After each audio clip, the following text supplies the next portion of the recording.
The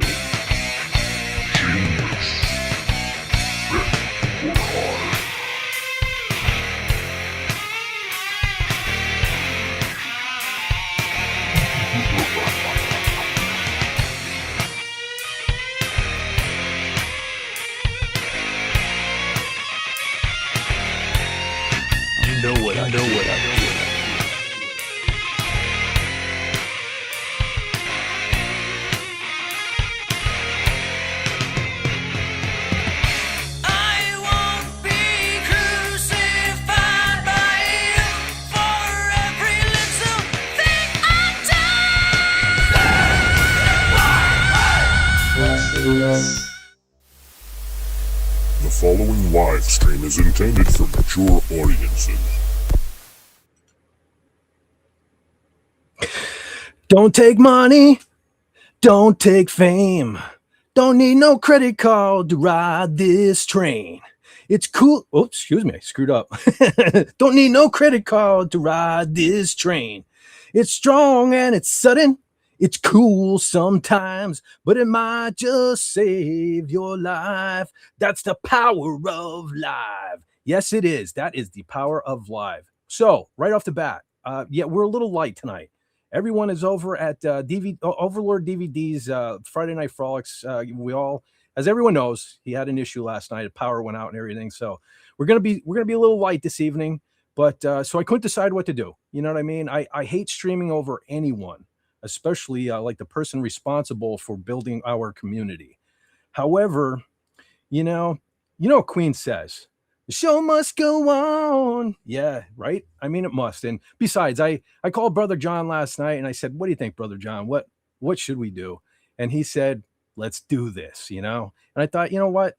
That robot at the beginning of my stream does say, let's do this all the time. So here we are. We're doing it. We're doing it live. But I'll tell you what, this probably won't be a long one because, I imagine nobody's going to be here. So I'm going to bring Brother John right in so we can just get these shenanigans on the road. So somebody, please hit that beautiful Fez footage. Ladies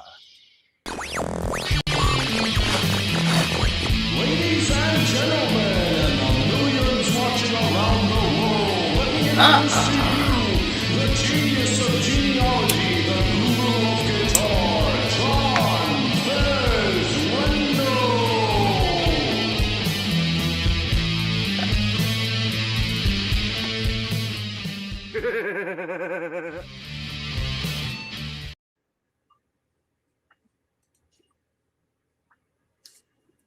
Hey, Hello. Brother John. Hey, wait 1 second. I want to pop something up real quick. I see General Kala in the chat says, Yeah, I "Hey, see guys, that. I'm at a gate waiting to board my first of 4 planes home." Oh man, she has a long ride home. But that means I think next week, maybe the triumphant return of one General Kala. Because we've been kind of leader. Wait a second. I keep saying we've been leaderless, but it is a Fett force. Technically, I guess I'm supposed to be a leader.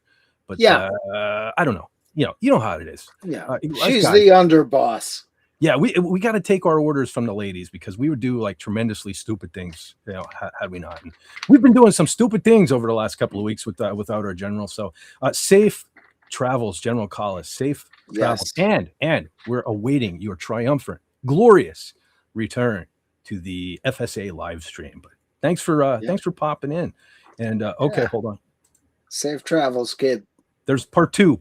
She says, I can't listen in because we're about to board, but I'll be checking up on you later. So see that, Brother John? I told you what I tell you all the time. She's always checking up on us. So watch it. Yes. Watch it. Okay. So, all right. Brother John, how was your week, Brother John? Fill us in. Not too bad, except I missed Thursday. I don't know if I slept through it or if it just melted into Wednesday and Friday or what the heck happened. But Thursday is definitely missing. Other than that, kind of been a week. Not much happened, Well, although, hey, that's a good. You know what? Sometimes that's a good thing because sometimes too much happens, and that's not good either. Well, those needle files you get with, you're doing some modeling or something and you need small files. Yeah. Well, I have a ton of those and I hate using them because they don't have handles. So I've been making files or handles for the files. This one really doesn't show the contour as well, but sticking them in the drill press and just hitting them with a file and some sandpaper, and then I made a block to put them in the drill press to drill the hole straight down into it. Nice. See that there? Hold on. Yeah, I think you're in the. I think you're actually in the pole position. Stand by. Ah, there you go. So very simple. You drop the dowel in and just tighten it up, and there you go. Stick it in your drill press, and you get a nice hole pretty close to center. And I've got about 6 or 8 of those made. So that was my big adventure for the week. Very Other nice. than that, and we did some shopping, but buying food because food's good. Food is good. Don't even start on that cheesecake like last week, man. Well, that freight train won't stop it rolling. Hey, guess what? Sylvia, your lovely artist, is here, Brother John. Hey, Sylvia, what goes on? Other than one thing, I got done a funeral this day. Oh, that's right. Sorry about that. Yeah. And I've been fighting with my phone for the last hours. Oh, jeez. I know that frustration. No, because usually it lets me go to the live stream before it starts, but then all of a sudden YouTube doesn't show me the video, just says this video is not available to watch. I'm like, what are you doing to me, YouTube? I've done nothing to you. Yeah. Oh, you don't have to. You just exist. Yeah. And that's enough to ruffle YouTube's feathers. Believe me, I know this. Well, I've done some things they haven't like. I'll be honest. Not gonna lie. But, I'm noticing something. So I have, not to cut you off, Sylvia. I'm just saying, talking about some technical difficulties. So right off the bat, Brother John backstage. I was having trouble opening other tabs, but I see I have. So I have this stream up on YouTube on my other monitor, and I don't have my border with the FSA logo, and yet the piece that goes along with it that says "Copyright Fett for Hire" is at the top. That is part. I don't understand what's happening right now. My FSA logo is not currently on YouTube. Yeah, it's on the border. It's on the live but the other stream. Yeah, but it's not over there. Hold on, I'm going to try taking it down and bringing it back. I've never seen, because I was wondering last night with Doomcock, was it something on his end, or was it the Restream demons? So let's see what happens here. I'm going to see if I can take it down. Let's take it down. Yeah. If it will cooperate. No, not cooperating. Interesting. Yeah. I'm trying to show. Okay, show. Okay. There's a different border. No? Now, I'm sure I have a little bit of a lag on YouTube. Right. But I know I'm not seeing that over there. Interesting. Very interesting. Anyway, it is. The chat's not up over there either. What in the blazes? So I'm looking. I apologize, folks in the chat. On my screen on Restream, I have you all up. Yeah. So you can be seen no matter what. But on YouTube, you are not there. There's a space for you there. Yeah. But you're not there. I don't know what's going on. I've never seen this before. Yeah. I don't know what's going on. Yeah, I just looked on YouTube, and you're right. The FSA and the chat aren't there. Yeah, but you see it on Restream, right? Correct? Yes. How is this even possible? I mean, it should be going out the way you see it on Restream. This is a new one. I don't know how to fix it, ladies and gentlemen.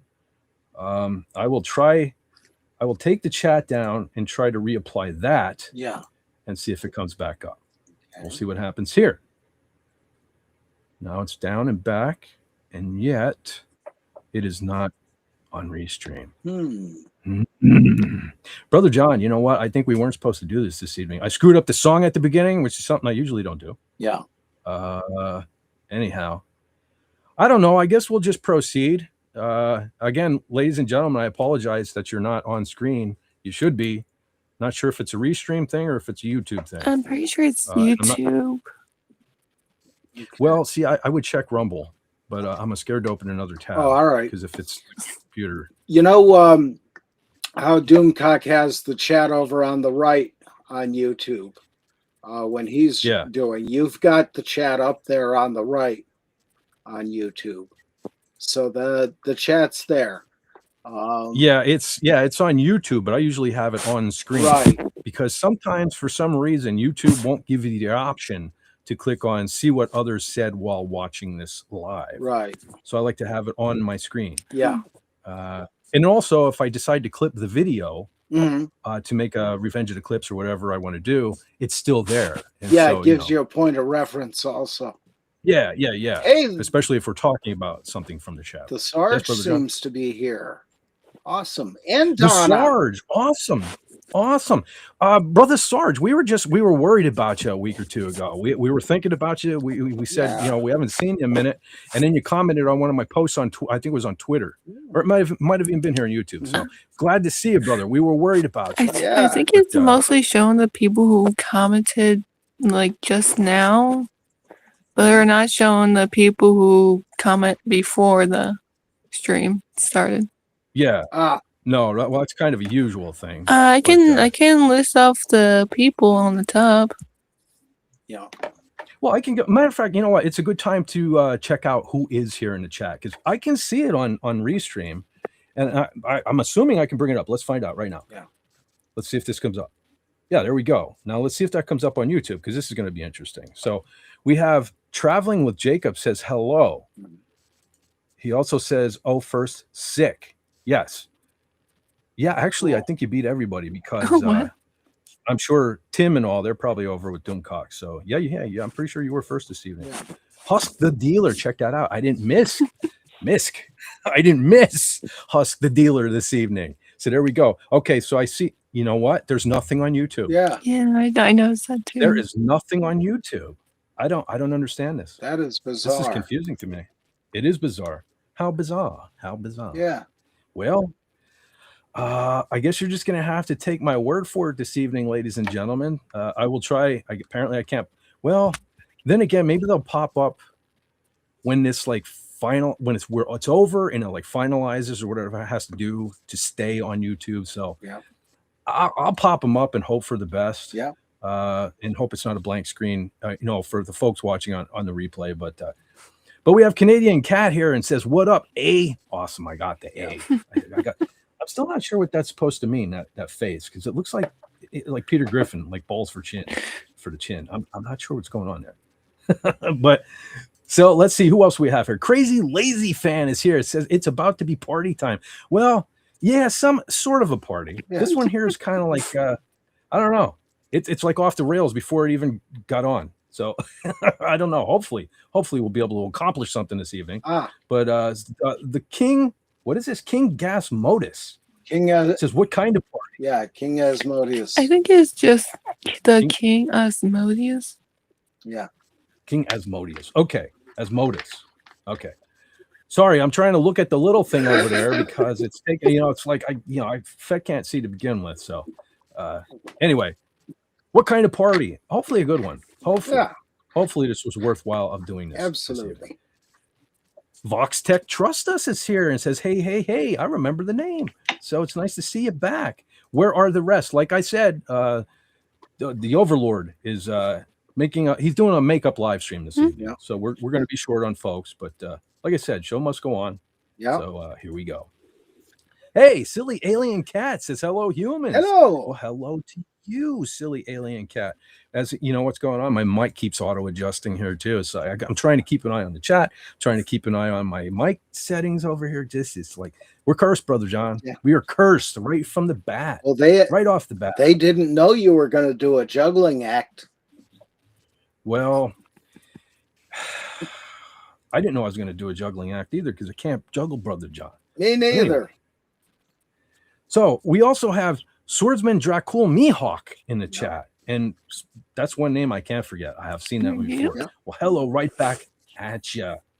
Let's see who else we have. Queen Shark TV in the chat says hello. And we wave right back at you. Yes. Let's see who else we have. Anyone else? Yes. Who is this? Isabella Plays Games in the chat says hello. Brother John, I think I actually got a name right. Yes. I believe that's Traveling Jacob's wife, he told me. Ah, very good. Okay, well, welcome, Traveling Jacob's wife. Welcome to the channel. Speaking of traveling with Jacob, he says she told me YouTube won't let her. Oh, is this Sylvia? Won't let Yeah. me see the video unless it's already live because she gets an error saying the video can't be shown. That's weird. That's weird. That's what my See- YouTube does, apparently. Does that do that for other channels or just this I one? know, mostly just me. Oh, okay. Because I know I often pop in Doomcox early and like I can see his and the chat's active and stuff. So I was wondering if YouTube was actually pulling some shenanigans on me there too. But who knows? Let's see. Canadian Cat still in the chat. I'm looking for anyone I might have missed. See, Sylvia's in two places at once here. And Yeah. 2 different avatars. Brother John, I'm afraid one of them's that dog. Oh He's, like, no, you're trying to- lucky today. You're lucky today. Mine's with my brother. Yeah, you. Ah, Oh, okay. All right. I feel a little better. Wow. because your I thought brother he was bought trying to take over treats. Yeah. There you go. Holy smokes. Real Wade Nation Gaming Clips is in the Hey chat. He there. says, yo, what's up, brother? What is up? Yeah. He says, let's see. I use Restream and don't have problems. Yeah, I don't know. I don't know what it is. Like, well, this one tonight, this is a new one. I've never seen like the ghost overlay like this. Yeah. In the ghost chat. It's, the funny thing was, okay, so we picked the movie Event Horizon this week. And one of the reasons I chose it is because, I didn't think we would see General Kala till the earliest, maybe next week. So I figured we'll get this one out of the way because there's no way General Kala could watch this movie. Right. Because she needs folks to tell her, like, don't look now. And basically, like, this whole second half of this movie, she won't be able to look. Right. So she won't be able to see the movie. So I figured we'd get it out of the way tonight. But what happened to me today was, so I started watching it on Pluto TV because I was just too damn lazy to get my DVD and all of that. So I'm watching it on Pluto. And every time I try watching something on Pluto, it seems like when it's supposed to go to a commercial, it just freezes on my TV. So then I have to like exit, come back, try to get the scene. So anyway, long story short, I'm like, screw that. So I broke out the DVD. So I'm watching the DVD today. And as soon as it gets to the good parts, all the horror, the gore, all of that good stuff, my player shut off. Like just shut off. So I had to turn that back on and do the scene selection and get back to where I was. And then I decided to go all in. So I have a 2-disc of it with the making of it. And also I'm watching the making of it. I get halfway through that. My player shuts off. Yeah. So I'm like, either we weren't supposed to talk about this particular movie like ever. Yeah. Or tonight's live stream is cursed. Now I'm starting to lean now more towards like this live stream is cursed because there are like even weirder issues going on than normal. Yeah. But I would like to think though, I can remember when I was a kid hearing stories about the movie The Car, Right. that Lincoln Continental that was driven by the devil or whatever like that. And there was always these rumors that on set, like cameras were falling over and almost killing people. And I think maybe somebody did die filming that movie. There was all these rumors that like the devil was actually involved in that movie. So I was trying to think to myself today that this movie is so scary and so evil that like maybe the Weird Beast or something kept shutting my player off. So I was like, maybe there's some kind of connection there. But anyway, we'll get into the movie then. Stay tuned. Like I said, I think this will probably be a short one because if this gets any views, it's probably going to be on the replay because I know Doom. And listen, ladies and gentlemen, who actually did choose to watch Frolics tonight, I understand. DC for some reason he pulls his streams down for the most part, or makes them private. I wouldn't say he pulls them down because I can find them because what I typically do, because I can't be there live for Pop Culture Breakdown because I have to work. So I watch that in the morning. So what I typically do is I will just log on for a few seconds at my break so that it puts it in my YouTube history. So then after work, I just go right in my YouTube history and I can watch the full live stream. For some reason, Doomcocks are gone. Like if you don't do that, you have a hell of a time trying to find it. Right. So fortunately mine, they do go right into they're right in on my channel, on my live tab. And I also have a playlist, a live stream playlist that I add them to. So I totally understand everyone going on over there. So don't worry, Fett's not offended. Yeah. I'm a big boy. We're good. I'm just doing it. Brother John wanted to stream, so we're streaming. We're hanging out. So Yeah. it is what it is. But holy smokes, Donna Hergenrether is here, Yes. actually. He's here. Hello. See, I was wondering, I thought maybe some folks might, bounce back and forth. Because, there was those occasions where Harvey takes over and you got the little bumper up for like 10 minutes. Yeah. Well, it's probably not that long, but it feels like it. So I figured some folks might pop in. So hopefully Donna's still here. So let me just do this. I know it's not quite 9:30 yet, but let me bring up the movie of the week as soon as I find it. Where the hell did I put it? I know. Oh, there it is. Okay. So ladies and gentlemen, let me take this down so I can pop it up.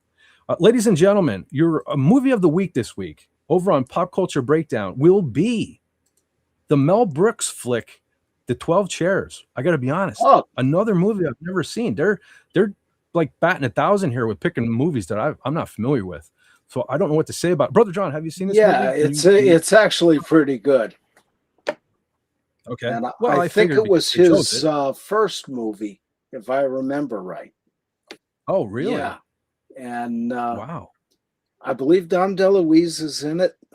And I can't remember everybody else. But yeah, good movie, worth checking out. Okay, I'm going to, because yes, we're without the fastest gun on YouTube this evening too, SP48. So I have to grab my own links. Yeah. Hold on once. Well, I don't know that I can even bring it up. Yeah. I will attempt to bring it up here on Restream. Yeah.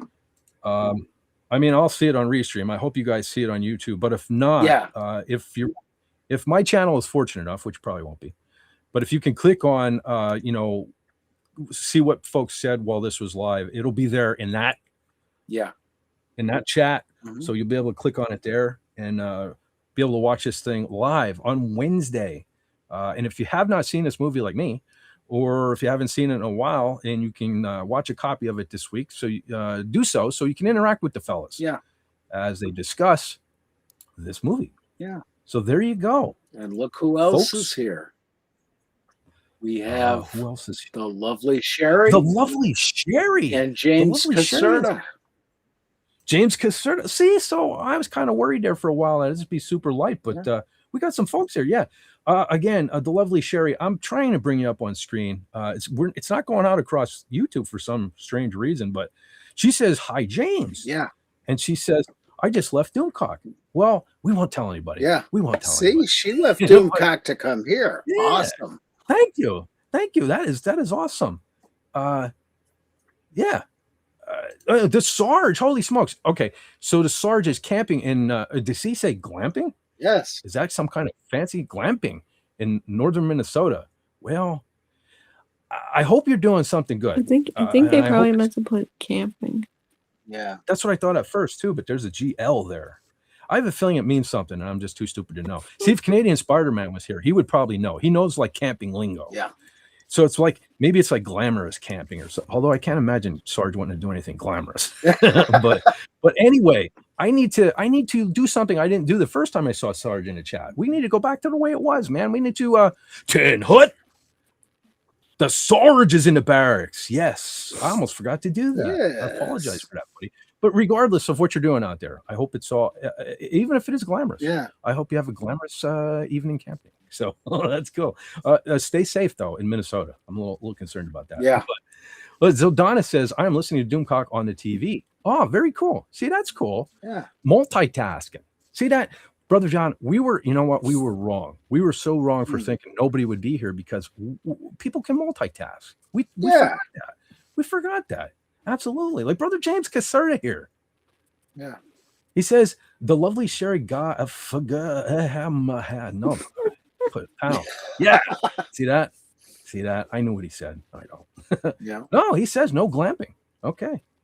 Brother Sarge, if you would be so kind. If you're too busy, I understand. But if you could put in the chat what exactly glamping means. Well, I'm curious. I know that. Uh-oh. There's the troublemaker in the chat. There he is. Speak of the devil. FKC. He says hail. We say hail. Yeah. Hey there. Oh, what is this? The Sarge says, yes, not quite tents, cabins. Okay, so glamping is when you're in a cabin. Okay. That's cool. With actual heat and, less bugs. All right. Yeah. Well, I can see doing that. That'd be neat. Have a log cabin. I like pretend I was like George Washington or something. James Caserta says, "I'm having Carla withdrawals." We all are. We all are, my friend. However, if you missed it, just in this very chat, a little earlier, General Kala gave us an update. She is awaiting. She's boarding planes, her first of 4, to return back to good old New Zealand there. So we're totally expecting and hoping and praying everything works out well, and we have General Kala back next week. However, since she's not here, for those that weren't here a little bit ago, we are going to discuss the movie Event Horizon, because I know Carla's not going to be able to watch. I wouldn't expect General Kala to watch that. I know that is not her sort of thing. It's there's a lot of gore. There's a lot of gore in this movie. So yeah, we're going to do it before the return of the General, because I have a whole bunch of other movies. Again, I know Brother John wants to get to Clue. I want to do. I know I want to get General Kala to watch Breakdown. The Kurt Russell Breakdown movie, because I know she's going to love that. So that one's waiting for the return of General Kala. I want to do. I was just thinking today, watching Hellraiser. It just made me think of. I'll get into it later when we're talking the movie, but it made me want to watch Galaxy Quest. And so back, I know Doomcock has already done that one, but honestly, that was because of me. I was bugging him for like a year. Please do Galaxy Quest. I'll make sure I have the night off work and everything. And I did. I was actually on that episode of Galaxy Quest. But instead of writing things down, I had it all in my head. I had all this cool stuff lined up I was going to say. And as soon as it was my turn, as soon as they said, Fett, have you seen this movie? My cat Anakin started gagging on a hairball right behind me. Like, all right out of my head. And I was just like, oh yeah, this is a great movie. Okay, I'm done. So that was my whole year led to like nothing. It fizzled out. So I definitely want to give my take on Galaxy Quest down the road. Yeah. But, what is this? What is the news? Sylvia, what's going on? Well, the only news I got to say what he's talking about is I hit 203 subs. Hey, congrats. 203. I'll tell you what. Well, it might have been different for me, because I got to say, DC kind of helped me out in the sub department, because like I had 3 subs for probably a decade, and 2 of them were my kids. But I wasn't doing anything with my channel either. And when the first couple times I went on Friday Night Frolics, I mean, that was a real boost. Got me a couple hundred subs instantly. But I got to tell you, that window from like 4 to 600 for some reason was like, it took forever. So just don't give up. You got to stick to the grindstone. That's like tonight. I mean, really, I could have just said, screw it. Nobody's going to be here. We won't do this. But I mean, some folks like you all here, look at you kind of, I know, because there's enough times in my life where life throws me a curveball that I can't be here. So I figured I don't want to push it, because I don't stream tonight. Maybe something bad will happen. I won't be able to do it next week. So I know some of you, as crazy as you are, actually like hanging out with me. So I figured we better do it. I feel bad. I rarely miss. Hold on a second. My mic just dropped. I rarely miss a Friday night. Well, this isn't Friday, though, is it? I rarely miss Friday Night Frolics. So, I mean, I was there. I had it on. I was there till that thing, kicked off. However it shut down. How about it, Brother John? We were on the phone for maybe the last half hour, or maybe something like that. It was on, and we were talking. I was there. I was still in the chat, though. I was still talking to people. So I was there. But, the chat worked, but nothing else did. Yeah. I'm scared something like that might happen here tonight, because like I still see there's nothing over on YouTube. I don't understand how that is. I mean, we're going out. The signal is going out, so it's getting to YouTube. Yeah. We're on there, Brother John. I'm looking right at you. I see my background. I see the planet. I see the all of that. I see now the ticker's going across the bottom, but no chat, no overlay. I don't understand it. It is strange. Yes, plenty of bugs, Brother Sarge. Yes. No, he's talking about camping, but we're having our own bugs here. Like we're pretty well glamping over here, because we have plenty of bugs. They're just like the technical internet demons, the internet gremlins that plague me on a weekly basis. I think you're not the only one this happened to, because last time Canadian Spider-Man went live, he didn't have a chat shown either. Oh, okay. All right. Okay, no, I don't. So it's either YouTube just doing YouTube things. I don't understand how they could.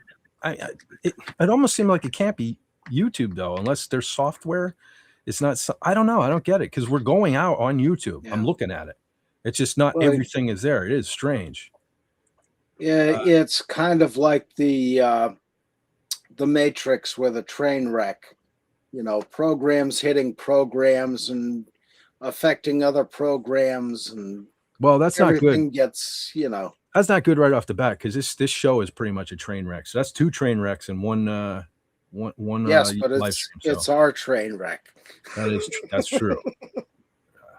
Hey, Tim. Okay, Tim. That's my fault. I did go a little early because I didn't think we'd see you here. But so, okay, your movie of the week. I'm going to pop it back up. Your movie of the week is Mel Brooks, The 12 Chairs. And for some reason, I didn't have to take us down. We never pop up. That's a good thing. That's the way it should be. Covering like all the font and everything. But there you go, brother Tim. Yeah. I apologize. I didn't think you'd be here. So I kind of, when I saw Donna, I popped it up.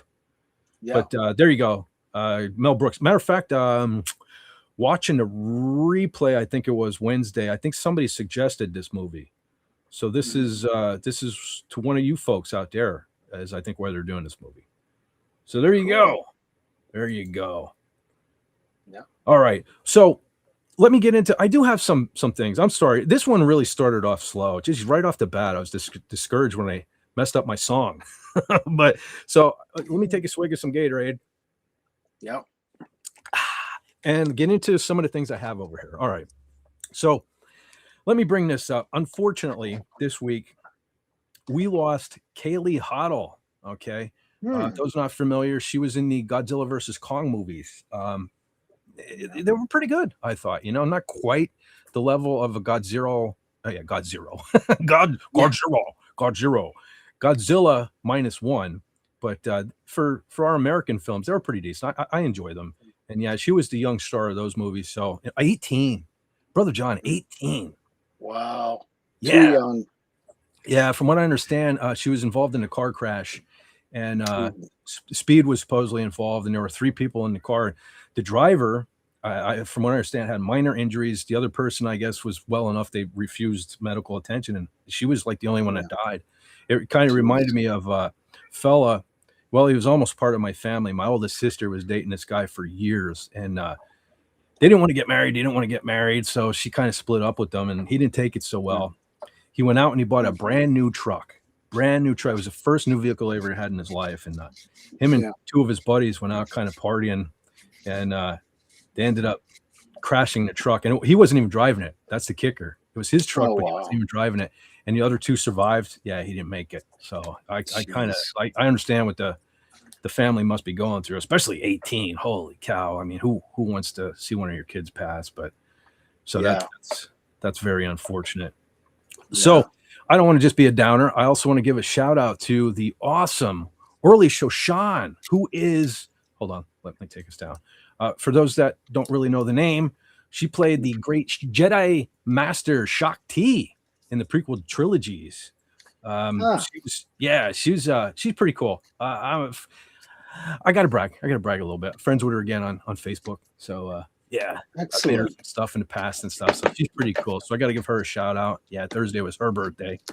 Let's see what else I can bring. Oh, this is her. I forgot. I do have a picture in case you don't recognize either name, the character or hers. That's her in the background there in the poster. That is Shakti. There's a really cool. Of course, all the diehard Star Wars fans are going to know what I'm talking about. But if you haven't seen it, there's a deleted scene from Revenge of the Sith where actually General Grievous kills her, and I'm really glad that they cut it out because I don't know. I think it would have just it would have been a whole different tone for the movie. The movie was dark enough, but I'm glad she kind of lived on because she's like in the extended universe and comic books and stuff like that. So it sucked if they would have left that in. That's one deleted scene I'm glad got cut onto the editing room floor there. I wasn't crazy about it, but thank God Shakti has survived. So let's see. Very good. I have here. Okay, I'm going to bring something up. This here is a little more like Fett news, local news, but I was really sad when I saw this today or last night, I think it was. So, Cadoo's Coach Company, there's a special place in my heart for this because this is the first place I ever worked. Brother John, this is the first job I ever had in my life. I used to wash and fuel up and everything. Their motor coaches. They had motor coaches, school buses, limos, all that stuff right there. Mm-hmm. And man, it was for a first. I was like 17, 18 when 17 Right. years old, I think, when I started here. So a little punk kid like me, it was awesome because the bus barn had its own fuel pumps and everything. So Yeah. I would go out, Brother John, these have air brakes, so you have to let them run for a little bit, build up the air pressure. Right. Of them. So I just sit out there, I'd put the radio on, I'd kind of hang out.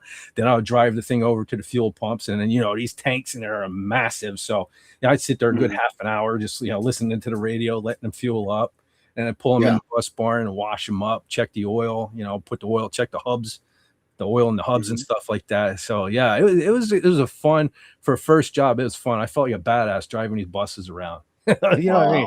I'm basically a little kid, like right out of school, and I'm driving these buses around and stuff. But so anyway, they closed their doors. Like I guess I don't know. It's like we keep hearing that the economy is on an upswing and stuff, but man, so many local businesses around here are just shutting their doors, and this is sad to me because I should have dug some stuff out. I know somewhere in this house I have stuff because my mom used to take me on trips all the time when I was a little kid. I can't tell you how many times I rode on these buses as a little kid, even. And so I have probably almost every article of Catawie's merchandise from the 80s that you could possibly have somewhere in this house. I know I had glow in the dark keychains everywhere, and so all kind of goodies and stuff from back in the day. And it's devastating to me. I can remember being a little kid.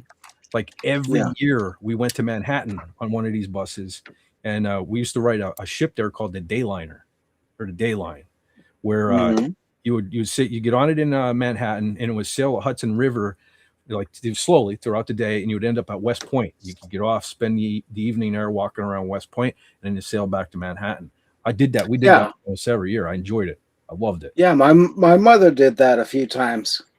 Yeah, it's pretty cool. I mean, West Point, man, I'd love to get back there again one of these days, but geez, I can remember that one time. Oh, wait a minute, this might be what happened. William David Billy Milbrand. Do you know him?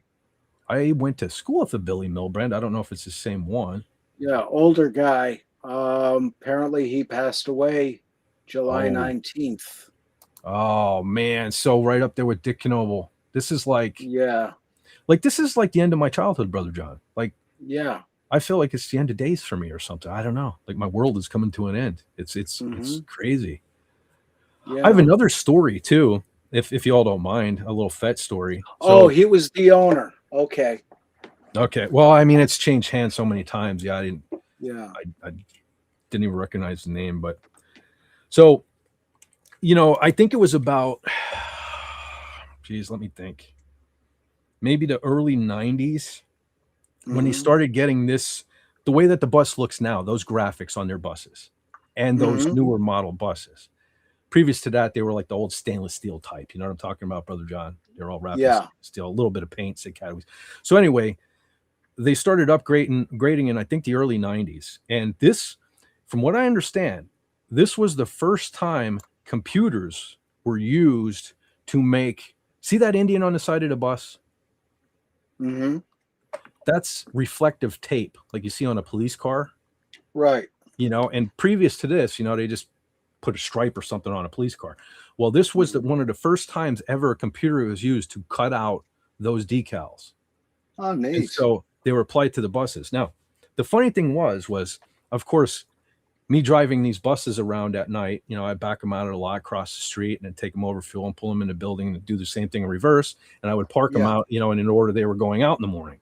So of course I got called into the office, and the boss says to me, is like, okay, he made sure to let me know that the first two of these that they were getting in were going to be $365,000 a piece.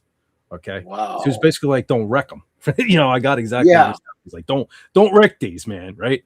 So anyway, we got the first two of these buses that look just like this, and man, they had TVs and all in them, right? They really dropped some, money on this stuff. So anyway, we probably had them a couple of months, and of course, they gave the first two to their best drivers. Of course, I mean that's what I would have done too. So I won't drop any names, but so the one driver in particular, he would always. At the end of their trips, they have like what they call a pre-trip sheet. They would have to write, anything that may be wrong with the bus, or like if there was a light out, he would you know, right? Okay, marker light out. So I'd have to climb up, Mhm. place the marker light on the roof and stuff like that. So every day he went out on the road previous to getting this new bus. Yeah.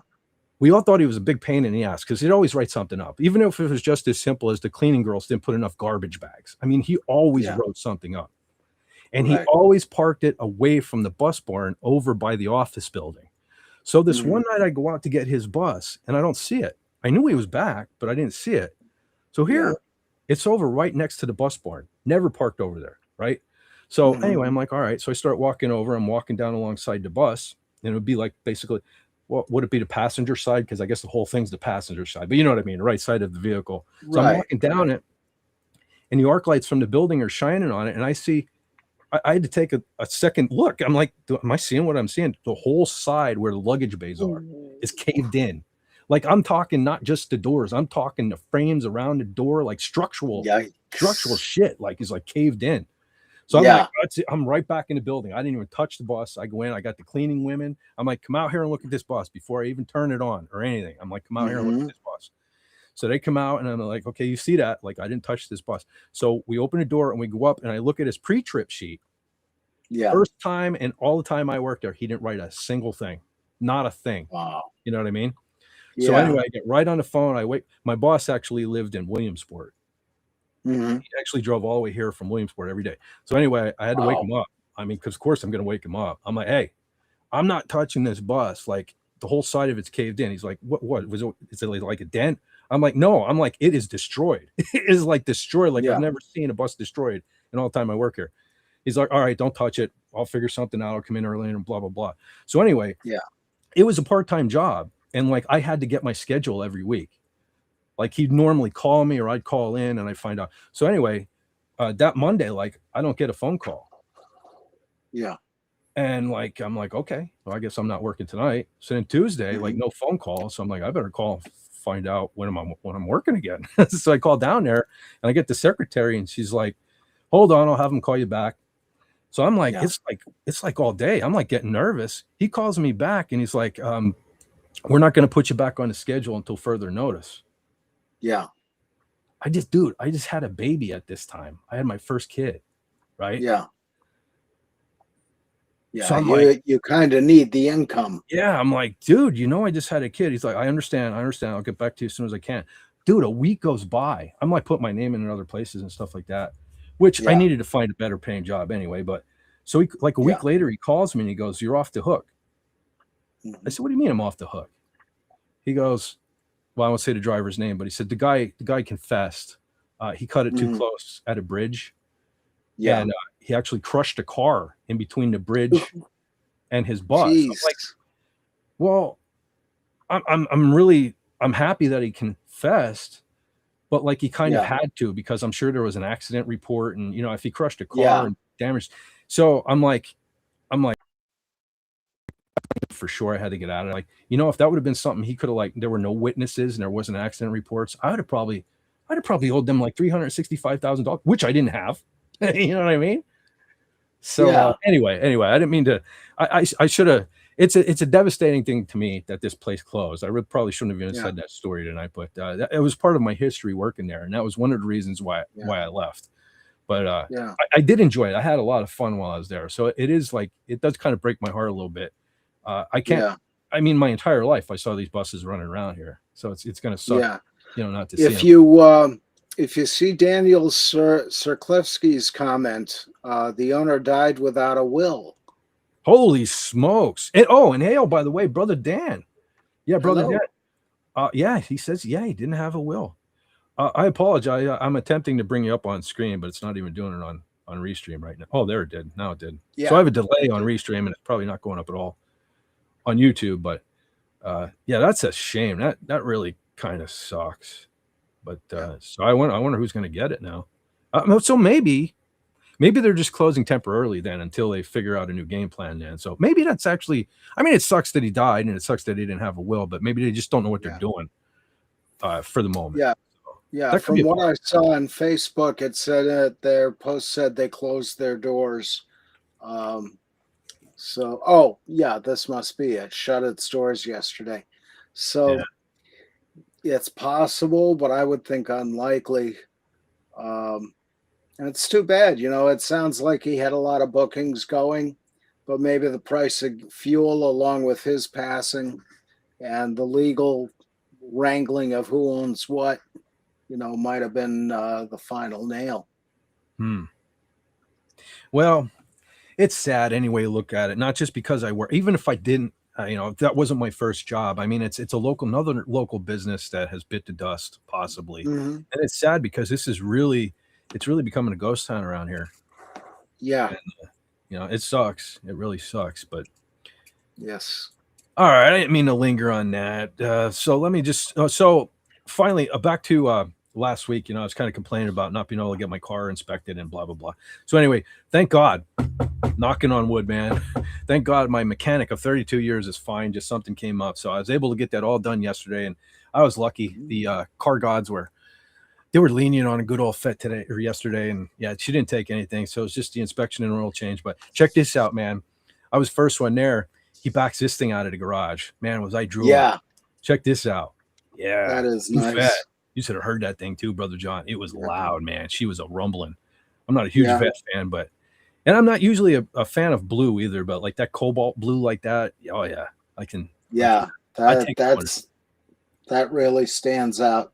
Yeah, sure. Beautiful. Does. Yeah, I dug it. All right, let me take that down. Let me take a look at the chat here since it's not going up on YouTube. So unfortunately, when I have pictures up, it's not okay. Yeah. Now we froze. Now I have nothing. Even on, okay, there we are. Okay, now I'm back in control, I think. Well, I'm never really in control. But you know what I'm saying. I can push some buttons again. So let's see. Traveling with Jacob says it's too scary that the like button screams. It screams? It screams? Oh, yeah, that's that's the thing that YouTube does. If you tend to talk about a certain topic, it should show a little emoji animation for the like button. Oh, geez. I haven't even noticed. So, for example, if you do, studying stuff, it should give you a light bulb animation. If you talk about cars, it should give you, a wheel animation. Whoa. That's kind of neat. And if you just do movies, it'll just give you a animation of a film thing. That's pretty cool, but I'd almost prefer that, all my stuff is going out on YouTube like it's supposed to. I actually made the stuff that you're looking at here. And there's a subscription involved with Restream to be able to put this stuff up. So, it'd be nice if it cooperated. But screaming emojis are cool, I suppose. Anyhow. Let's see. Traveling with Jacob also says, I thought 3 a.m. was the devil. Yeah, I know. It seemed like 2:30, 3 o'clock is when it really, the poop hits the fan, as they say around here. But no, we were cursed right off the bat. So that's why I'm scared. Yeah. And that's another thing, Brother John. I was telling you yesterday. I got to stop.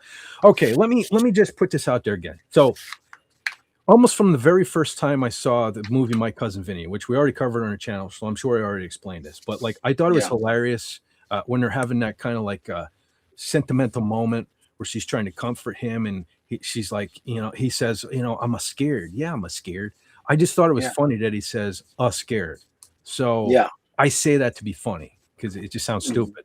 But I find myself lately saying it unintentionally, so it has not become a part of my vocabulary. I realize it's just scared. So if I, from this moment forward, say scared, it is all Joe Pesci's fault. That's all I'm saying. I'm blaming Joe Pesci. Just gotta put that out there. But let's see. I saw some things in the chat. Where the heck? See, I'm jumping around again. Yeah. Okay. Sarge gives. Okay. Whew. See, I can let my gut out. Oh, that's my see. That sucks. I wish I saw that sooner. He gave us permission to proceed. So that's always great. Let's see what else. Tim wants to know, what do Pink Floyd and Diana, Princess of Wales? Oh no, I know this one. Oh, I'm scared. Yeah. I'm scared. What do Pink Floyd and Diana, Princess of Wales, both have in common? Their last greatest hit was The Wall. No, ladies and gentlemen, when you're throwing the tomatoes, throw them at FKC 2005. I only read don't tomato the messenger. Tomato the troublemaker in chat. Just saying. Yeah. Just saying. James Caserta says, thank Ipthar, Klutzman is gone. Oh, you're talking about Star Trek? Yeah. We're talking Kurtzman. Like, Yeah. dude, here's the thing. And I know you're all probably sick of hearing me say this to the regular folks that come here. But I couldn't give a shit. I don't care anymore. Here's the thing. They can do what they want to Star Trek. They can do what they want to Star Wars. I have the original stuff. Okay. Mhm. I'm fine with that. On top of it, I have my memories. I'm just thinking, you know what? Maybe I can remember going through a phase where my dad, he'd see Blackie Lawless, a poster of Blackie Lawless hanging on my wall, and he'd be like, "Look, what is this?" Maybe I'm at that stage, I guess. I don't get. I mean, maybe woke is the thing. I think woke is a joke, but maybe woke is the thing, and I'm just too old to appreciate. I don't know. I don't understand. Nor do I care anymore. I just don't care. They own it. They can do what they want. That's the thing. Because at certain point you have to go, we can be as mad at Disney as we want. George Lucas is the one who sold it. And I still think, at the risk of some folks get mad at me when I say this, I still think that was revenge for all the crap we gave him for Jar Jar Binks. I think, yeah. How bad was Jar Jar now, y'all? How bad how bad were the prequels now, y'all? I honestly do. Because he worked with Disney for decades. I have potato heads here in my collection now from years and years and years ago that say right on them Disney Star Tours. And this is back while Lucas still owned it. So he knows what they were doing. It's not like he didn't know what Disney does. Okay. I'm going to try to stop jumping around. Let's see. Tim said, okay, all right. Oh, we already got that one. See, I'm trying to get back in order, but now I'm seeing things already. Slow train wreck. This one's pretty quick train wreck tonight. It's been like, it really went off the rails quickly. Okay, so you're on slow. What? I hope that's a joke. Yes. I'm hoping that's a joke. Okay. Yes, hoping all is well with you, James. Yeah. Let us know you're okay. Yeah, so if not, brother, I mean, reach out, man. You got friends here. Just saying. Yeah. Okay, so Crazy Lazy Fan says, I assume maybe YouTube is like, I know they did a lot of updates. Updates. Well, Brother John, what was I just complaining about before we went live? My phone. The phone updates, like it's just updating itself. I swear to God now, every time I turn my phone on, my phone is different. Like, knock it off. I don't need to relearn my phone every day. We need to cut this shit out. Because it's never better updates. Because, like, for example, used to be as soon as I turned my phone on. Now it was kind of a pain because I have a couple ringtones, or not ringtones, but notification tones. Like my stock one is like the lightsaber, which I'm sure you guys hear all the time. I got R2D2, all these Star Wars things. So like it would be like I would turn my phone on and like it would just be like a million lightsabers, like right. So it was kind of annoying. But now I almost said it's scared again, Brother John. Yeah. I need to stop that. But I almost get afraid. Let's go that route. Now I get afraid every time I turn my phone on because there's nothing. There's nothing until I unlock it, Yeah. Then I get bombarded. So I'm like, nobody likes me all of a sudden, I went from a million unstoppable lightsabers to nothing. And like I didn't know what was going on until I realized, it was a stupid update. Yeah. However, Husk the Dealer, who I didn't miss again, yay me, says, we are ghosts on YouTube. We will haunt you, your nightmares. Ha, kidding, dude. Well, no. Well, the thing is, YouTube used to haunt me in my nightmares, but like I don't even give a damn about YouTube no more. YouTube like pissed me off. So I'm just here to hang out with my friends now. So unless they kick me off of here, I don't care what they do. Other than they wouldn't dare. Oh, they would. Believe me, they would. Little sick doomcock on them. There's a Rumble backup. Don't worry about it. There's a Rumble backup. Yeah. Speaking of Ghost, I've been jamming all week, man. I have had their song Cerise stuck in my head.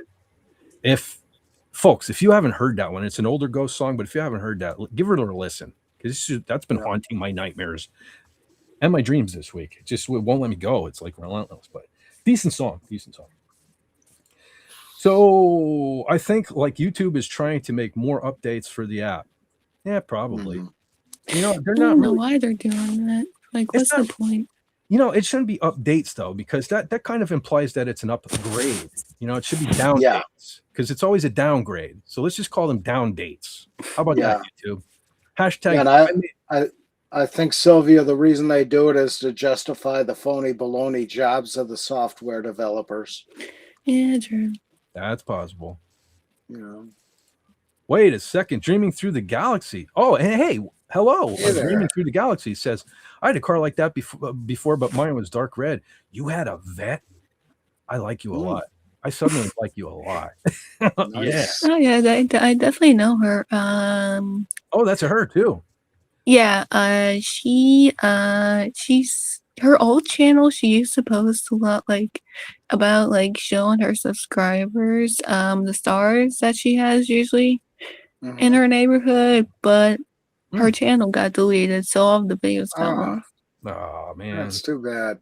See, So she's trying to do more of that on her new channel, which is that one. Cool. That's what'll happen to me eventually. I know it. I'm trying to. One of the reasons why I do the live stream and make videos is because I keep thinking in my mind, I'm like, well, I didn't amount to too much in this life, but at least I'm leaving something behind. I'll tell you, just like that song. Remember that Alanis Morissette song, An Old Man. Wait, how did it go? Won the lottery and died the next day. You know the song I'm talking about? Ironic. That's me. Yeah. Ironic, because that's what's going to happen. You know what's going to happen? I'm going to be like building this legacy here on the boob tube. And one day, they're just going to delete my channel. I'm going to die the next day. I know that's what's going to happen. That's how Fett's going to go out. I see it. I see it. I don't think that's how it works. I hope not, but that's how my life works. Yeah, me too. What am I going to do on a Saturday? Yeah. See there, YouTube. So you can't delete. Because listen here, YouTube. If you delete my channel, I may not live after that. And so Brother John needs somewhere to go. So you can't delete my channel. So there you go. Yeah. How do you like them apples? Yeah, because I'll only have Raymond then and no Because variety. you could easily just visit my channel, you know. There is that. That is There true. is that. But you know what your channel would be missing? Me. It'd be missing me. Yeah. The world. Well, would be missing me. usually you're at work when I do my pre-recorded, so I don't really see you much. Yeah. Okay. That's good. You're not missing anything. That's what I always tell Some everybody. cool videos lately I liked. When someone says Yeah, to I've me, been posting a lot of videos. you were making a lot of videos? Yeah, I'm still trying to post a lot. Well, congratulations. That's one thing my lazy ass hasn't been able to do this week. I got lazy. I think the last 2 weeks I did a couple of Revenge of the Clips, and I did a short today. I just because I had. So let me explain that too. Okay, so last night. Well, let me begin from the beginning. Allow myself to introduce myself. So I found. So the good old TZ there. I had a little gift pack that I guess I mustn't have even gone through the whole thing. So because the other day I'm going through it and I found a little green Boba Fett helmet sticker. So I was like, man, that has to go on something good, something that really means something to me. Yeah. So last night I was like, so I have a lot of guitars, but there was one particular guitar, the one that was kind of with me through it all, the one that I played on the Roulette album, the one I played at the Roulette shows, the one that we wrote the songs on, right? Yeah, the one you hear your intro song on the channel. The intro that you just heard, if you're here at the beginning of this, the one you hear every week, it's the guitar I played on that. It is a black Ibanez S series, S meaning saber, 540. So I was like, well, it's black. The helmet is green. Those are my colors. Therefore, it needs to go on a guitar. However, I did make myself a promise. When I was just a young punk kid, I covered all my guitars in stickers. And I always said to myself, if you get a good guitar, don't ever put stickers on it. So I swore every Ibanez from that point forward, I would never put on. So I broke my own rule last night, but I put the sticker on that. And lo and behold, I thought, but it looks like it probably glows in the dark. So I put a flashlight on it. Yeah, sure enough, it glows in the dark yet too. So anyway, the point of the story is it reconnected me with that guitar. And I sat down here and I was playing, and it just sounded so good. I haven't played that. I think the last time I played Brother John on one of these live streams. Yeah. I think I broke it out and I played Stand and Fight, like here live on. Yeah, that was like a year or two ago when you were first starting the channel. And that was the first time I played that in God knows, it's a decade, maybe a decade. I feel bad for Wow. saying that, but that thing took such a beating over the years. I was like, okay, it's time to beat Yeah. on some other ones for a while. But anyway, so last night, I mean, I really sat here jamming. Like it sounded better than any guitar ever sounded to me in my life. It was like, and it felt like I reconnected with an old friend. How about it, John? I was sending you. I was playing and sending you. I was recording my guitar and sending it to you. I sent it to Lenrod. I was so proud of the way it sounded, and I was playing real good last night. So anyway, Yeah. I don't know why I'm even getting into this, but I just thought the short. So the short. So that's why the short. So I was like, well, screw it. I was sending it to people privately. I might as well see if I can record it again and make a little short of it. So that's what I did. That explains the short that I just put up earlier today. And that song, by the way, is Sabotage, Hall of the Mountain King. I don't know why. That's the one I was really jamming to last night, playing some Sabotage. But anyway. I missed that one. Darn it. I just put it up, I don't know, maybe 7 something. It was because I'm like trying to, that's maybe one of the reasons why I'm having so many issues tonight, because I was trying to get the stream ready. I was trying to download some things for the stream. I actually thought of another picture I forgot to make yesterday to correspond with the movie. So I'm trying to do all that stuff. And at the last minute, I'm like, oh, yeah. I emailed myself the base of the video. So then I bring up Clipchamp and I'm trying to edit that. So I'm doing all these things leading into the live stream. So it's probably my fault we're having all these issues. But anyway, but still the overlay should be going out on YouTube. That shouldn't have anything to do with it. But yeah, I didn't get a notification. I just checked. Well, I'm shocked. Well, I mean, I'll everybody on planet Earth tells me they never get a notification from my channel. So I'm not surprised. Yeah. But because I'm obviously not back in our good graces again. Because just what was it? Earlier this week, I wanted to clip that poem that TZ wrote, make a short of that. And historically, for some reason, when I uploaded a short at like 3-4 o'clock in the morning, it just instantly got several hundred views, if not 1,000 views. By the time I woke up, it had like 1, 2, 3,000 views. So I thought I was being smart. Earlier this week, 3 o'clock in the morning, I uploaded it. Yeah, I think last I saw it had like 50 views. It's like one of the poorest performing shorts I think I ever uploaded. So and that one wasn't for me. I did that for her, so people would hear her poem. And I wanted to be able to say, hey, 3,000 people heard your poem. Thanks, YouTube. Anyway. Yeah. Sorry. Didn't mean to yell. Yeah. Real quick here. Lombardi 1969 is here. Yes. I was just about to click on that before I got so long-winded on that thing. Hail to Lombardi. Another member of Doomcock folks. So people are kind of bouncing around. That's cool. That's awesome. It wasn't my intention to make you have to choose. I kind of figured everybody's going to go there, but it's cool. I'm glad you thought to check in on Fett too. So that's awesome. I really dig that. Yeah. Nickname Blue, but not a fan, eh? No, not at all. I got to be honest with you. I've always hated that. People at work call me Blue. I've had so many nicknames in my lifetime. I don't know. So way back when I started at this job, it's way different now, but they would stick a new guy with the guy that had like some experience under his belt. So the new guy wasn't slowing everything down. There was a fast guy he worked with to balance it out. So anyway, the place has a reputation for being a revolving door. A lot of people can't do the job, so they quit right away. Well, I kind of stuck it out. I'm an idiot. But anyway, I stuck it out. And so the guy that I used to work with used to yell to me like, Blue, you're my boy, Blue. So anyway, people, I don't know.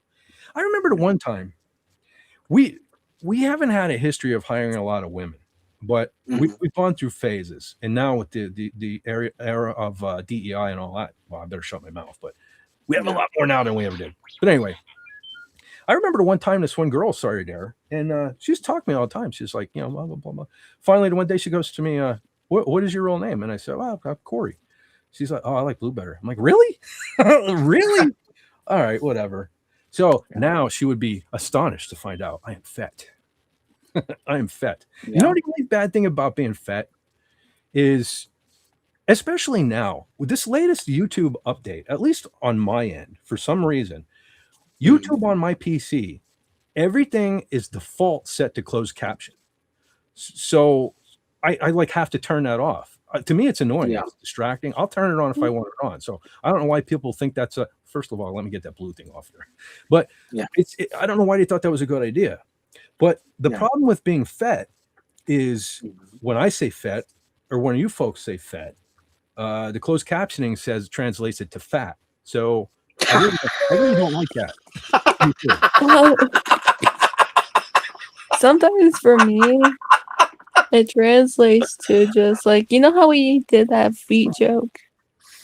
Yeah. Since you started the whole feet thing. Yeah, the feed force. Yeah, for me, it just shows like you're saying, like, instead of fat, it shows that you're saying feet. Yeah. Wow.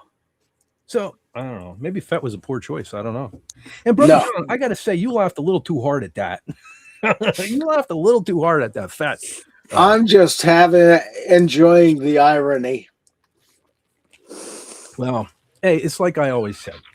Here's the thing. I ain't the skinniest mofo on the planet, but I don't consider myself fat either. But I adopted the evil genius moniker because I am not evil, nor am I a genius. So it's like calling a fat guy tiny. That's what I always said. So I guess I'm reaping what I sow. I'm getting what I deserve. They're calling me fat, even though it's fat. Probably now, if you put the closed captioning on, if you're watching a replay and you put the closed captioning on and I say, hey, I am fat for hire, I guarantee it just said he's fat for hire. I guarantee. Go ahead, click it. Try it out. Take it for a test. I think for me, like every time someone says Sylvia, it actually doesn't say anything silly. It just puts the Y in Sylvia because, like, usually you spell Sylvia with a Y, but I spell it with an I instead. Right. I had when I was a kid, I always had a similar issue because my name. My mom was weird. I think my mom was part woke before woke was ever a thing because she took such joy in telling everyone how she named all her kids where the name could be male or female. Mm-hmm. Like, for example, my oldest sister, her name is Joe. J-O. Okay. So Joe can be male or female. My brother's name, technically, now I used to argue with her. I apologize for if you're hearing the notifications there. But so my brother, I used to argue with her on this one because technically his name was Raymond, but he went by Ray. So she would say, well, Ray can be a boy or girl's name. My brother actually named his daughter, her middle name is Ray, R-A-E, Ray. Yeah. And then my other sister's name, and I used to argue with her on this one too, because my other sister goes by Terry. And obviously that can be male or female, but technically her name was Terrell, which is female. But then she would say about my name too. That's why I'm not sure if I'm supposed to be happy about this or not. I used to be. I used to think I spelled mine the cool way, but so my name doesn't have an E in it, where it's always C-O-R-E-Y. I'm just C-O-Y. So, but then I come to find out that's the girl's way of spelling it. So like, I'm not a bitch. I swear to God, I'm not. I am not. Just saying. So, anyway. Gotta love it. I do. Because the thing was back in school, there was only one other person with my name. Mm-hmm. So it was kind of neat. Like in this area, it wasn't a popular name. So, well, I mean, that was a good thing and it was a bad thing because, if I did something that I could get in trouble for and somebody yelled, that's Corey over there. And I'm like, oh shit. However, I used to have the fella, I've told the story a million times, but the guy, my best friend back in the day, Jeff Luda. He's the one I had go with me when I bought my first Ibanez, that black one that I was just talking about. And we looked alike for some reason. We sort of looked alike. He had a little frizzy or curlier hair than me, but we kind of looked alike. So much so that the vice principal used to confuse us all the time. And well, no, it wasn't funny for Jeff because poor Jeff, like I went through this phase. Well, it was like a 3-year phase. Like 3 years, I did not go to cafeteria. I don't know why. I just didn't want to go down, hang out with everyone else. I didn't. Fett was a loner. So I would just roam the halls. And occasionally when the vice principal would see me, usually from far away, he'd yell, hey, stop, you're supposed to be at cafeteria. And I'd start running and he'd say, I know who you are, Jeff. Right. And I'm like, yeah, I got, it was funny until the end of the day when they made the announcements for the people that had to stay after school for after school detention. And I heard him call Jeff. And I was like, son of a bitch. Do I confess? Oh man. But yeah, I got Jeff in a lot of trouble. But the reverse is true too. There were a couple times where I know I was in trouble for things I didn't do. And I was like, well, I guess I owe Jeff for all the after school detention. I got him. So, anyway. Karma's a bitch. Yeah. The funny thing was Jeff in the first sort of iteration of what became roulette, he was the rhythm guitar player. So Mhm. I stood on one side, he stood on the other side. So I was like two of me, sort of, or two Ah. of him, however you want to look at it. So I was like, Yeah. yeah, we're like clones, sort of. But anyway, Yeah. Well, that's how it was with me and Jody. Because, when I first moved up here, I kept hearing, hello, Jody, and all this. And I found out later on that, there's another guy around here who looks just like me, so much so everybody confuses us. oh, that's weird, man. Yeah. Well, they say everybody has a twin somewhere in the world. Yep. So I always think to myself, poor fella. Yeah. Yeah. Oh, I holy felt the smoke. same Wait. way for Jody. See, Brother John, I got talking. I'm not even noticing, man. We got some new folks here. Yeah. We got the Padawannabe is in the chat. Ooh, He hey said there. Lego is releasing a large Boba Fett figure. I don't collect these usually, but I have the Lego Jango Fett from the early 2000s. I might need to complete the set. My problem with Lego is, and I know so many members of the community love Lego. Gary Ambrosius, he's like a Lego freak. Rancor Steve as well. My problem with Lego is in my adult life, I'm like a mint in box, MIB collector, as they say. Yeah. So the fun of Legos is putting them together. So I won't want to open them. Hence, I can't justify the, several hundred to several $1,000 price tag to some of the Legos that just sit in a box on my shelf. So I never really got into Legos.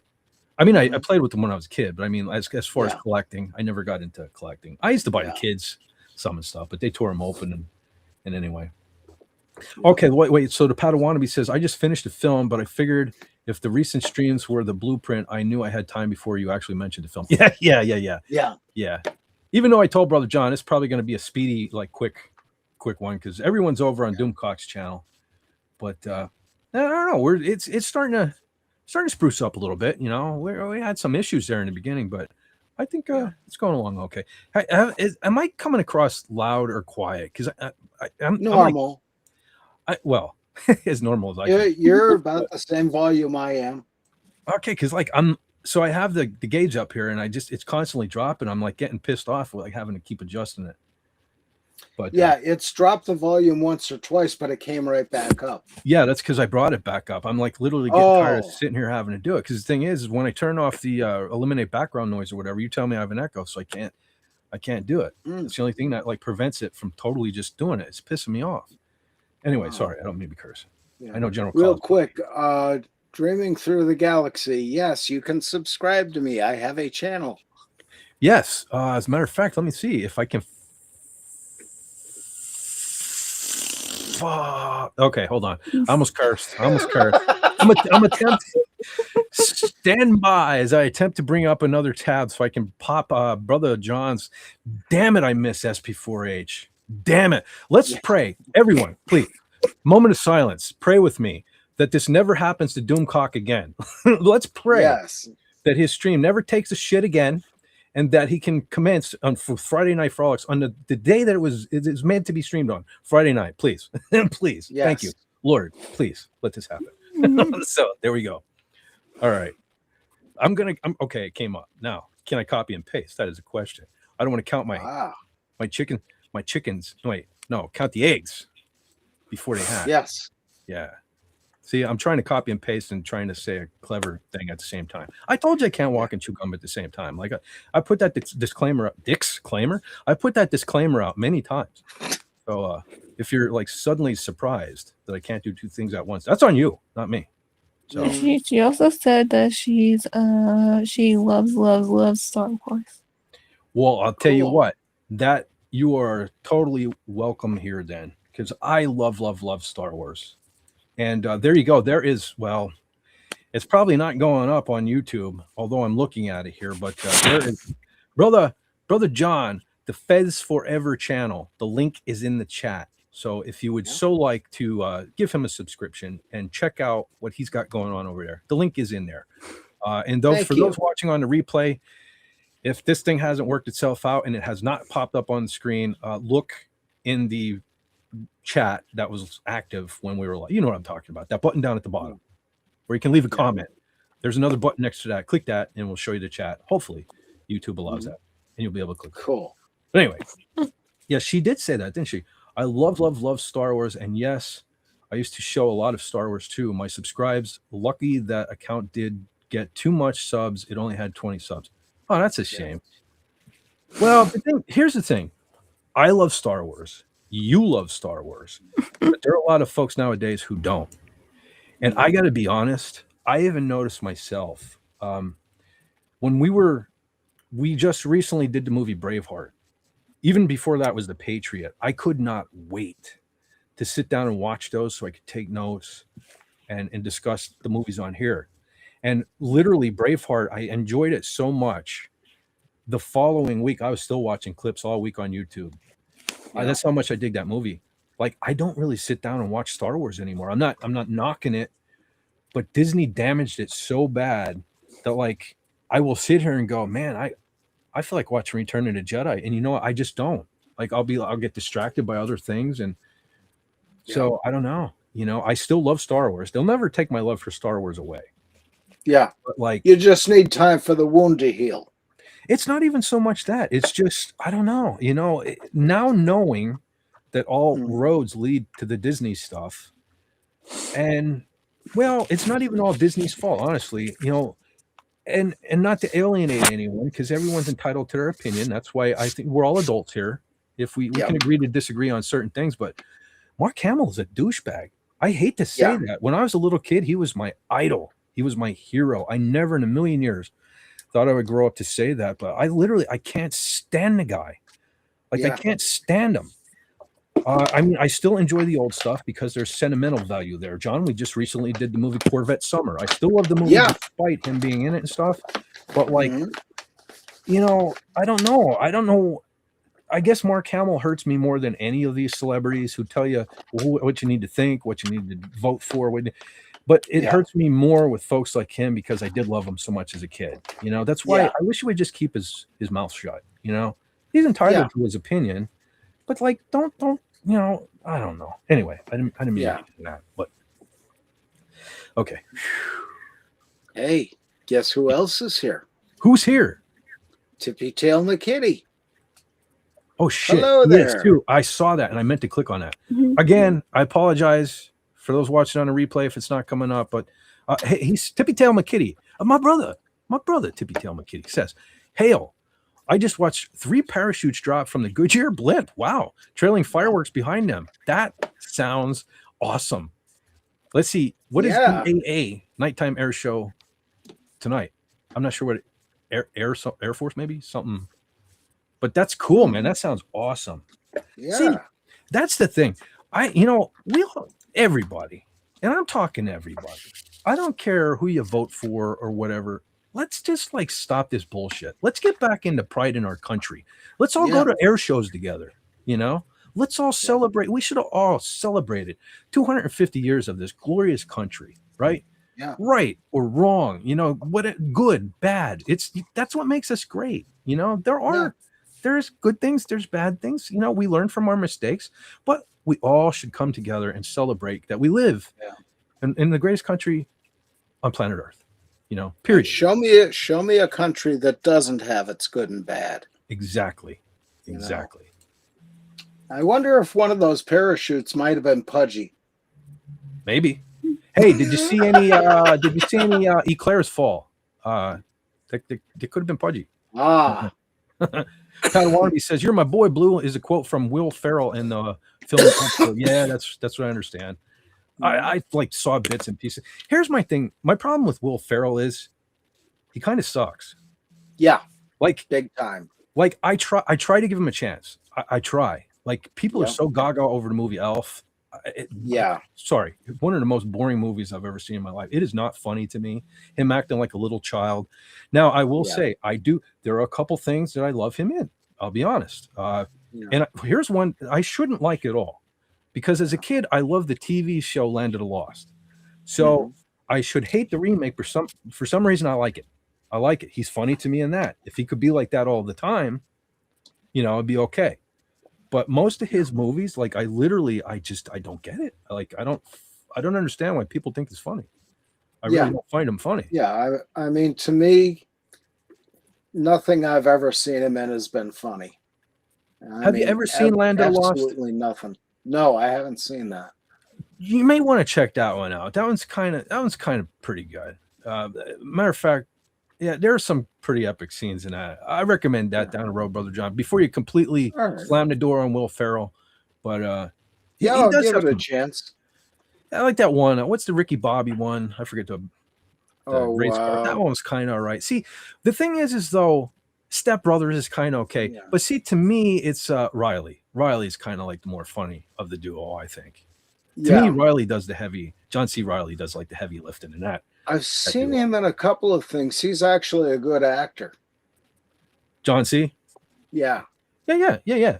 That's what I'm saying. I think most of the funny stuff Will Ferrell's involved in is John C. Riley. Because when Will Ferrell's on his own, I don't know, whatever. But I can remember him back on Saturday Night Live, always playing like that male cheerleader, and I don't know. Yeah, that made me sick. The only thing I can take away from his stint on there was he involved in the cowbell? Need more cowbells? Yeah, that was him. Okay, I'll give him that. Yeah, that one I absolutely hate because that ruined cowbell for drummers all over the world. And I like cowbell in certain songs. Most songs I hear. Yeah. Calling Dr. Love, the mountain song Mississippi Queen. I mean, there's a lot of really good cowbell songs. Well, and it's like now you start playing one and it's the whole audience is going, "Oh, Will Ferrell, more cowbell." And it's like, oh, jeez. Well, I made no secret about the fact that Wasp is one of my favorite bands on the planet. One of my favorite Wasp songs, called Jack Action, starts out with a cowbell. The secret with cowbell is the opposite of that Will Ferrell skit. Less is more. Too much cowbell. Okay, that's you're pushing it. You can't. Too much cowbell is not a good thing. Yeah, because that's the thing. You only hear it 8 times in the beginning of Calling Dr. Love. But if it wasn't there, you'd miss it. And if it was there more, it'd be overkill. Yeah, agreed. Oh, we got an update. Same thing with Mississippi Queen. Oh, by the way, Wasp did a cover of Mississippi Queen, too, on one of their... oh, no shit. Yeah, one of their singles, back when they had the cassette singles. I think I have it here somewhere. I think it was on the 95 Nasty single. They did that. Yeah. So the Padawannabe, we got a General Kala update. It says General Kala is on her way home. Over the next day, she heard how you all have been misbehaving. Oh, no. Uh-oh. We have? Have we? I don't think so. No. Just complaining as usual. I don't think we've really been bad. No, we've been being very nice and, pleasantly eating cheesecake and talking about cheesecake and not really, but cheesecake is always on my mind. Yeah. Let's have cheesecake tonight. Oh, you know what? I totally meant to bring. I took some, John, those pictures I sent you. I meant to show those this evening. So. Oh yeah. I swear to God, I think TZ is trying to fatten me up because last week I actually bought a cheesecake at the store, and this week she actually got me a whipped cheesecake, which is still in my freezer. I haven't even gotten into that yet. But she also got me, and man, did I overindulge. Like, okay, so I'm going to contradict myself. Last week I was saying how don't tamper with cheesecake. Do not tamper with cheesecake. Well, I literally ate my words this week because she got me Snickers cheesecake bites. Oh, wow.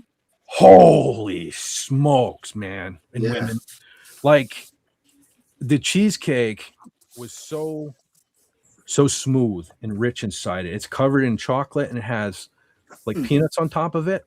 But like I took it out of the freezer and put them in the fridge, and so the peanuts get a little softer, and it's like it's almost like a nougat. I can't explain it. Anyway, they didn't last this week, so Fett's probably going to be a little chubbier over the next month or so. But there's that. So I guess you can tamper with cheesecake if it's done right. So I will. Yeah. I will admit when I'm wrong. I'm big enough to admit I was wrong last week. Sometimes tampering with cheesecake is acceptable. Yeah. Well, I would say they tampered with the Snickers by putting good cheesecake in it. There you go. Okay, so it wasn't. Yeah, you're right. Okay, Brother John, you are right. It wasn't tampering with cheesecake. It was tampering with Snickers. Okay. Yeah. All See, right. I could be a Okay. politician. Yes, you could. You sold me, Brother John. I'd vote for you. James Caserta says Ray will forever be woke. Yeah, the character. Yeah. For sure. It's and again, no problem with Daisy Ridley. I've no problem with Yeah. Daisy Ridley. That was the script. She did what she was told to do. Yeah. So I just like of the three. So the Force Awakens, the Last Jedi, and the Rise of Skywalker. Right, Force Awakens is the best of the three, but even that, like, if I see it's on TV or something, I don't watch it. Like, it Yeah. hasn't stood the test of time for me. Yeah. So, Although she is a rather good-looking girl, but well, yeah, but I mean, I don't know. We the can't base it on character this either. sucked. Yeah, the character definitely sucked. Like, yeah, she just instantly know how to do everything. Yeah. But that's poor writing. I mean, look at the road led to somehow Palpatine returned. Like, we can't even like come up with a reason. Like, why? Mhm. Like, come on now. Yeah. Jeez. At least with the Clone Wars, everyone that knocks Darth Maul's return, right? At least in the Clone Wars, there was an explanation. There was a way he came back. There was a way he ended up getting like kind of normal. Well, if robot legs can be normal, at least they built an entire world around how that happened. They didn't just go somehow Darth Maul returned. Yeah. So anyway. Dreaming Through the Galaxy watches Star Wars and Marvels. Like Marvel, like superhero movies, I got to confess, I am so superhero fatigued out. I can't watch. It's probably going to be a decade before I watch another superhero movie. And that's, again, it's not just the movies. It's the actors. I can't stand them all. Yeah. I can't stand Yes? I mean, to be honest with you, my personal favorite Marvel's character is Iron Man. Mm-hmm. For one reason why I just like how he acts more than other superheroes. Yeah. Okay, are you saying the character, or are you saying like Robert Downey Jr.? Like both the character and the actor. Yes, Robert Downey Jr. was perfect to play Tony Stark. 100%. I totally agree with that. But yet he's another one of these people who, let's just say for sake of argument, he was kind of on my side of the fence when it comes to politics, but sold himself out and joined the rest of them and all that horseshit from a couple of years ago. So I lost a lot of respect for Robert Downey Jr. as a person. Yeah. Go ahead, brother. The one thing I'll give him respect for is he did come back from the edge of hell. He did, with all the drugs and the jail and the et cetera. At least he's got his act together on that. Yeah. Too many actors are over the edge on the other stuff. Yeah, like shut up. Like I cannot stomach. Like I can't even watch a Marvel movie that has the Hulk in it anymore. Yeah. Because of that jackass. Like I can't. Ruffalo. Yeah, Ruffalo. I like, go away, dude. Go away. You ruined. He almost single-handedly ruined Marvel for me. Mm-hmm. So I don't know. I don't know what they're thinking. You're supposed to make your fans happy. All your fans. All this stupid shit from the last several years where people are telling you this movie wasn't made for you, and then they whine and cry when you don't go to see it. Well, you told me not to see it. Yeah. So. And let's face it, none of these movies will ever be the Bill Bixby Hulk. No, no, he's 100% my Hulk. I mean, my Superman is Christopher Reeve, but I mean, of all of them, I grew to like Henry Cavill. I always called him Cavill. I guess it's Cavill. Yeah, I warmed up to him, and even though Man of Steel wasn't great, I could see him doing a great Superman movie, and then they fired him. And honestly, I think they fired him. Okay, I know the excuse was he didn't do that cameo in Shazam or whatever it was. But I honestly think it's because he's more like one of us. He cares about lore and history and the characters and stuff like that. And they're like, you don't. I think that's why he got fired. Yeah. Yeah. And as far as the, Star Wars and Marvel movies go, I'll admit there's some good ones out there. I mean, the original Star Wars especially is the icon. But give it 3 to 5 years before they make another one. Because, as you say, people are fatigued out with the superhero movies and all this. Mhm. And, I think they're redoing the same story with different words in a lot of cases. And Totally. of course, all the CGI, I can't stand CGI. That's one thing where I was always more of like a DC. I love Marvel, don't get me wrong. When it comes to quantity, they have a lot of good stuff. But when it comes to quality, I mean, DC has Superman, Batman, Wonder Woman. You know what I mean? They're like the ones that I really loved as a kid. Yeah. But the thing is DC's CG is so horrendous. Yeah. Like their movies, what was it, that Justice League or whatever it was? Like I couldn't even watch it. Yeah. The CG was so poor and overdone. Holy smokes! Hold on. Yeah. Hold on. I got a blip. Uh-oh. We have the Padawannabe, folks. The Padawannabe has joined us. Hello. TP. Hello. See that episode of Seinfeld where Jerry kept thinking his girlfriend's belly button was talking to him, saying hello. Okay, he must be setting things up. So, all right, he's here. So, okay, that's probably my cue. I didn't realize I was muted all that time. My fault. Yes, sir. Yes. Well, it could have been shenanigans on my end too, but how you doing, brother? How you doing? Doing good. Now you guys are actually talking about stuff I could talk about. No, I didn't mean to get so long-winded about the Catawees thing and all that stuff there, but you know what I do. Well, Get long-winded. Hopefully this doesn't unhook me. Oh, is it even gonna? Well, as long as we're on the subject of Star Wars, I saw this meme and I had to grab it because I always thought this. And this is Disney era, so let me pop this thing up. Anyone familiar with The Mandalorian? Yes. Yes. Check this out. Is that what I think it is? That is, I'm attempting to take us down. Yeah. Notice the resemblance. That's horrible. Yeah. Like that was my first thought when I saw that. Yeah. So yeah. Way to go, Disney. Mommy, make it you're stop. designers, man. Yeah, let's get that out of there. But yeah.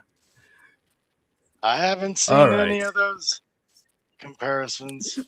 Yeah. That'd be kind of funny. Somebody builds that. That was a really popular Lego ship, that Venator class. Yeah. And I never saw any video of his girlfriend go, wow, that's really, hey, wait a sec. Yeah. I've never seen anything like that. That's hilarious. Yeah. Well, as long as we're kind of in that mode, Sylvia, look away. Because I have another thing. We'll just get this right off the bat, especially since there's some other dudes here. Fellas, check this one out.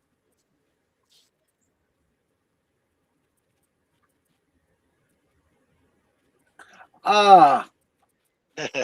I get it now. Yes. I always wondered where the word came from, and now we know. And knowing is half the battle. Well, the artist must have wrote the alphabet. You can look again, Sylvia. Yep. Okay, let's see. But you were talking about Henry Cavill. I wanted to say something about that. I do think they fired him because he is too passionate. I think he looked at the script and was not happy, and maybe not put some ultimatums, but I think he made his feelings known. The guy built a computer from scratch. Like he wanted to learn to do that so he could play computer games. Yeah. So he learned to build and he built his own computer. So like you were saying, the guy is kind of a normal Joe. He doesn't strive to be that guy. He just is that way. Yeah. Yeah, the kind of guy who gets passionate about something like Lenrod. He's learned how to do all the computer games and build computers and do music and the things he really loves to do.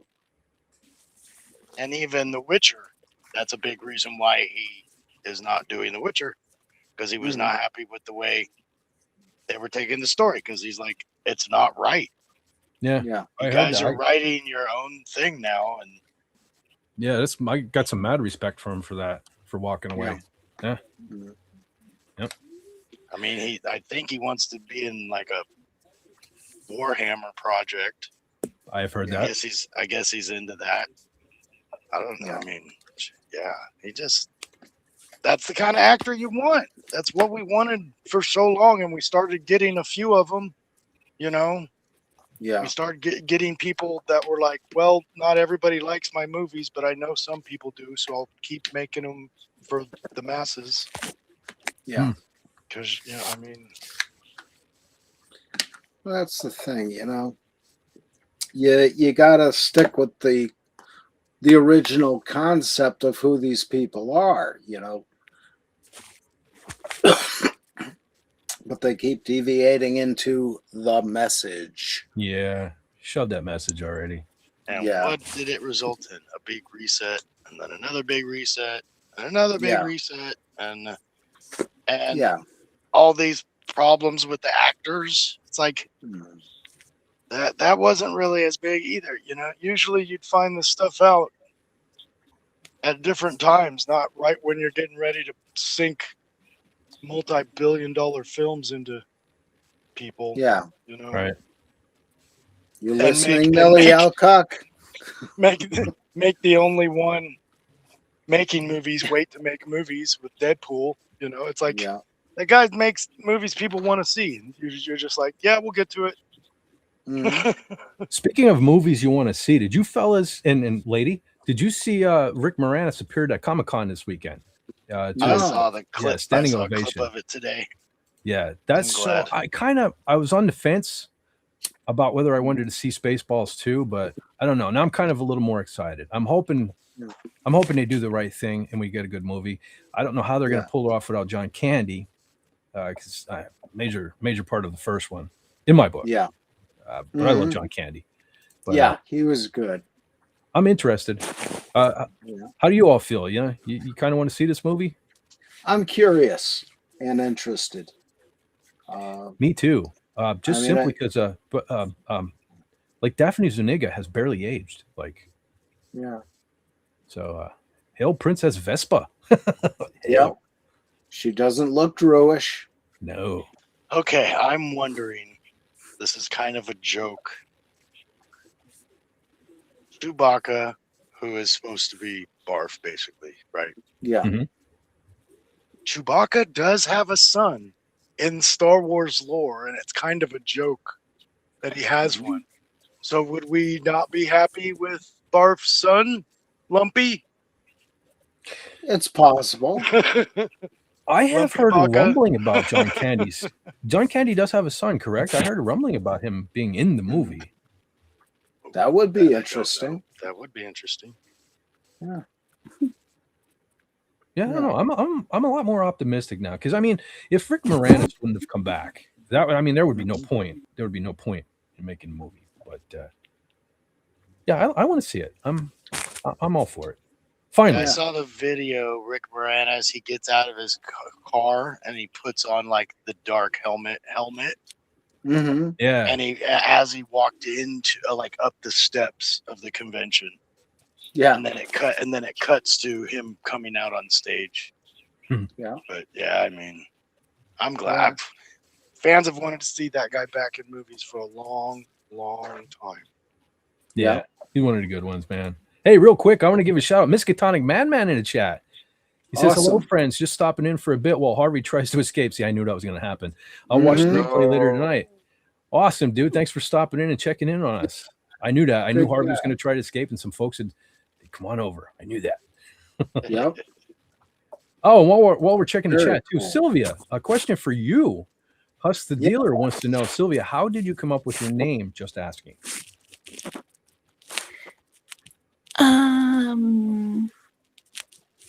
To be honest, I actually made the name up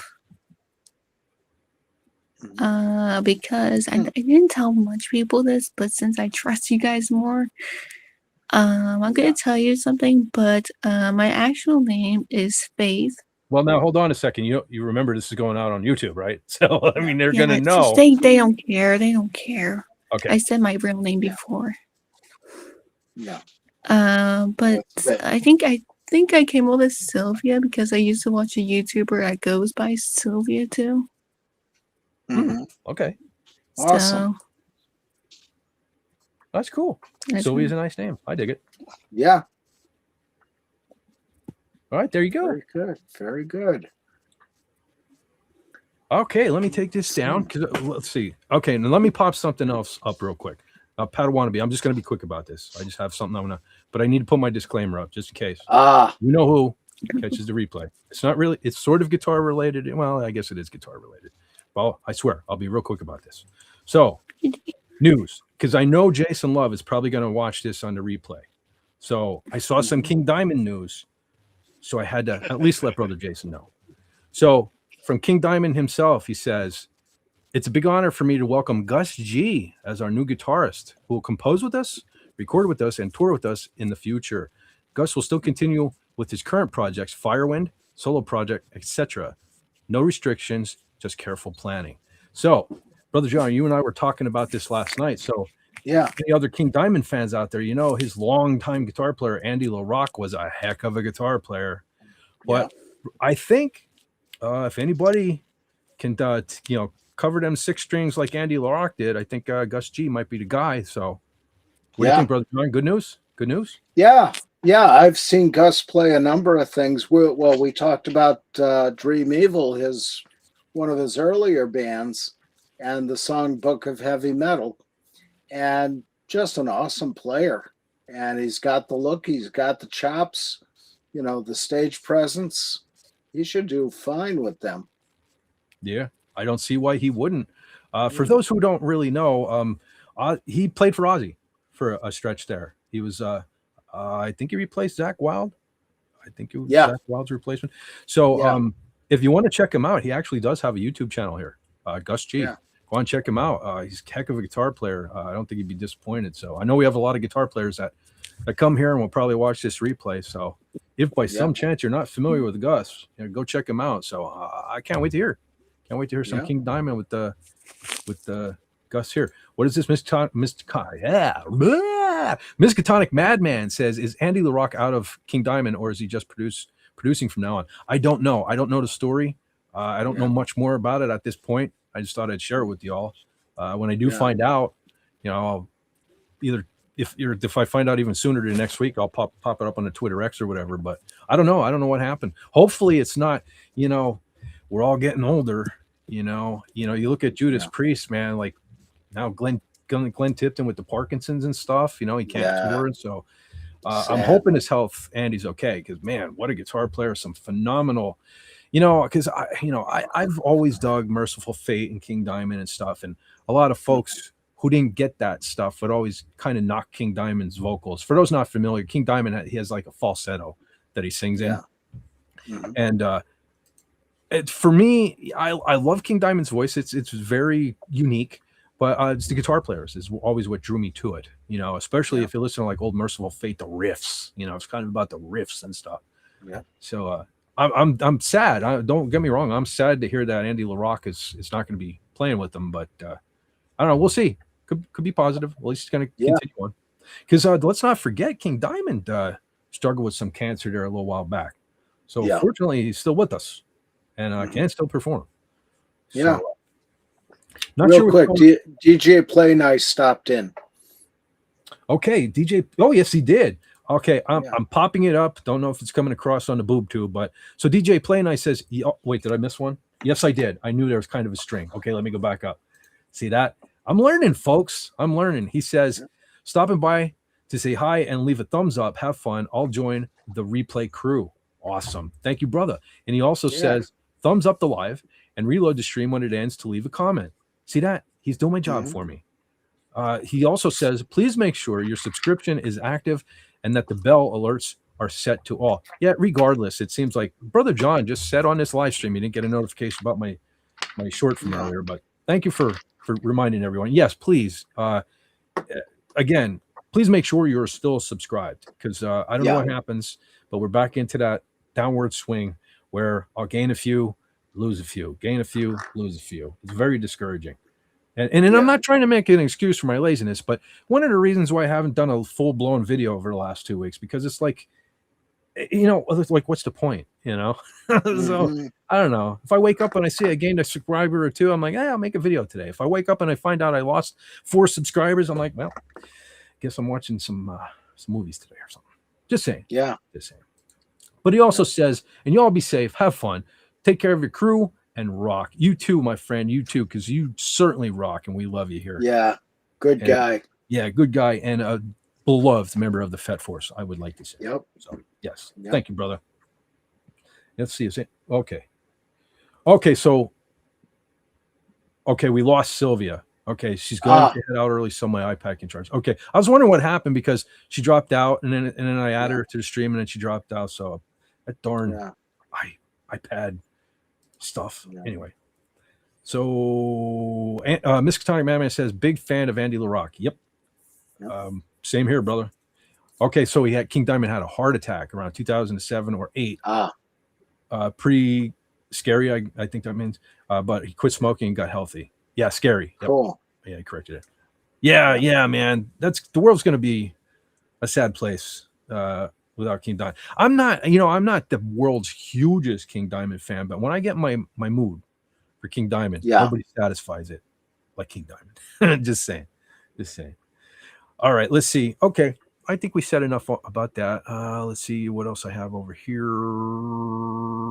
Okay, just gonna pop these up just for sake of popping them up. So, the internet does its thing. There's flavors of the week. There's this, there's that, and the other thing. But so this Sophie Cunningham, if anyone's following, her. Well, first of all, I think this is just some kind of scam to get us to watch women's basketball. Really, the whole, what's her name? Caitlin.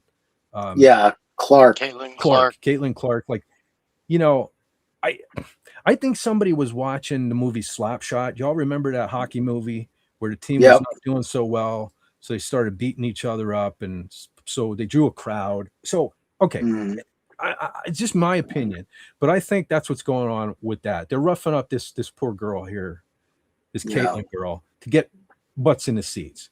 But out of this, this Sophie Cunningham has kind of become part of Americana, I think. And so I'm sure you all saw the point video where she's talking at everybody. And so everybody's made memes and all these sort of things. And the one, not to ruffle any feathers, but that one where her and Trump are pointing back and forth at each other dressed like Uncle Sam is just effing hilarious, man. Yeah, that's so bad. But so anyway, I saw this here. I don't know who made these. I just grabbed them off the internet, but I thought this one was pretty neat. The whole George Washington thing. And if I was the WNBA, I'd grab this and I would use this for promotional purposes because you know what I mean? I think this would get butts in the seats, especially now around the 250th anniversary of the country. It's the perfect time to do this. Along with this one was this one. I thought this one was great. They don't. No, apparently not. Because like it's not doing it. They're promoting the wrong ones too. And even it's just I've watched not games, but I'll watch highlights and stuff to see what was going on.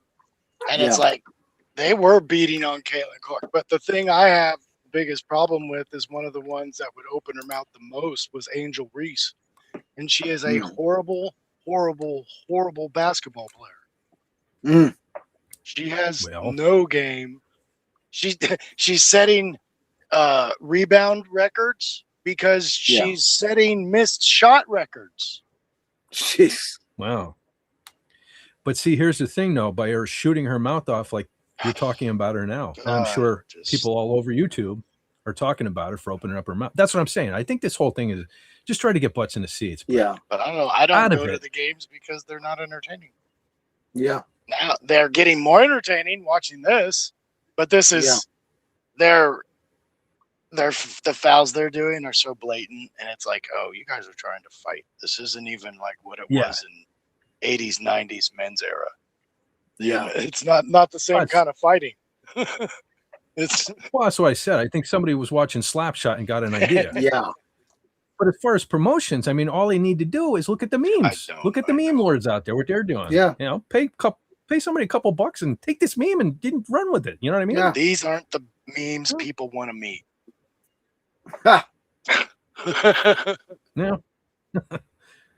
Well,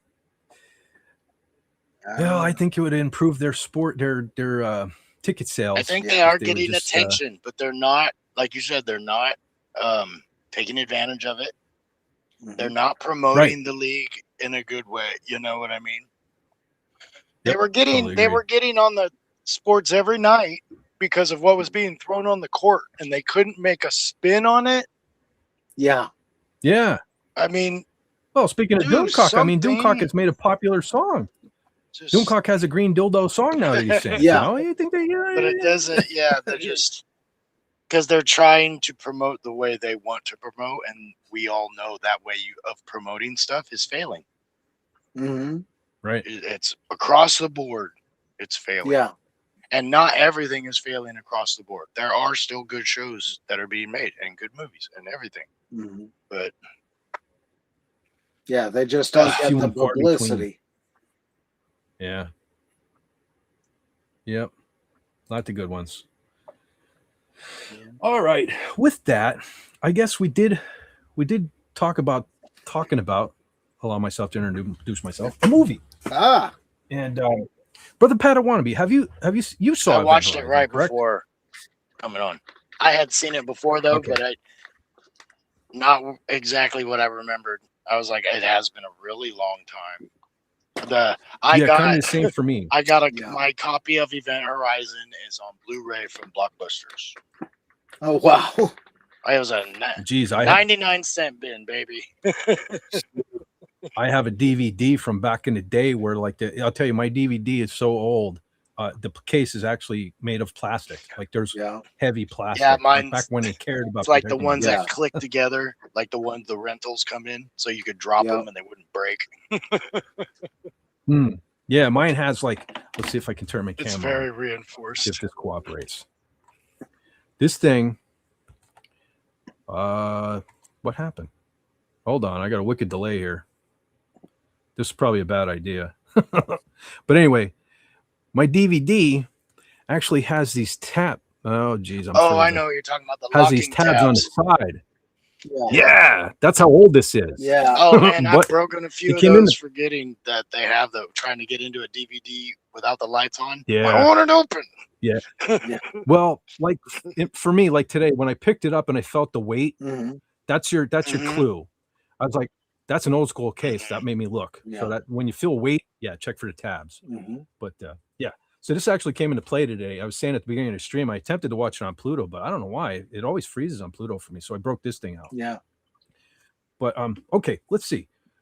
Let me bring so probably for those watching on the replay, since we only have 5 people here now.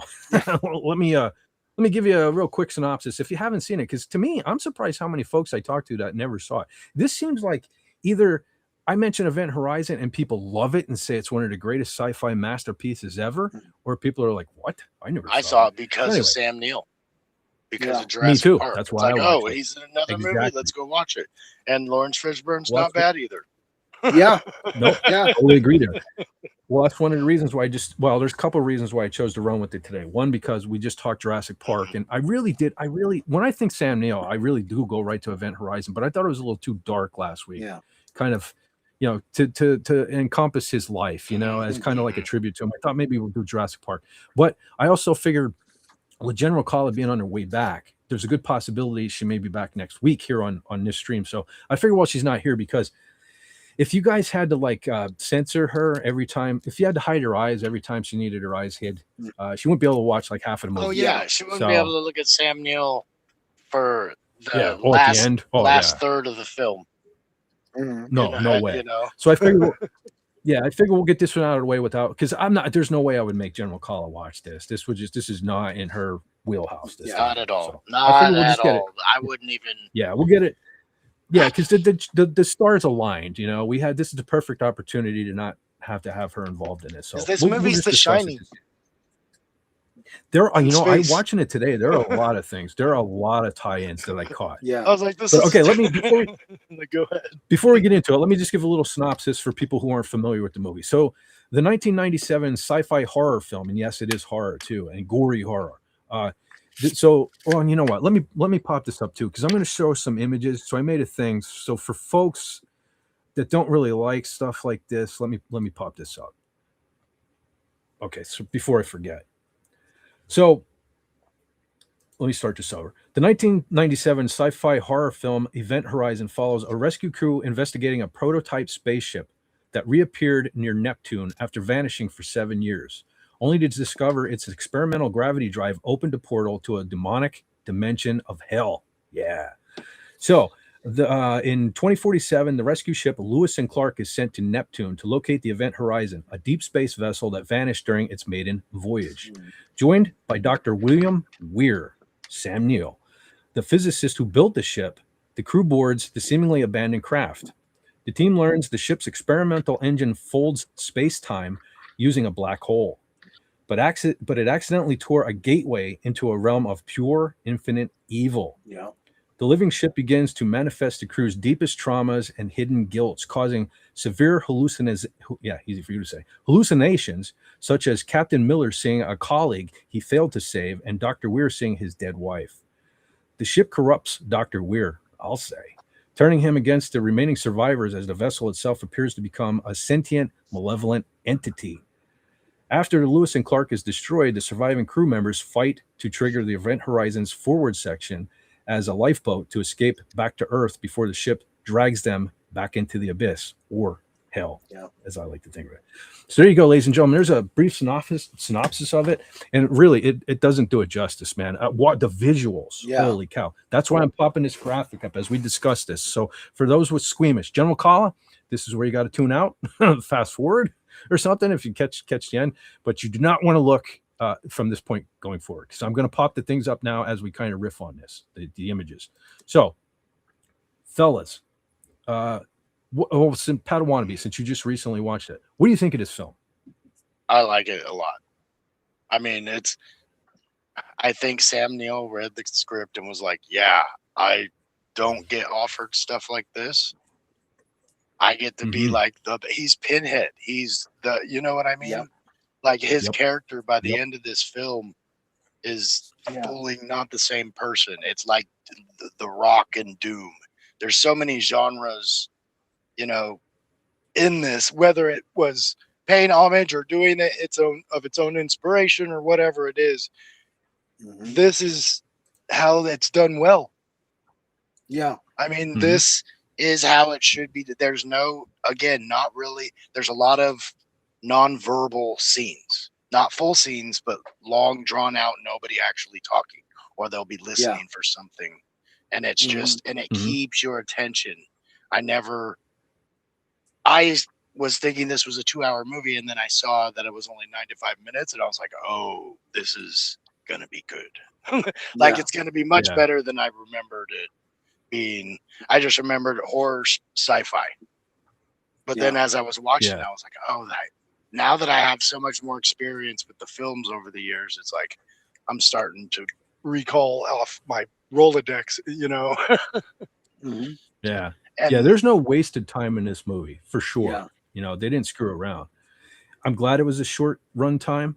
And so there are so many things like Alien, for example, like a lot of especially the Lewis and Clark ship, kind of was reminiscent of the Alien ships to me.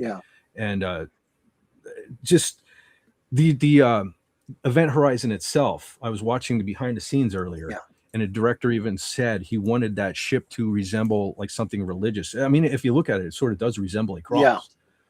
So there's so many, and there, like some windows resemble stained glass, like a church. Right. So there's this good and evil thing going on in this whole movie. And you know, I also saw, like you said, Hellraiser. Just simple things like some of the doors, the way they meshed together, reminded me of how the Lament Cube puzzle. The whole gateway, the whole tunnel, and everything. I was like, this is so Hellraiser. Well, even Dr. Weir at the end when he gets possessed or whatever you want to call it, I mean, totally looked like. When I'll have some screenshots, Dan, totally just looked like Pinhead without the pin. You know what I mean? But he was even speaking in that. It's like kind of that. We are home.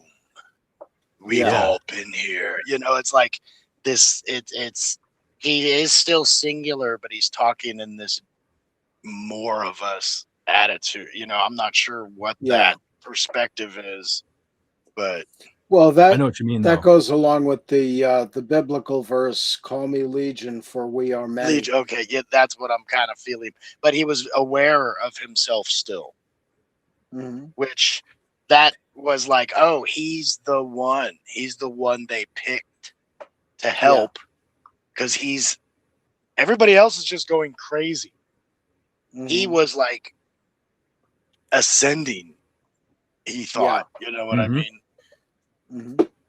Well, you know you're in for a treat right off the bat, because that scene right in the very beginning where we're introduced to Sam Neill's character, and that shot where he's on that space station, and he pours a cup of coffee, and it kind of, the camera pulls through the window, and you get that really slow drawn back shot focusing on that space station. I can just imagine what it took to shoot that. Yeah.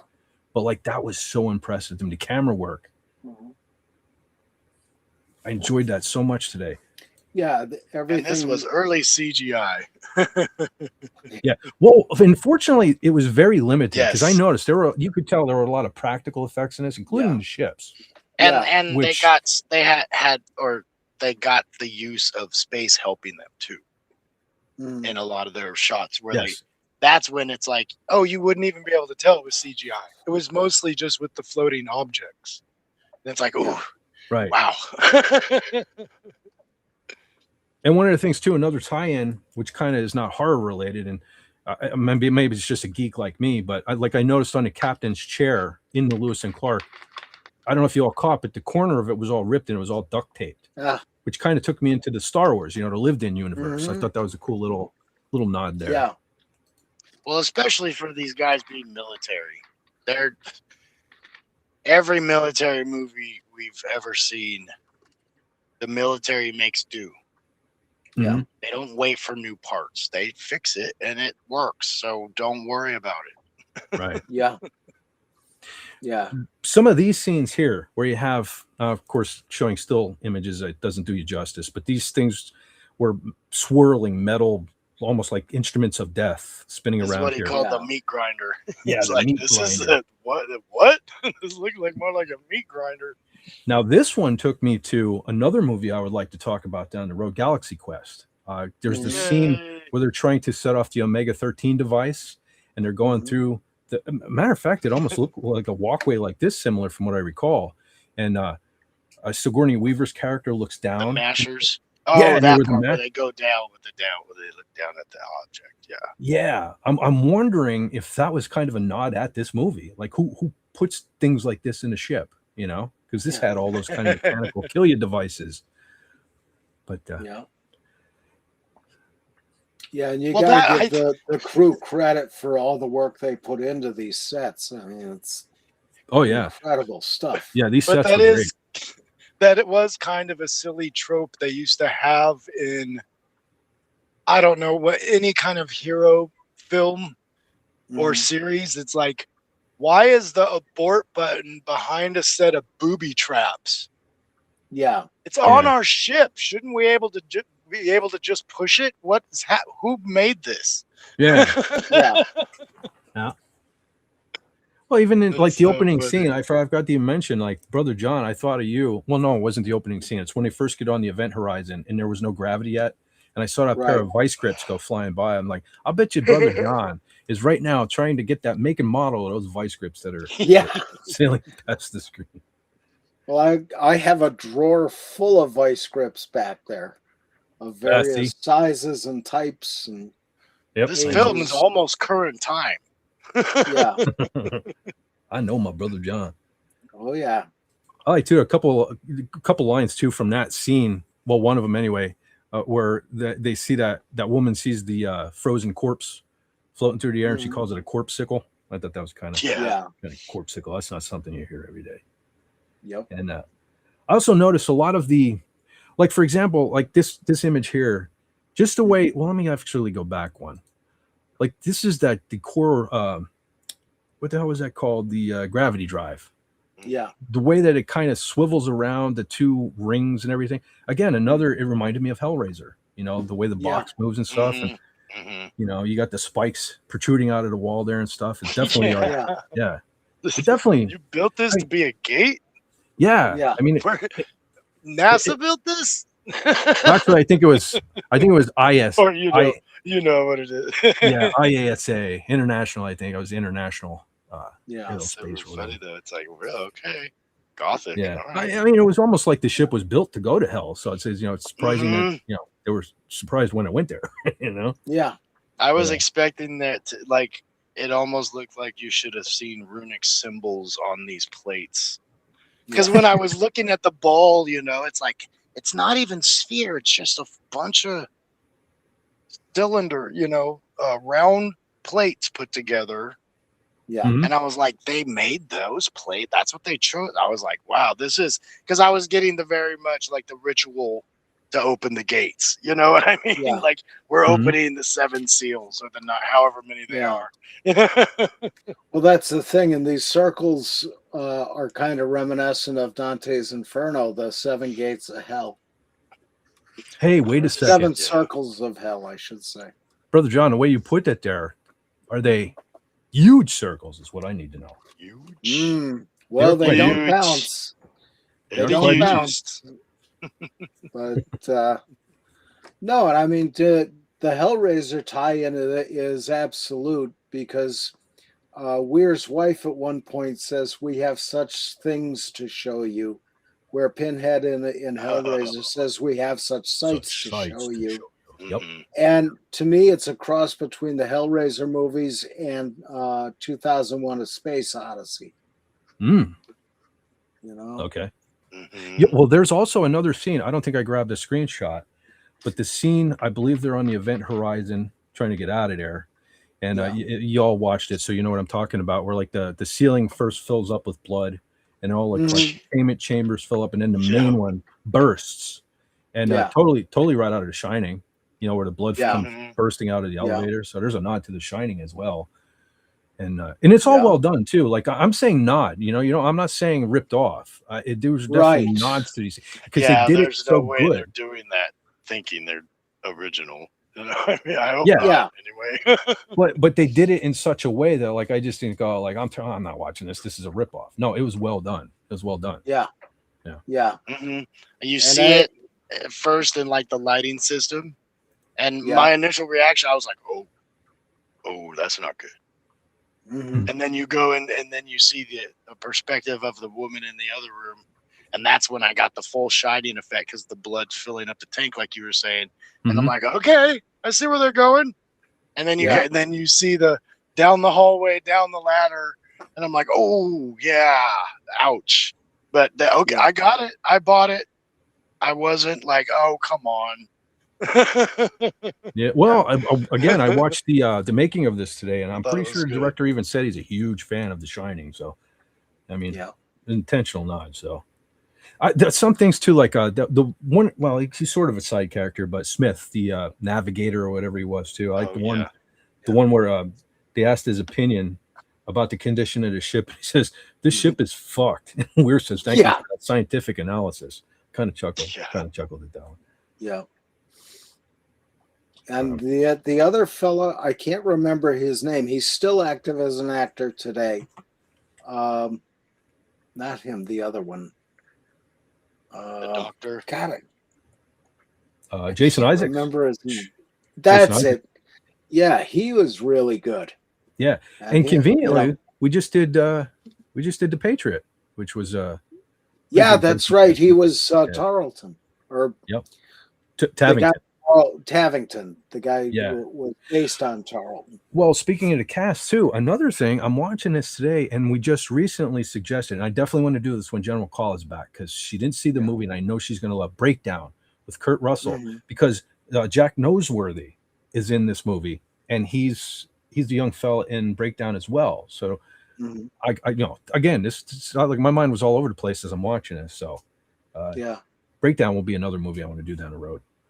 Yeah. Anyway, and Lawrence Fishburne, you got to give a nod to in this, because he was really tight with what he was doing. Yeah, and he had just come off of playing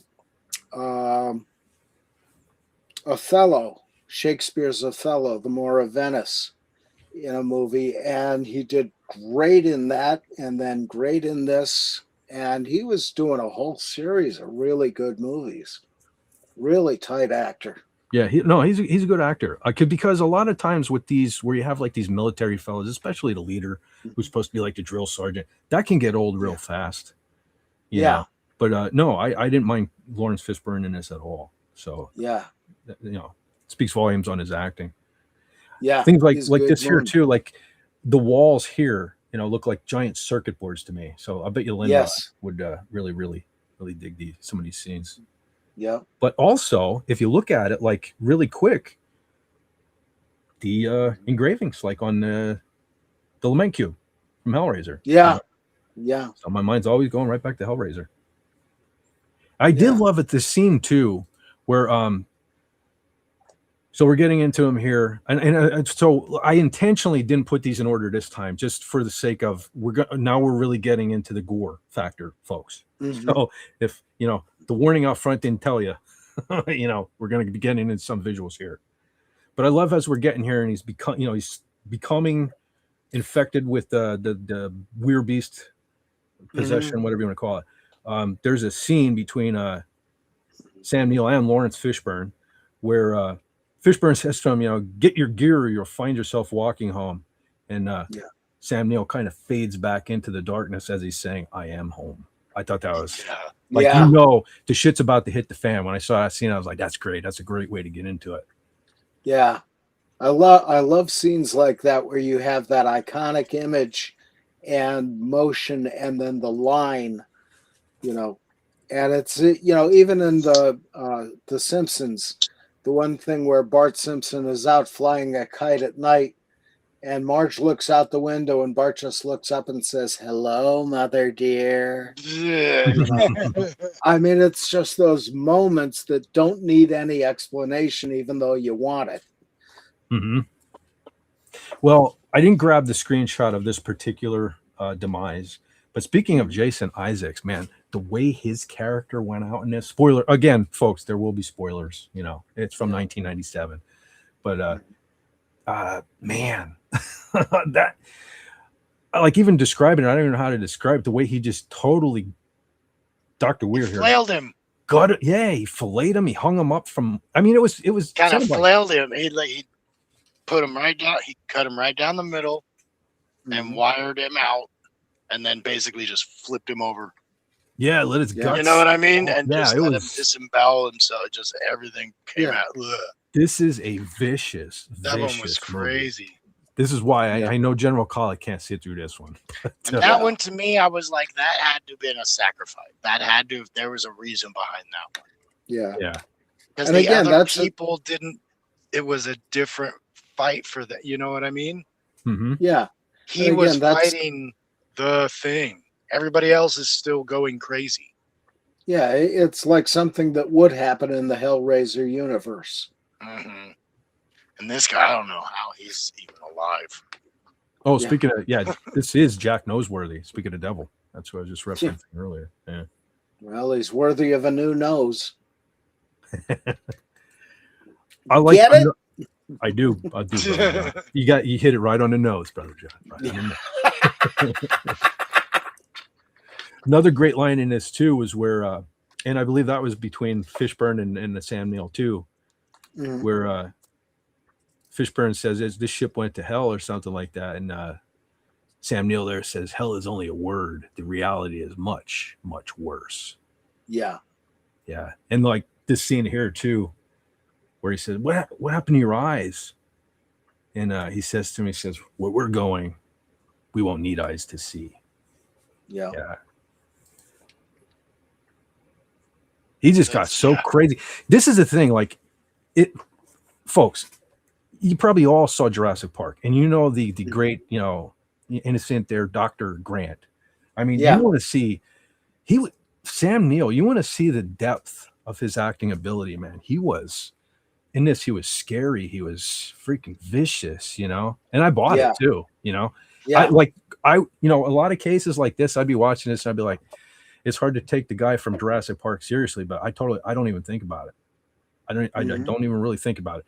There is one thing that does make me think about it, and I'll show that at the very end. But his acting was so great. Like I didn't think of him as Dr. Grant once through this whole movie. I wonder if he ever laughed at this and he's like, I was in a dinosaur movie and I didn't even get beat up like this.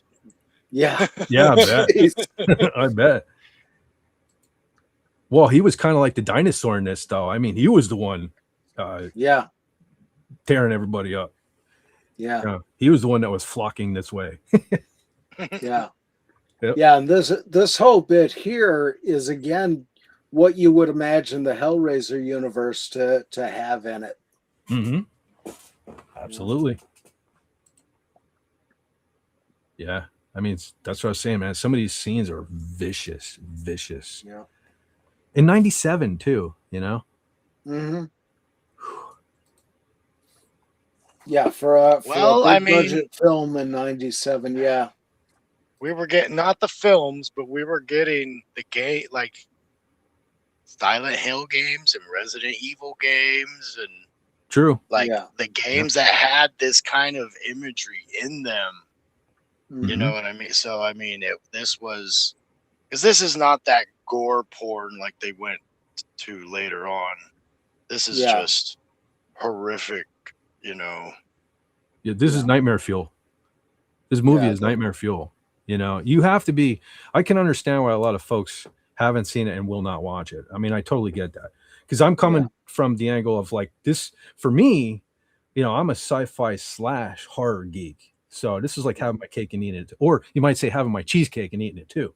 Mm-hmm. So, I mean, this fits the bill for me. Like when I'm in the mood for like good sci-fi gore. I mean, this is. I don't know if you can do much better than this movie, to be honest. Yeah. And to have all this work done, and these are in the shot for what, like a second? Yeah, like they're flashed in real fast over a few seconds, and like that's it. That's all that was for.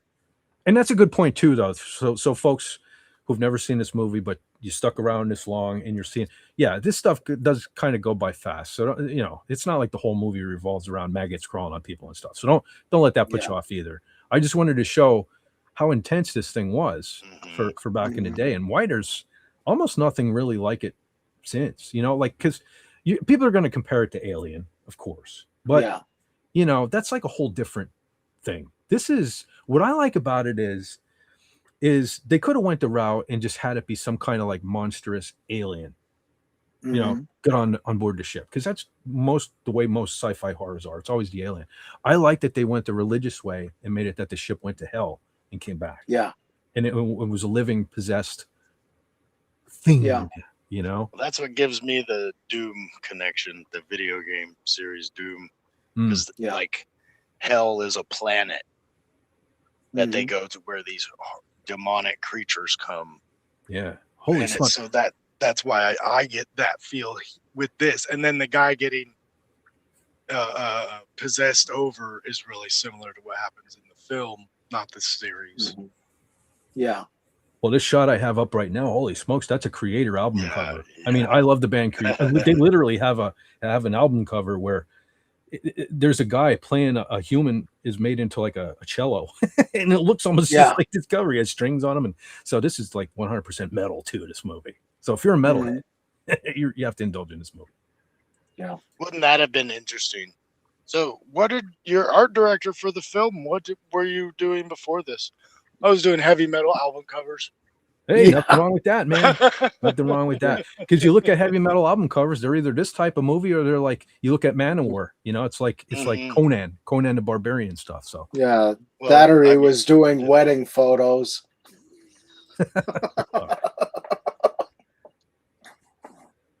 Yeah, man. Look how vicious the imagery from this movie is. It's horrific. Like I said, nightmare fuel. And that's why it's one of my favorites. Yeah. Like I said, I don't watch it all the time.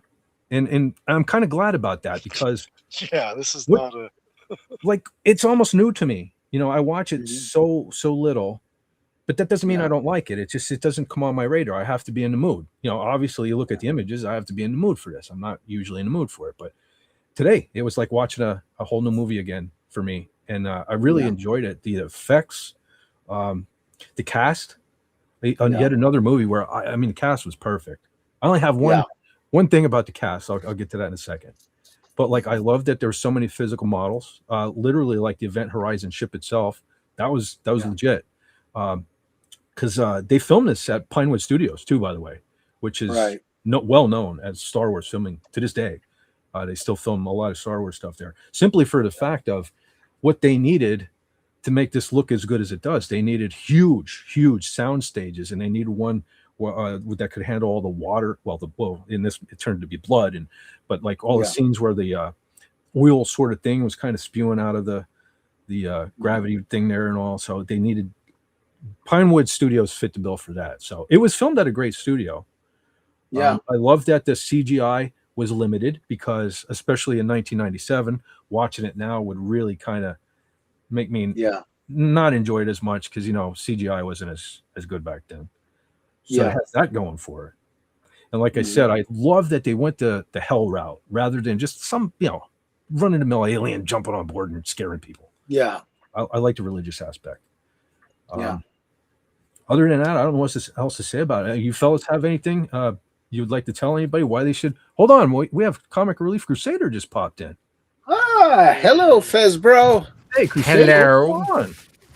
Hey, this and that, and the Event Horizon. Okay, I was just about to ask you, have you seen this film? Is there anything you would like to add to this?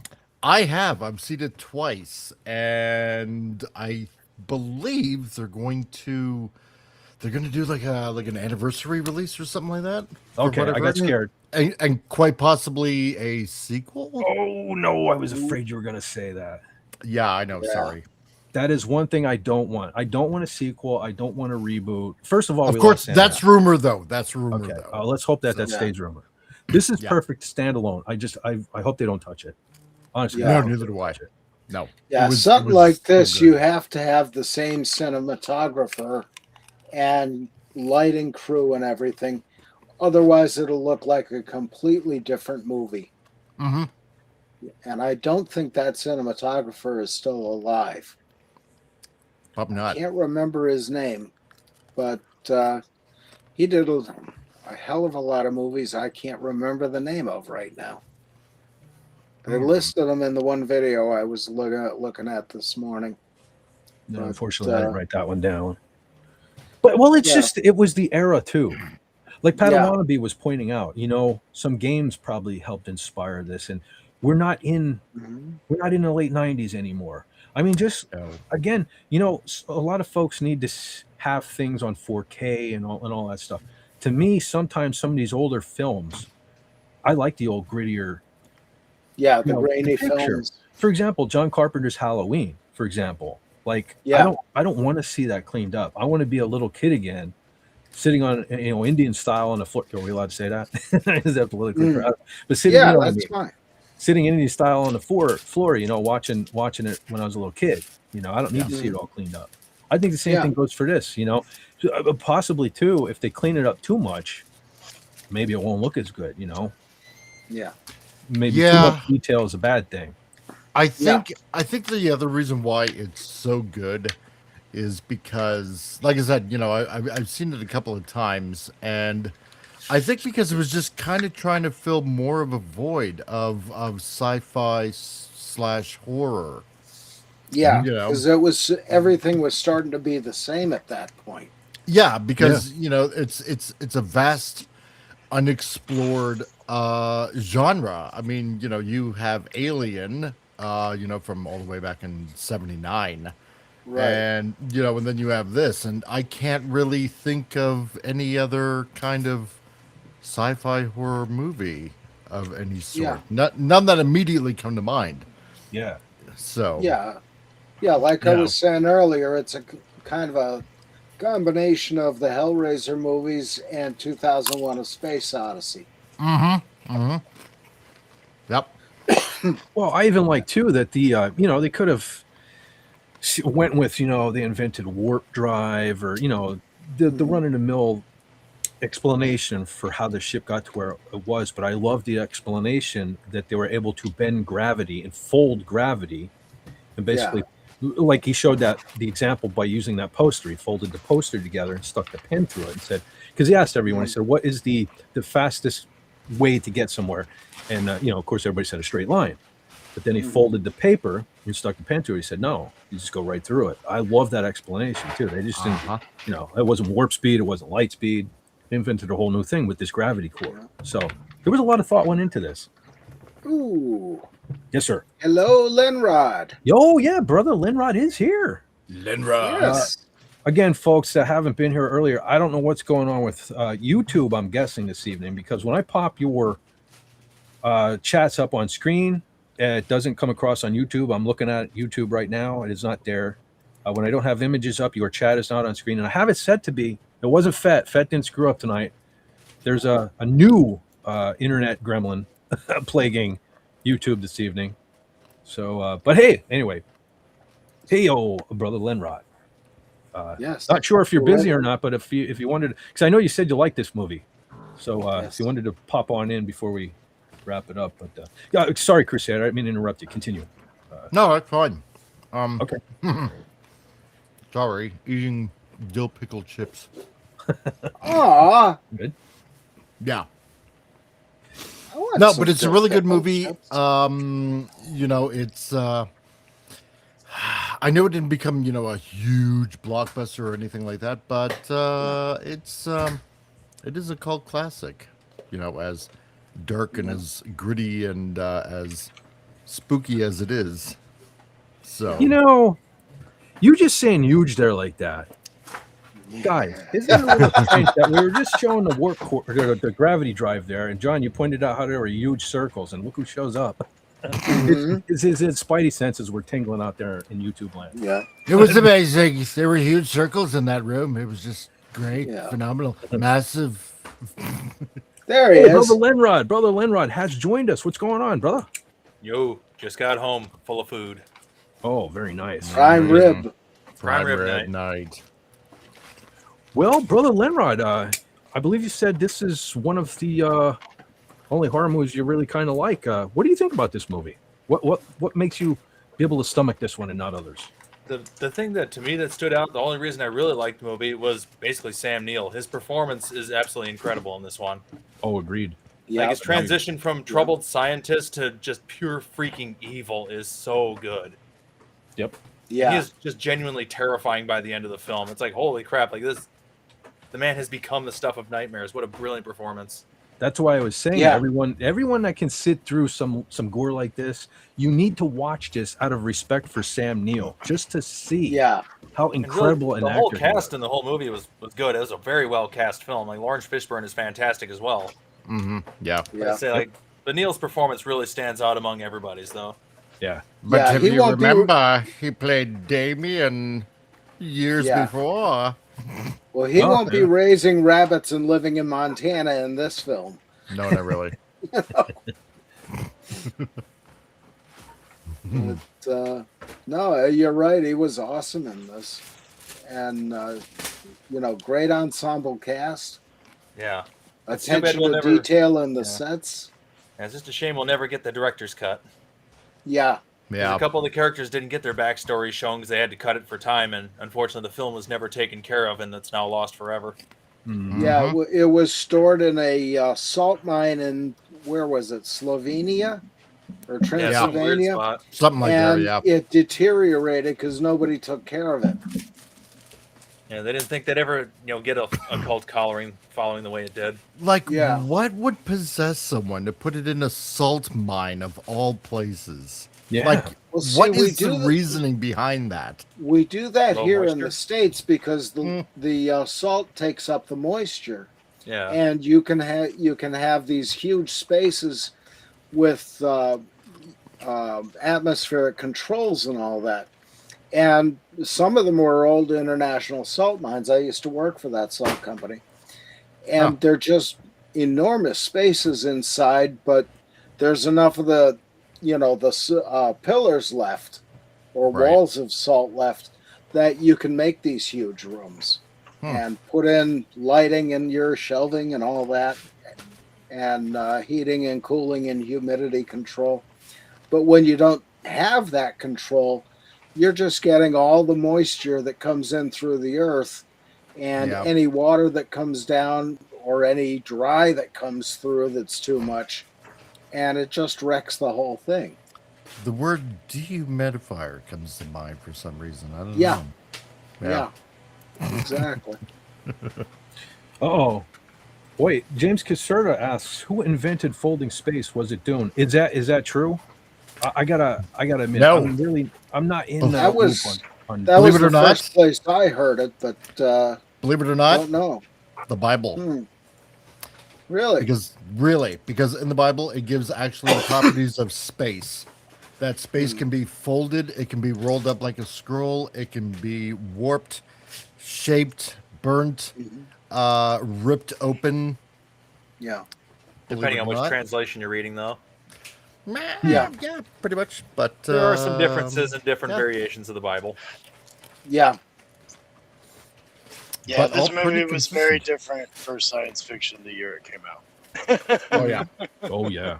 Oh yeah. I was just looking to see what else came out in that year, and this is the year we got Men in Black, and we got Fifth Element, we got Starship Troopers, and then we get Event Horizon, which actually outgrosses Boogie Nights and Sling Blade, and both those movies were up for awards. I can see why. Well, you know, the other movie that came out at the same area as this, the same year, was Titanic. Yeah, Titanic. And And Sam Neill, yeah.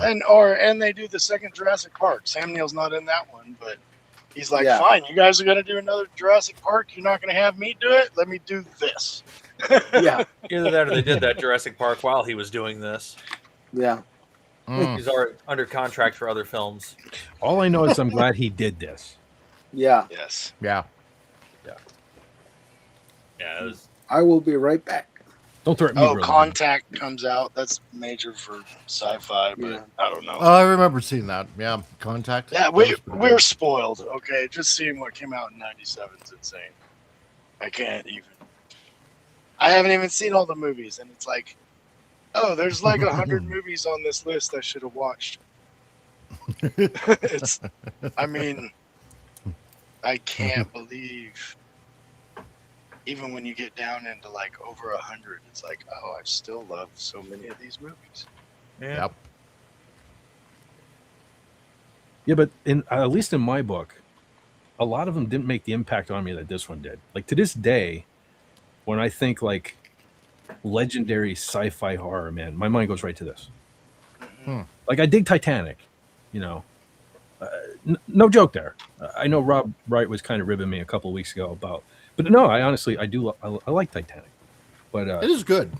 yeah, I mean, well, I like the ship and stuff. I don't know. I have a connection with the Titanic, the ship, so I kind It of does a like good I don't job watch it. of making you forget the ship is going to sink. Yeah. Well, plus for sci-fi horror, what else you got to compare this to? Jason Alien. X in space. So Alien Resurrection was probably about the same time. This That's it. came out the same year, yeah. Same year, yeah. Which wasn't What was it, as bad as Hellraiser I thought it 3? was going to be. No, I dig Resurrection. So Resurrection was okay. It wasn't. I think it was better than 3. Yeah. So Resurrection, that was the one with the kind of hybrid, half human, half alien creature, correct? Kind of like her Yeah. baby or whatever. Yo, dude, I actually I feel bad when that guy gets sucked through the wall at the end. I like. No, wasn't that 4? That was 4. Oh, was it? Yeah, that was 4. Oh, okay. Alien 4. Yeah, Alien 3 was on that prison Which one planet had thing. Winona Ryder? 4. Oh, okay. Yeah. Yeah. 2 Okay, was it's with, the Space Marines and Hicks and, game over, man. Game over. And then 3 was, where they landed, where Ripley was like on that prison planet thing. And, yeah. And then What at the was end, the she one where basically falls in the lava. they cloned her several times? That was 4. That was okay. Yeah. That was one. Yeah. Yeah, like the Ripley that they got to hang out with was the one that finally worked. Yeah. So she's like half alien or like 3/4 alien because her DNA was so muddled up with the alien DNA. Yeah. Yeah. Yeah, and then there was Prometheus and whatever the other one behind that was. I watched that first Prometheus, and honestly, I can't even remember it. Yeah. I like some of the scenes in it, but the movie was. Yeah. I started losing interest with all those like Aliens versus Predator and stuff. Like it seemed like it would have been a good idea, but it really kind of wasn't in my book. Aliens I don't know. Predator was The just first people versus aliens. Yeah. I mean, the first Alien versus Predator, I didn't mind it whatsoever. I thought it was a pretty cool idea. But the second one, yeah, that could have been way better. Yeah. Way better, I thought. So, but that's just me. I thought the first one was, like, visually was really impressive. They did a great job properly blending the CG and the puppets together. Yeah. Yeah. But story-wise, like I said, it felt like it was more just people versus aliens with the predator hanging around most of the movie. It was kind of lacking where it needed to have something. Yeah. Now give me Aliens versus Predator versus Terminator. And then I'll be happy. I'm fairly certain the Terminators would win. Yeah. Nah, The one I want to see is Predator versus MASH. Like MASH, the TV show? Yeah. That'd be awesome. Yeah. That'd be different. What we need to do is make a reality TV show where we get all the illegal Mexicans to hunt down, child hunters, and call it Aliens versus Predators. Yep, there you go. James Caserta says he walked out on Prometheus. I don't blame you. Well, no, I do. That's a waste of a couple of bucks. You might as well try to get your money's worth. Yeah. But then again, maybe you did. Yeah. It's like that song from the Aqua Teen Hunger Force movie. Talk, watch. You came here, watch it. Don't like it, walk out. We still have your money. Yeah. That's about it. I like the opening scene of Prometheus, the aliens on the waterfall, or the engineers, I guess they called them. But I would have wanted to see a story about them and what led up to that moment and why, rather than what they went into. That was kind of, Well, tell you what, for the sake of the folks that are going to watch this on a replay and who don't like the gore, so I can take this down if we're just going to get into kind of like our usual hanging out talking thing. Let me just say one more thing about Event Horizon. The only thing that kind of takes me out of it, and it did it again today, and it's just me, but it's a little nitpick. So let me bring this up. Okay. So, yeah, Jolie Richardson reminds me so much of a young Laura Dern that like every time I would see Sam Neill and them two together, I'm just like, I'm hearing the Jurassic Park thing. That's the only thing. That's my only, like, she's a beautiful woman. I love her. And as a matter of fact, for those that don't realize, she was the cute blonde we were talking about in The Patriot a couple of weeks ago. And fantastic actress. It's just the resemblance to me, especially in the movie. I don't know.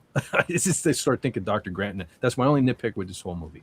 But again, probably. So I would suggest this movie for October. The people that do the horror movies during October, I say this is the perfect time to watch that. If you want a good horror, psychological thriller horror, this is great. Well, I have these two beautiful women up. Let me clarify. He said horror, not horror. Horror. Potato. But I know so many people that are trying to find new movies, and it's like, well, I will tell everybody that is looking for a Halloween movie, an adult Halloween movie this year, to watch Event Horizon, because it's there you go, plenty good enough to keep in a rotate, especially for fans of that. This is something worth dipping into every year or every 2-3 years. Agreed. Make it part of the Halloween tradition. Yeah, agreed. No, because like I said earlier, I mean, besides Alien, name me another sci-fi horror film. There's not too many. There's not too many. That was my joke with the Freddy one, and it's like, oh, they're just trying to put him everywhere. Same with Hellraiser. That one where they were in space. Yeah, that was that's right. They did eventually make an effort. Okay, well, so have any of you gentlemen ever seen the movie Space Truckers? I've heard of it. I've never seen it. The Korean one? No, it's what's his name? The dude that was in he was in like Easy Rider. He was in Texas Chainsaw Massacre 2, Speed. Oh, He was okay. the villain in Speed. What the hell's his name? I think I did. Dennis If it's the one I'm thinking Dennis of, Hopper. then yes, I think it is. Yeah. Dennis Hopper. Yeah. It's a Dennis Hopper flick. And it's kind of just, you said about other sci-fi horror. It's sort of, there's elements of horror, and it's like kind of filthy too, in a way. Yeah. I've been trying to get Doomcock to watch that almost as long as I know him, because he's never seen it to this day. But I don't know how I saw it, but it's kind of an interesting watch, and there are some horror elements to it, but it's fun too. It's nothing like Event Horizon. I will watch this just because of who's in it. Yeah. Okay. Well, yeah. If you haven't seen it, man, that cast right there, I thought maybe I was like, is that this movie I'm thinking of? And it is not. I don't think I've seen this movie, but I like all three of them. I may have seen this. I don't know offhand. Oh, I highly recommend it, especially for guys. Because it's kind of dirty. There's some dirty stuff in it. No, but yeah. 96. I probably didn't see this. It was 96. Yeah, it is exactly what the title is too. He's like a space trucker, and yeah, definitely worth a watch. Highly. I mean, I would cover it down the road sometime on the channel. I know the ladies aren't going to take the.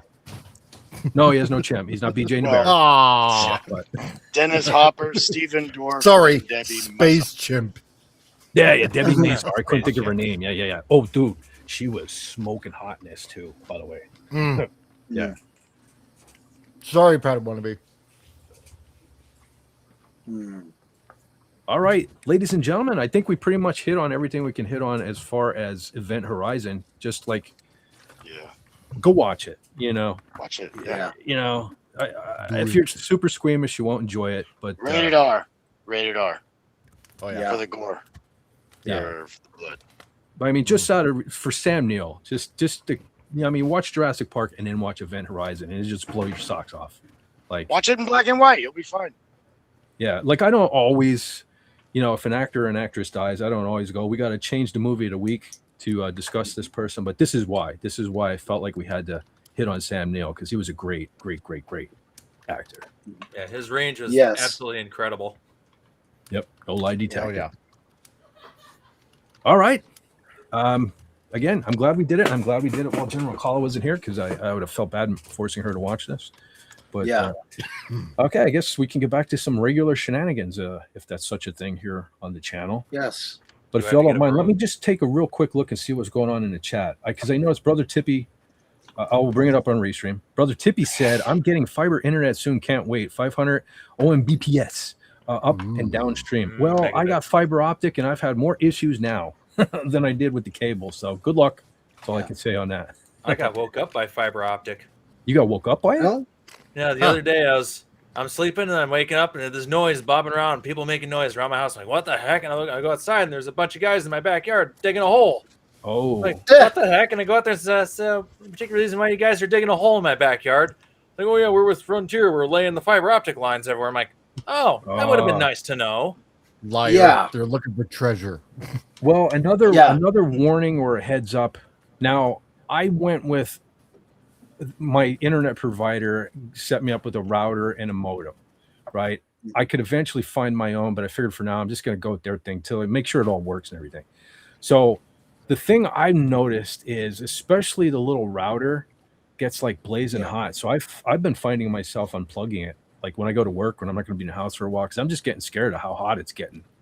So keep an eye on that, because they even gave me a little thing. The thing's called Plume, the thing that I got. And they even gave me a little thing that plugs into my outlet upstairs that's supposed to like amplify the internet up there. I don't even put that in anymore. I had my outlet and everything hot. So just keep an eye on that if you get something like that. Just saying. Yes, definitely. Oh, Fett, there you go. I know you've been wanting. Did we lose Pat Wannabe? No. Are you He there? froze a little bit.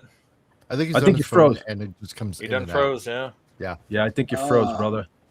His internet got jealous of the talk of fiber. Well, yeah, it could be on his end, but I'm looking at the time. We are at 2 hours and 43 minutes here. The witching hour, where the all gremlins my go. technical. Oh, we lost him. He is invisible. Come back. Well, I'll keep an ear out for a blip. Hopefully, can rejoin us. In the meantime, I like Tippy Tail's comment there. Fett was the iceberg that hit the Titanic in a previous life. That's probably what it was, because I ruined everything. You're probably right about that. Well done, Tippy. He knows me well. Yeah. All right. All right, fellas. So comic, what you been up to? Funny you should ask that, Fett. I have been up to many things. Uh-oh. Some of which... I hope they're all legal. Only partially. No, actually, none of it legal because of Bill C9 that is now passed in Canada like a week ago. So everything that I say and do in Canada is pretty much illegal and possible jail time for life. So there you go. Yeah, no, I'm not kidding when I said that either. No, anyway, I'm hearing horror stories. Oh yeah, dude. My dream was to move to Ontario since I was a little kid, but I'm like, fuck that. Now. God, no, anyway. Move to Alberta. Move to Alberta. Yeah, we're planning on leaving. Well, you know that anyway. The Republic of Alberta. Yes, become a citizen. Hey, I have always suggested that we switch California and Alberta. I mean, yes. Let's just make this happen. It's like what? Who did I tell that to today? It's like alchemy. It's like the law of equivalent exchange. Yeah, yeah. See, it's perfect. Listen, you don't want to be there. Them Californians don't want to be here. They hate everything about this country. So we just make a swap. Because on top of that, we got Canadian Spider-Man. He just moved here. He's like literally a little over an hour away from me now. And so if we do separate, he's going to have to actually change his name from Canadian Spider-Man to Alberta Spider-Man, probably. Yeah. So probably a small sacrifice that he has to make. What else have I been up to? Oh, yeah. So on Sunday, I released my manga trailer for the manga that I'm planning out. So it's really good too. You gotta see it. Yeah. At least they didn't release the Kraken. Oh, sorry. Well, thinking out loud. So that's tomorrow. No. If you wanna put it up, then you can. And if anybody in the chat that's watching, if you can go watch it and just kind of put it out there, promote it kind of thing, I would greatly appreciate it. Because, the more people that get eyes on this, then, it would just kind of help to promote kind of things like that. Because also tomorrow we got, the draw stream. So for huge circles, huge, so huge. Circles like nobody's ever seen before. No, that's right, Fez brother. So phenomenally amazing. You haven't seen anything as huge as this before. It's even huger than all the clouds that are coming from Canada. Those dirty carbon footprint clouds. Even Dolly Parton said they're huge. That's right. Huger than hers. Monumentous. Anyway. Right. So that's what's going on. So I put it in the YouTube chat. I'm not sure. I'm going to bring it up on Restream. It's probably not going to pop up on the replay. But folks, I put the link for comics video in the chat. So if you're watching this on a replay, down a little tab where it says comment, there's another white button. Click that and it will bring up the live chat from what people were talking about here. And you'll see that very link. So go ahead and watch that video. Yeah. Even though white button might be racist to some. Oh, sorry. I mean the lack of color button. Second button. Yeah. It's okay. If it's against white, it's okay. Yeah. Yes. Right. True. Oh, yeah. Silly me. Yeah. Le button blank. There you go. But I did the lyrics for the song. I used AI for the tune, so don't shoot me. But had to do something. But you've lost 2 circle points, sir. Yep. But I'm drawing a comic. I can't do everything. Yeah. What else do you want from me? Anyway, no. Unless you want to broadcast. She's a really great character, and I love the song. Yeah, thanks. It's pretty cool. It's pretty cool. Yeah. So I'm even thinking about doing an episode now based on the comic that I'm doing. So Nice. yes. Nice. And You got the machine doing all the work. I do. Well, see, this is the way I see it, right? And I'm not trying to, I don't know, like steal the show, so to speak. But it's like if you think about maybe, let's say 30 years ago, okay, when programs like Photoshop and Illustrator came out, and like a lot of graphic designers out there were like, oh my God, this is just gonna take away from our jobs and all that kind of stuff, and it didn't really. It just made people learn new programs that they had to use, which sort of kind of made designing and advertising and stuff like that a little bit easier and a little bit faster to do.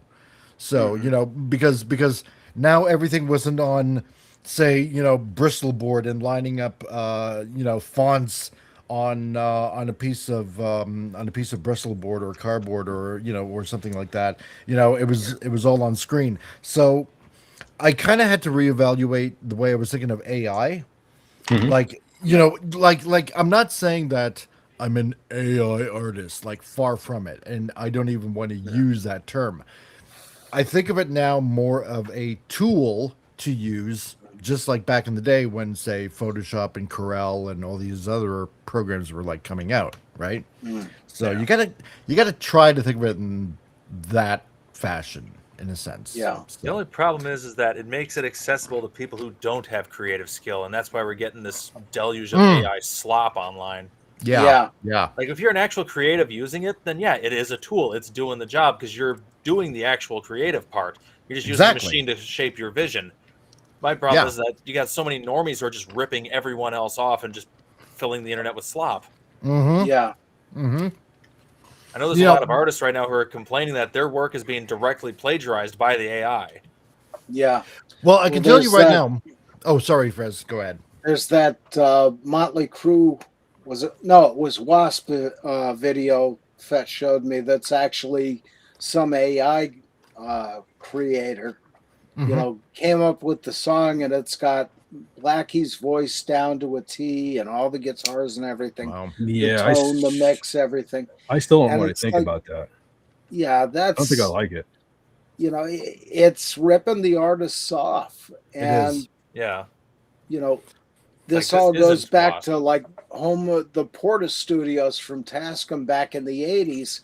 Yeah. Any schlub now can put out a demo quality, at least, song.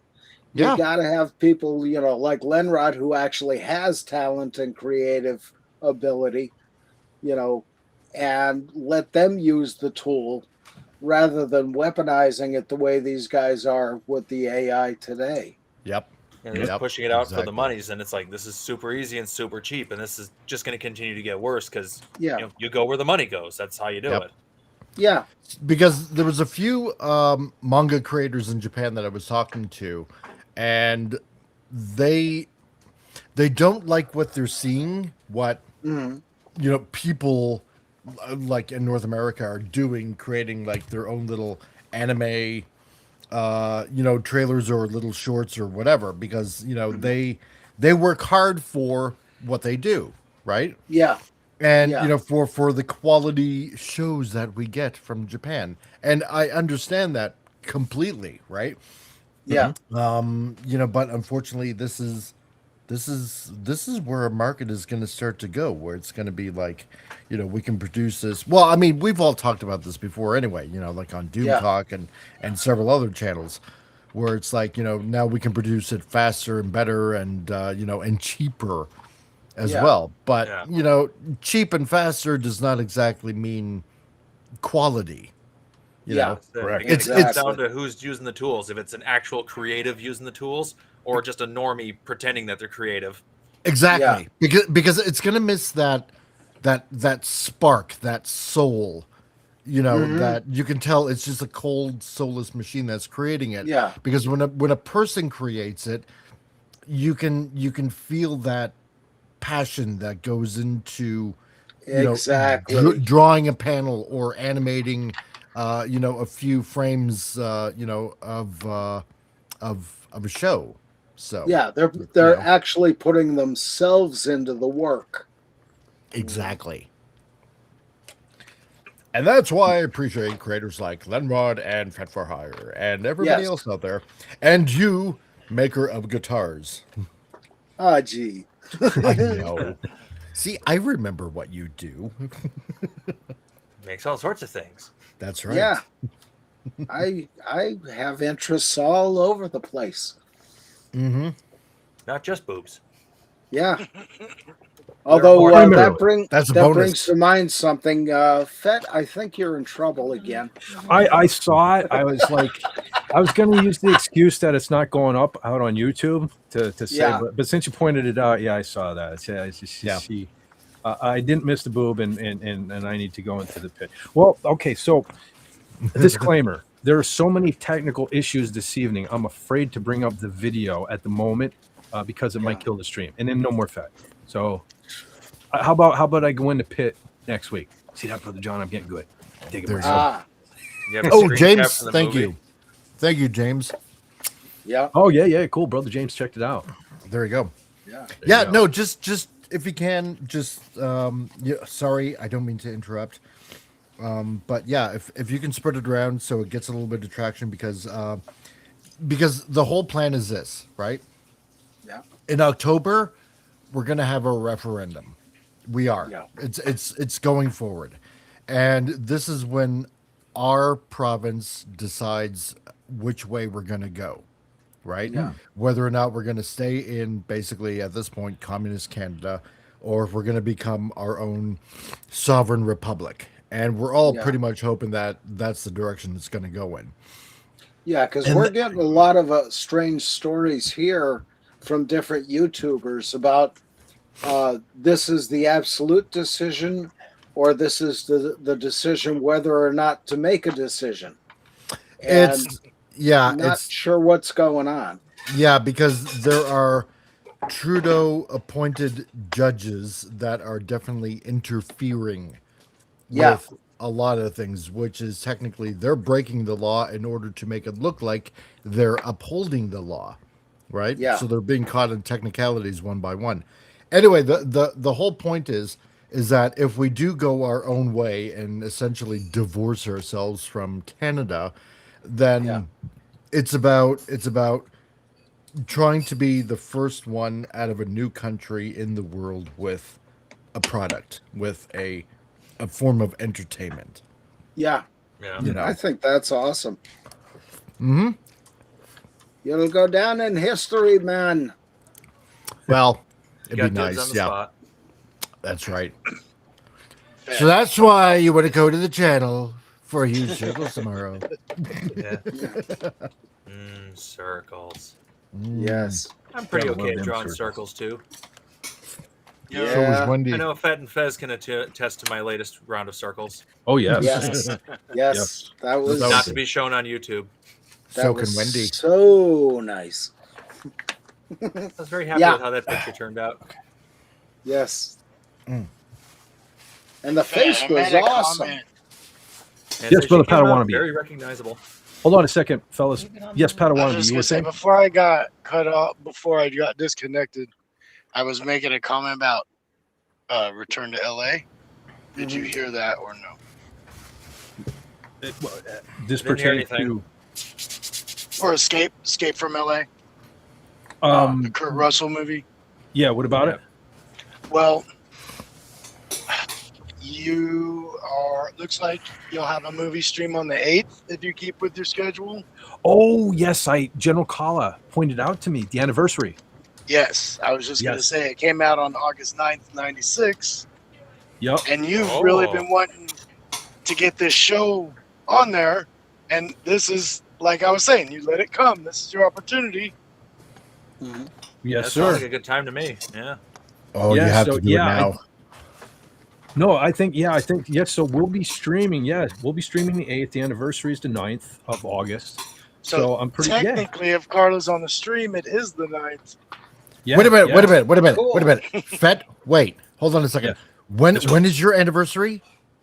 For what, YouTube? No, Your it's channel. the- Yeah. Oh, geez. I don't even know how to nail that one down because this is just my channel that I used to watch stuff on. I was a moron. I didn't make like a new channel. I was thinking what I should do is look and see when my first live stream was. Yeah. And do like an anniversary of the live stream. Because that would have been like 3 years ago. Yeah, just about. Yeah. So, Right. Where does the time go? Yeah, because we were just talking It about all King went Dolphin. to It was COVID. like, yeah, exactly, right? Because it was like Jill and Raymond and myself and quite possibly then you that we all started roughly around the same time. yeah, it's all like everybody's like 5 years, right? Yeah. Yeah. Yeah, I said on Raymond's channel earlier, we're all part of the Koof era of YouTubers. Yeah, well, see, I probably fit in that date too because I think so. like I said, it's just my stupid channel I've always had. But so it was after I discovered Doomcock, and it was probably a couple of years after I started putting the pictures I was making here on the channel, never intending to do anything serious with it. Same here. So, I'm probably really 5 years since I've kind of been active on YouTube myself. Yeah. Yeah, so that's pretty awesome. It only says 2 years on that earliest video. It doesn't give an exact date. At least not on my end, anyway. For your first live stream. Oh, okay. Well, that would have been. Let me think. It says 2 years, but it doesn't give a date for the actual published time. Well, that was November. I could probably nail the date down, but it would have been November 2023. Yeah, so a little over 2 years then, yeah. But like also too, that's screwed up too because I didn't really start doing them like every Saturday until what are we on episode 64? Yeah. Mm-hmm. So it was just like the end of last year or something when I was kind of like, yeah, let's do this regular. Yeah.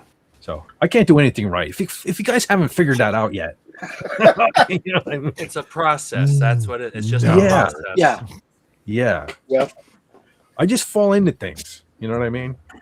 Yep. Like I get kicked off of Facebook, which led to me spending more time on Twitter, which led to me finding Doomcock, which led to me coming on YouTube, which led to me meeting all you guys. It was all unplanned. It's just here I am.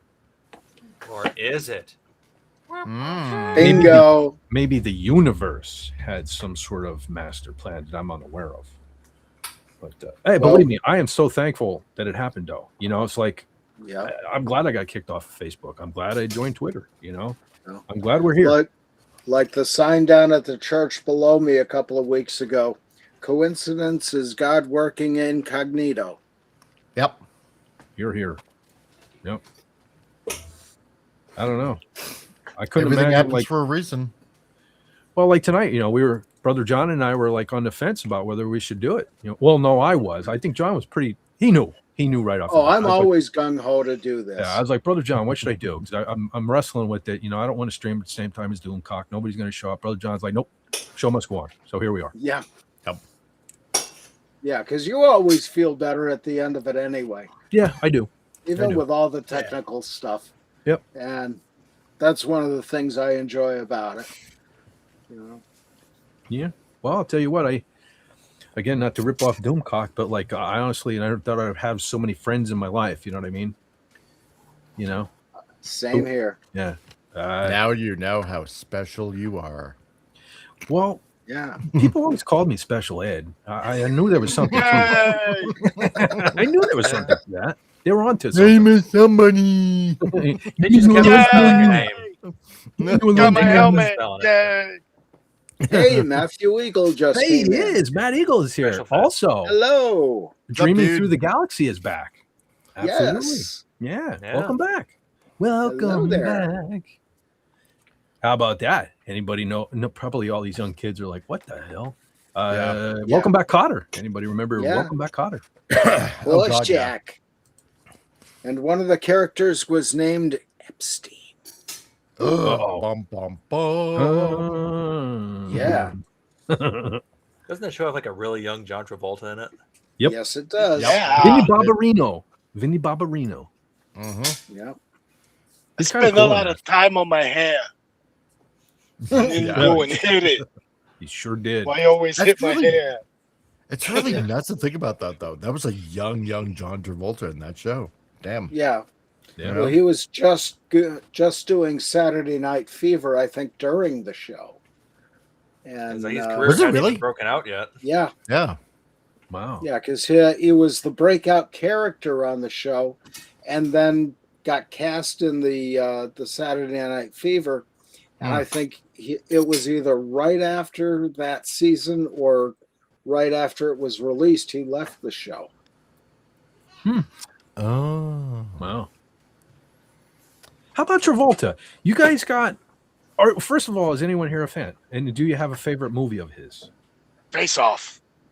That's a good one. Phenomenon. Michael. Brother John?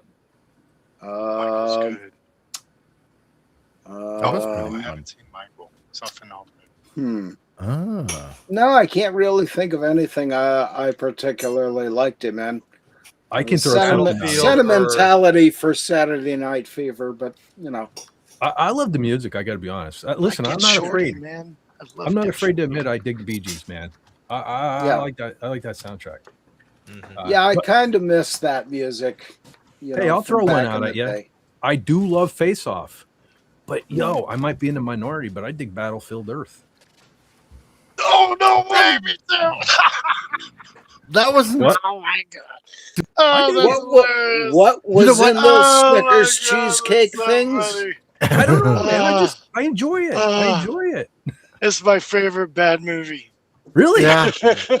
Oh, For cool. whatever reason, I watch it every once in a while. I don't know why. It's But cool, I watch man. it. I actually will sit there and start watching it. And I know everybody hates it. And I'm like, Not it's everybody. not great. There's no accents. You can clearly see everybody's alien. Right. And they talk normal. It's like, hey, yo, I'm an alien. Yeah. I have not I mean- seen Face Off. But, What? but Yeah. I've Wait, never seen it. wait. You have not seen Face Off? I have Nicolas never gotten around to Cage. Face Off. No. Oh, dude. Me neither. Listen. oh my god. No, I Brother. know. Yeah, Nicolas Cage, man. Like, Yeah, brother. Getting to know you as I Comic. do. Listen, you got to watch that movie. I know you're going to love it. I know you're going Comic? to. Oh yeah, yeah. Wait a second. Yeah. Because If I tell the movie group that you haven't seen that, we'll watch it just because you haven't seen it. Oh, Are dude, you kidding yeah. me? We're I'm all serious. Nicolas Cage freaks. Exactly. I mean, I finished Spider Noir. Nicolas Cage That and was Travolta, good. dude. Oh yeah, of course. I mean, You know, and how could you Nicolas not? Cage, only so many people can outdo Travolta. Mhm. Yeah. Travolta doesn't try, but Nicolas Cage brings you Yeah. Cage. I The mean, Cage. Yeah. well, let me say too, if that's not enough inspiration for you, Gina Gershon's in it too. Need I say more? Need I say more? There's that. She's a peach. but yeah, for Travolta, it's Face Off, Pulp Fiction, and Get Shorty for me. Yeah. See, I've always known that I wanted to see it, right? Like ever since it came out. I just never got around to it. Oh, you got to put Never that on did. your list, dude. I'm It's gonna so have worth to. it. Yeah. Write that It's down very right worth now. it. Okay. Yes. It's- yes, sir. It's such a Where's my comic pen? book Oh, I movie. got a pencil. Yeah. It's such a comic book movie. Must. Yeah. Oh my Wow. God. What James happened? Caserta's watching Poseidon Adventure from 1972. Irwin Allen. Ooh, that's a good one. Awesome. I've Yeah. seen it. I don't remember it. I know my mom always watched it. I do have I've the seen remake. those. I seen it with my just- dad. Yeah, I was always on TV when I was a kid. I do remember that. I do have the remake just because that was Kurt Russell, correct? Am I correct about that? I'm pretty sure he was in the remake. There you go. See, I even wrote it Hey, down. that's the Yeah, sound my see? Xbox makes. Sorry There you about go. that. Every time I The put the phone over, R2D2. every time I put the phone on the desk here, it goes I off. love it. It's great. All right. Well, Poseidon Adventure was the remake. Am I right? That was Kurt Russell. I'm pretty sure. Pretty I sure don't it was. remember. I seen them No. both. Let's see. Let me get my Yeah, phone here. I'll check. the second one wasn't too bad, but I definitely remember watching the first one with my dad. It was really good. Yeah. So, and the Towering Inferno. Yeah. Yeah, Yes. I remember that one. They as well. kind of seem to go hand in hand. Yeah. Like Yeah. I don't know how That's far. got Gene Hackman in Well, it. I think they were both Yeah. Irwin And Ernest Allen Borgnine? films, weren't they? I'm pretty sure. Yeah. Hackman's in the original. Yeah. Yeah, the 1972 film. And it's got Gene Hackman and Ernest Borgnine in it. And was the remake called the same thing? It was just a remake, or was it called something? Okay. I'm pretty sure it was called the same thing. Poseidon Adventure. Yeah. Yo. I heard Ernest Borgnine, so I have to throw this out. Because I know Brother Lenrod knows it, and I know Brother John Steve knows Gutenberg. Oh, my God. Well, it almost even kind of ties in. Anybody ever see the movie Super Fuzz? Yes. No. Super Fuzz? Super Fuzz. That was a B movie that was just plain fun. It was. I Terrence recently Hill and Ernest Borgnine and seen Hot Fuzz. Yeah. No. Yeah, Super Fuzz. Super Fuzz. Yeah. Yeah, that movie is great. It was so I used to watch it as a kid. It was kind of an HBO staple, and I haven't seen it in forever. Oh, that's why. That's why. I recently tracked it down here. It's free here on YouTube, and it was like it was wackier than I even remembered it. Yeah. So, that's a fun one. If you want to have some fun, watch that one. Yeah, that's a Saturday afternoon with popcorn movie. I actually saw that in the theaters. That's cool. Yeah. Have you ever seen any of the... it's European inspiration. Yeah. Okay. So that makes sense with the off-the-wall humor that you said it was. It's just goofy. So, okay. It's like any of the movies that Terrence Hill and Bud Spencer did, like all the Trinity movies and stuff. Have you ever seen any of those? Yeah. Those are great. I have not. I've not seen those. What well, movies? Especially the scenes where he's on the litter behind the horse. Yeah. That was funny. You said Trinity. Yeah. Like Trinity is my name. With that. My name is Trinity. My name is still Trinity. Yeah, Trinity is still my name. Yeah. And technically, there was a third one, but it was a very early one. I think it was called Boot Hill. It's not a comedy film though. No. Right. Like it has them in it, but it's like a really like a negative budget spaghetti western. Right. Yeah. They're trying hard to be serious, and it's just not working. Now, if you want a good serious one, Once Upon a Time in the West. Yeah. That was good. Oh, the guy from Pittsburgh. Oh, that narrows it down. Oh, shit. No, I know who he's talking about. I can't think of his name right now. He's in Batman. No. No, not that fella. Oh, God. He was in The Magnificent Seven, the original. Shit. There's at least 7 people. Okay. Yeah, I was going to say John Out. Danny Glover. The character's name was Ronaldo. Or Bernardo. Bernardo. Oh, what the hell is his name? I think Lee Marvin. He did the Death Wish movies. Oh, Charles Bronson. That's it. Jesus. I got to take this brain and I'm afraid get an exchange. My brain farts are catching, Brother John. So I think it's my fault. It's my fault. You know what I would like to watch over again is the Police Academy movies. Oh, they are great. Yeah, those are fun. Yeah, man, they are great. I watched those so many times on I haven't seen those in forever. Yeah, the first one I watched so many times. I saw them. What's his who's the sound effects guy? Dang it. Oh, Michael Winslow. Winslow. Michael Winslow. Mm-hmm. Do you know how many times I watched that kung fu scene over and over and over Me too. and over? Me too. Yeah. Oh my God. I laughed so hard at those probably the first 3 of them. Yeah. Yeah. Because I recorded them on, that we sit at home and we pause it when the commercials come up on the VHS. I did that for all the movies, but those were those Police Academy movies I watched so many times. Oh, they were so good. Mm-hmm. I grabbed them. Our Target had, it might have been 10 years ago at this point, but they had the whole, what is it? There's 5 of them, right? I think there are 5. I think there's 6. 5 or 6. I think, yeah. I think there actually might be like 8. Well, I saw the box set and I was like, you can still buy this? I'm buying this before you can't see these anymore. They went way longer than you thought. Yeah. Oh, Yeah, real quick, a lot of direct to VHS films. Queen Shark TV is heading out. Okay, thank you for catching that, Brother John. All right, let me see. Yes, Well, I'm not sure it's going to pop up anyway. But Queen Shark TV says, I was still here, but I knew needed to head out. Bye, guys. Well, thank you for being here. I see we have a lot of folks resurfaced in the chat. So Queen Shark TV, you have a great night, great weekend. Sleep well. Thanks for being here. I see. Let's see.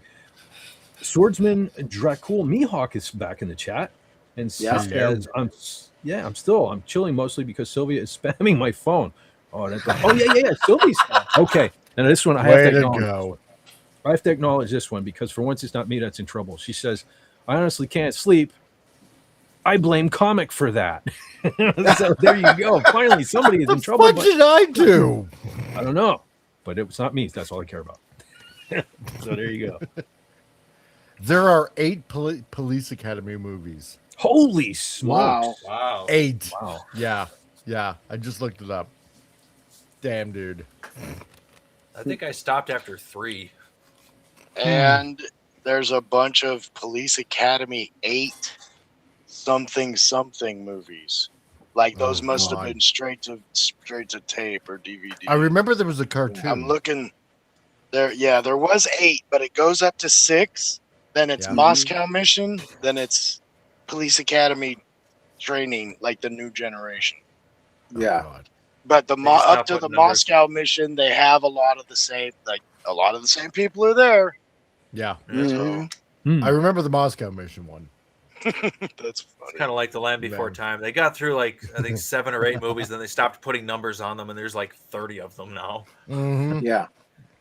I remember I watched Police Academy movies, and then there was a taxi movie that I used to watch called DC Cab, I think. Oh, I remember that. I used to watch that. Mr. T, I used to watch that movie so much, too, as a kid. Yeah. And Eddie Murphy Delirious, strangely enough. Oh, yeah. Yeah. Should not have been watching that movie, but... Yeah, why? Let's see him try to do that act today.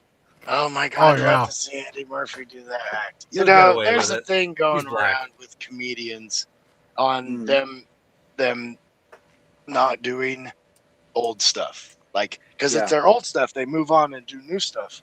But there is starting to be kind of an awareness. Some comedians do it now, where they'll do new stuff on their tour, and then for their big dates, they'll do this is this, and then they'll do an hour of old stuff. Yeah. And it's that's so cool because it's I would like to see the jokes you did before I was watching you. Yeah. Mm-hmm. Yeah. You know? So I think that's kind of neat that they would do that. And it's because they're well, why wouldn't we? What do you think musicians do? All they do is play old shit. Yeah. Exactly. I mean, they want to play new stuff, but you got to make the money. See the Kiss End of the Road tour. Same set list for 4 years? Yeah. Yeah. Look at Mr. Roth right now on tour. Mr. Roth had to cancel his last few shows. Yeah. Yeah. I saw that. Apparently he's not doing so good. No. But you know what? So it is health. I see a lot of people oh yeah, can you play David Lee Roth, he's playing the tambourine, he's totally out of touch. It's you know what? He's having a good time, especially in his senior years. Just enjoy it for what it is and just let the guy have fun, man. Yeah. Yeah, really. Yeah. It's part of his stage thing. He's an entertainer. Yeah. I mean, you look at it this way. Look at Ozzy, who passed away just a tad over a year ago, right? And a week before that, he did a concert, and he ended the way I suppose that he kind of wanted to, right? Just doing what he loved. Yeah. And you basically got the same thing with David Lee Roth. Yeah. So what if he's maybe a little off or whatever? He's having fun, man. Well, can I just throw my 2 cents in real quick on that though? No, go ahead. My problem comes in when, it's great having fun, but charge having fun prices. Don't be charging the fan several hundred to a couple $1,000s to come see you. You know, well, exactly. Ozzy kind of went out on a high note. Though he couldn't really stand, he could still sing, which is what they were paying to see. Yeah, but David Lee Roth is kind of kind of been out of it for a while. Like a lot of these fellas stayed way too long. Like I think it was just last night, John Bon Jovi only got like 14 songs in at Madison Square Garden. So those tickets they're up there. And he had to stop mid-performance and say, we'll keep your ticket stubs, we'll come back. And he just was bragging about having that throat surgery where everything was fine, and he could hit all the notes. So he's, I don't know. Again, it's the point being, like I said, if you're just going to do it for fun, don't be charging the fans so much. That's all. No, exactly. Because they were saying even the cheap seats for Bon Jovi was $300. There you go. Bon Jovi's overrated. Anyway. So of course it's fun for him because he's going right in his pocket. In his bank account. So okay, because at a certain point, it always comes back to Motley Crue for me. For years, Nikki Sixx pretended he was playing the bass, and now you've got Vince Neil lip syncing, so he's not really singing. You've got Tommy Lee was even caught, which he's a great drummer. I don't know why he has to play the tracks, but he's even recently been caught. So at what point are you just go and take a photo with them? And you have that memory that you can look at every day. I don't know. It's sorry. Continue. Question. No, but go ahead. Would we be happy with the band slowing down 5 beats a second and then actually being able to play the song? No, because that's what I think. That's what I think the problem is. You honestly think Tommy Lee could keep up? Aren't they the ones who went upside down? Was that Korn? No, who's the drummer that used to go upside down? Well, it was Tommy Lee. The live tour. Tommy Lee. I mean, honestly. You kind of have the scenario you just proposed there, because what they're doing, it's not necessarily slowing down, but they're tuning down. They're dropping their tune, so they don't have to sing as high and stuff. So have that scenario. Get old and your range goes away. And I guess if your performance is still good, it wouldn't matter, because I don't care. Like if I'm at a good show, I don't care if the guy puts the mic to the crowd every once in a while. I don't care if the background vocals are a little higher than normal. I didn't care when I would see Eminem. It's like, there's 3 other guys rapping. How do you think you can do this for an hour? Like there was so much criticism back then. It's like a concert is a little different. That's why I was wondering, is it acceptable or not acceptable? But in the case of like how Eric Clapton kind of tuned down he slowed a lot of his stuff down and did a few of the same songs. Yeah. You know what I mean? Like they would do those acoustic, like who was it? VH1 or whoever would do the acoustic version, or MTV Unplugged. That was one of my favorite things to watch, because I love seeing good versions, but different one. I just love that about music, especially from the original artists. Like even if they would just be on using a different sounding guitar, it's like, oh, this is really cool. Yeah, especially like Alice in Chains and Queensryche, what they did with it was really awesome. Yeah. So I guess it is acceptable to a certain degree. Like, and nobody should be pushed is it Frankie Valli or whoever that is, one of those old time Big Girls Don't Cry. Like he's doing a tour right now, and he's lip syncing. He's got a choir of people with him, and he can barely move his mouth. Yeah. Like it looks bad. Yeah. No, I gotta agree with Fett on that. If you're a big name, and I mean, let's just face it. Yeah, sure, we're all getting older. Obviously, not everyone's young Rolling bucks Stones anymore. Exactly. That's right. Mick Jagger's out there still. Again, he's going out. Such a freak, man. But don't charge. You're not a big draw anymore, so don't charge the big draw prices. Yeah. At this point, basically, you're an exhibition show. Yeah. Essentially, Well, and there's got to be some kind of thing going on too with bands. Well, exactly. Seeing all these comedians come up and make more per ticket. Like they don't even have they have only been around 5 years, and they can sell their tickets for $75, $150. You know what I mean? So, but that's what I always looked at it. Like, I'll see who I can when I can. Yeah. All their Because money's tickets have always it's always been an expensive thing. Yeah. And they're looking to make a few more bucks. Yeah. Because a lot of that comes down to Live Nation and Ticketmaster. You gotta watch the big explanation video on that, but they add in so many extra fees on top of the ticket that the bands can charge a fair market price, but Ticketmaster is adding on things, and then the venues are taking, I think it's 70% of the merch profit. Wow. And that's really where the only place the musicians will make their money is the merch. Yeah. Yeah, streaming killed the music industry.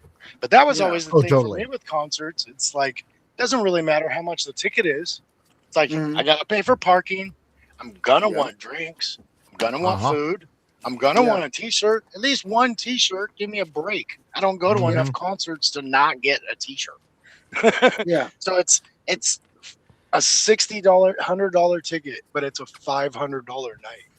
Yeah, you know what exactly. I mean? And it's like, so it's never really been. Real quick, fellas, I just want to give a shout out to Vox Tech Trust Us, who says, anyways, see ya, heading out.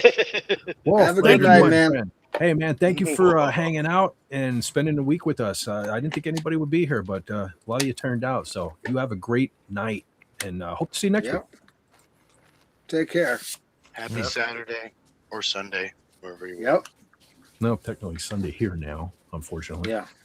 Depending on your time zone. For me. Yeah, it could be Wednesday. You guys can get off as late as you want, and I still have time. I was like, I'll go play video games. Well, if we do the Escape from LA on the 8th and we go long enough, we'll cross over onto the anniversry anyway. So, there we go. Well, yeah. See, you don't even talk about the movie for the first 90 minutes. So there you go. Well, sometimes we don't anyway. Carla might be back for that. Yeah. I know we watched Escape from LA, but I don't think she was. I think we did that on Happy On Show. Wasn't that with you, actually? Yes, it was, actually. Okay. Yeah, I chose that. Yeah, for the hill I would die on. The hill I would die on. Yeah, we talked about that before. Yeah. I saw that. Escape from LA? I think that was probably the last time I seen that since I seen it in the theater. Yeah. Like there was that much time in between those viewings. You know what? I've never seen that either. Shame. Stay with me, everyone. Shame. Shame.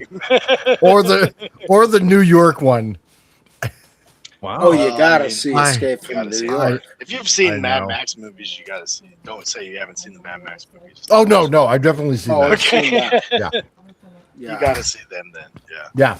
Because my dad used to live in Australia, so of course he had to see Mad Max. Yeah. Because I was obviously in Australia. So yeah. Do you have a favorite comic? Do you have a favorite Mad Max?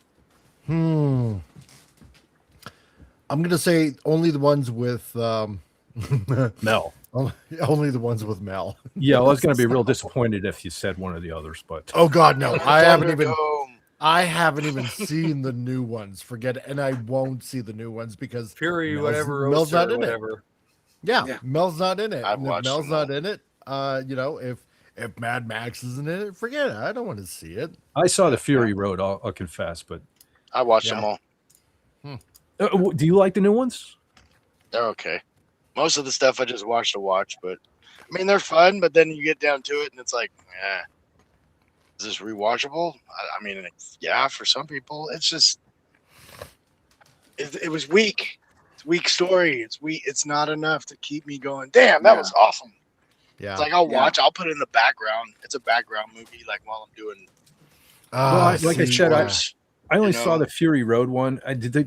There are a couple positives, I will say. I really, the guy that Emotin Jim or whatever his name is, the fellow who was in the first main Mad Max. bad guy, yeah. So kind of like the main villain. He was pretty good, and of course I dug Burn. Okay, and of course I dug. They had that guitar player that rode on one car, a blind guy who jammed with that was kind of neat. I did dig that. There's the Charlize Theron one I've seen a couple times. I think that's the first one. Yeah. Because she meets the Mad Max Tom character. Hardy. Yeah, Tom Hardy. Yeah. And I've seen that one a couple times. So that one for me is easily the best of the ones. But then I watched the last one and I was like, God, dude. I didn't even just Hemsworth just really does take me out of that. I mean, I don't know. It just is. It's too comedy. Yeah, I like Thunderdome, and everybody else says that movie was a joke. I like Thunderdome. We've already done Thunderdome. Yeah. So I mean, I just they're new movies. They're new movies. I mean, for Charlize Theron to be in that, and I was like, hey, that's a pretty badass movie for her. But overall, it's just, to me, you shouldn't be doing that story with a heroine. It's not. I don't buy it enough. It's like you have to be even harder than we are now. Yeah. And look at the guy, and the guys are bigger. Yeah. I mean, it just, to me, when it comes to the brute force type movies like this, like if you're in a Viking movie or a caveman movie, it's like, no chance. No female heroine and predator. Give me a break. It's just, when you're talking about raw force of nature, power, I mean, I just can't buy it. Yeah. You know what? I forgot. I totally forgot. Yo, we just recently. So I love Beyond Thunderdome. My favorite is Road Warrior, though. But we just lost Lord Humongous. I don't even think it was a month ago. I totally forgot to make a graphic. That's right. Yeah. Mike Preston actually just passed away.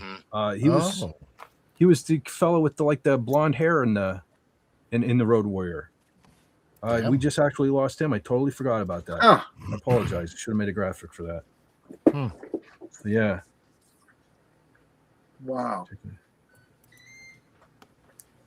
Okay, so Mike Preston, known for playing settler leader Papagallo in Mad Max 2: The Road Warrior, and Detective Bob Delaney in the Australian series Homicide, died June 8th in Florida. He was 93. Young in there. Good long life. Yeah, good long life. But, shoot, now I feel bad I didn't make a graphic for that. I forgot something. You know what I do. Forget it. Shame. Shame on Fett. Shame. That's the pit when we can't show the graphic. Shame. Yes. Now I have to go in the pit twice. I have to pit myself twice now. Yeah. Well, I don't know, fellas. I think it's as good a time as any, considering it is Sunday now for me. Yeah. I'm surprised. I'm impressed. That the people that actually did tune in. You were right, Brother John. Some folks did pop on over from the Doomcock chat there. I'm sure he's probably still going. It sucked not having SP4H, but I know duty calls. Calls. So he's working for our overlord. Damn, is that a manual typewriter? That's what it sounded like.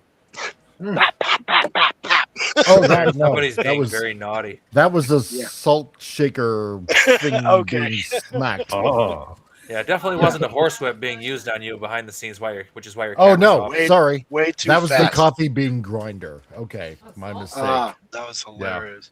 Yeah. Like, damn, somebody's writing a screenwrite back there. Yep. Something. Real quick before we pull out here, Velvet Faction TV is here. Velvet Faction TV. Well, that is awesome. Thank you for popping on in. Let me find it. Yes, the King Asmodeus is back as well. Yeah. Sylvia is still here. I'm not sure if any of these are going to pop up anyway, but who did you just say was here, Brother John? I'm not seeing them. Velvet Faction TV, right above James. Above James Caserta, where he says he was in Mad Max. Oh, okay. Oh, yeah, Velvet Faction. Yeah, it's good, like a purple. Oh, okay. Yeah, I see it. Okay, there you go. Well, then again, I don't know if it's popping up, but Velvet Faction TV. Hey, thanks for popping on in. Yeah, I thought this was going to be a pretty sparse night for the chat, but I don't know. Yeah. People been in and out, so that's cool. Awesome. Gosh, Fett, if there's ever a night when you don't have a movie, you should have the guilty pleasure stream. The movies that we watch that other people are like, what? I thought about it, but I definitely thought about it, but I don't want to kind of step on Appion's toes. That was kind of his thing. Well, I mean, if you did it like once, I don't, it's not just like because I wouldn't necessarily talk about them the way we wanted to talk about the movies on that show. Yeah. But there are a few, like, because you made me think about Battlefield Earth, and it's like, yeah, I watch that every once in a while. But then I watch like Waterworld every once in a while. I know. and I watch like what's the other? What is it? Battleship. Even that, I'll be like, yeah, I'll put it on. Is like that these movies are so. They've gotten such Those bad whatsoever raps. either. They've gotten such bad raps, and I'm like, I watch it. Yo, Battleship. Are you talking the Liam Neeson movie? Yeah. Okay, dude. So dude, I saw that years ago. I think it was on HBO or something. I had to go to work, so I only got to see the first part of it. That stuck with me for years. I had no idea what that movie was, but in the back of my mind, I could remember the scenes and stuff. I recently just figured out what that was and just watched it. I dig that movie. I like that movie. You're talking about the one with Rihanna in it. Yes. Yeah, that's a Hasbro movie. Like from the Hasbro toy, the game Battleship. That's what it is. They were trying to make Monopoly the movie in life, and they were trying to make all the games and Battleship. I was like, actually, this one wasn't bad. Yeah. You know what? I dig I do dig a lot of cheesy movies. One of these weekends, we're just going to do that. We're just going to all talk about our favorite. We'll call it cheesy movie. The cheesy movie. We don't have to do a detailed thing. But you do a certain movie. That's why I'm thinking for Fett, maybe we just have. So we don't analyze anything. We're just like, just talk about we dig it and vague and. Then how about we do this? How about we do this? Because you do your thing on excuse me. You do a certain movie, and that's kind of what he's doing with this stream. That's why with the other one, I'm like, let's go away from this. When why you don't have something. Because I do the cheesy sci-fi kung fu stuff, right? On Thursday. I want to watch some of that. So oh God, yeah. I'm waiting for one I really want to watch. I'm like, okay, I don't know these. Which one? I don't know these. I don't know. Oh, I'm kind of waiting. I'm using it as an because that kung fu zombie movie was hilarious, man. Oh my God! I just like this old. That is the funniest kung fu movie I've ever seen in my entire life. Yeah. Oh God, yeah. I personally dig. There's a cheesy kung fu movie that I love, but I really don't know if my audience would know of it. So, comic, maybe you do. Did you ever see The Kid with the Golden Arm? I've heard of that. Oh my God! Yes. I'm gonna have to write that down. Okay. I would love to talk about that, but I don't know if anybody that really saw it. But it's a favorite of mine from when I was a kid. I heard about it and I wanted to see it. Yes, I have the DVD. Awesome. The Kid with the Golden Arm. Okay, I am writing this down. Not to be confused with the Golden Child. Nope. Yeah. Right. No, God. Yeah, no, because I'll play that. I'll play that on X and on Rumble. So because YouTube always kept on shutting me down because most of these were public domain, and so it happened like twice. And like, well, okay, fine, screw this. I'll just do it on Rumble and on X alone. And the turnout's actually been pretty good. So nice. Yeah. So we're gonna have to. I think YouTube content's getting people turned off too. It's starting to change. Well, yeah, because I want to start inviting like people to like all of these and do like an MST3K kind of thing. So go riffing on it, yeah. Exactly. And who better guys to pick than you guys? Yeah. I want to do that. Oh, it'd be like so brilliant. Yep. Because the only thing I really remember wasn't even original. There was this TV show that I think it was on MTV at first. It's called Kung Fu. And it was they would take old movies, but the guys that produced it was a couple guys from the Wu-Tang Clan. Oh, really? They're like, I like forget it. It's hip-hop RZA and kung fu somebody movies. else. Yes. And they used like hip hop language in the movie. While they talk. And I was like, this is so good. But there were so few of them. And it wasn't even like a real series. They'd be on like 15 minutes here and there. So it's like, God, I just love that dubbing so much that it's like, oh yeah, change it completely. And I still think it's funny. That broken. I hated it when they changed the dubbing to try and match the lip movement. I was like, it's no fun anymore. No, 100%. It's no fun. Yeah, you're gonna have the mismatched dub over. Except in Jackie Chan movies, because I always find it funny that he dubs himself. It's like, you're speaking English. Why are you dubbing yourself in English? Money. Maybe his English is a little better now than when he recorded the movie. They just record everything over. Hold on, real quick.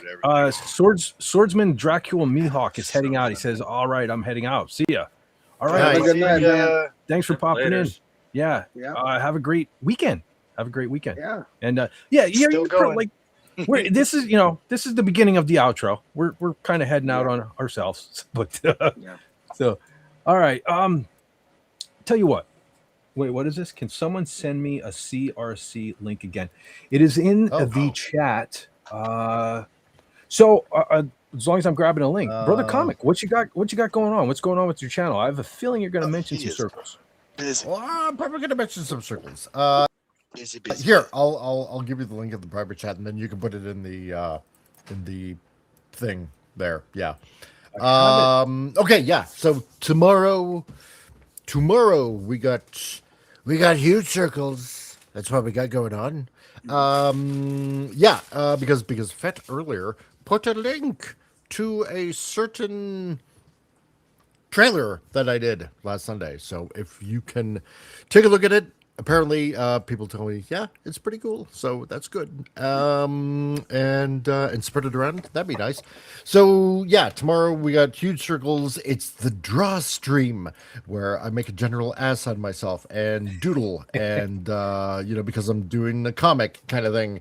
So tomorrow I'm gonna do something a little different because today I sent Hungry Boy, and for those of you who don't know who Hungry Boy is, don't worry, that's okay. A lot of other people do. I sent him a video postcard. So I've been doing this like about 4 times because it's been quite a while since I've heard from Hungry Boy, and he was on Clobber Time's channel, and and he worked at Marvel and DC and stuff like that. So I want to make sure he's okay. Yeah. So I've been doing the draw streams, and so tomorrow, because he was training me up in doing comics, I'm going to take some of these old, what I call the Hungry Boy tests, and I'm going to ink over those in Clip Studio Paint Pro, and try to make it look a little bit better than when I drew them a couple of years ago. So that might be a little bit interesting. Tuesday, we got Titillating Tuesdays, so where we have a little bit of fun on the Tuesday show, going over some stupid news, and it's always stupid and new, and so you want to hear about stuff like that, and we try to share some good news, and we have a little bit of a offbeat kind of cartoon to set you off for the rest of the week. And then Thursday we got CRC's Sci-Fi oh god, you know what, it's such a long title, I always mess it up. Damn words. Always getting in my way. CRC's Sci-Fi Kung Fu Movie Mania of madness, of cheesiness. Yeah. And so this Thursday we're going to be playing this week we're going to be doing sci-fi, because last Thursday we did Kung Fu. So this time we're going to be doing the Japanese series Prince of Space. Oh boy. Wow. Yeah. Sounds good. Yeah. It's uber cheesy.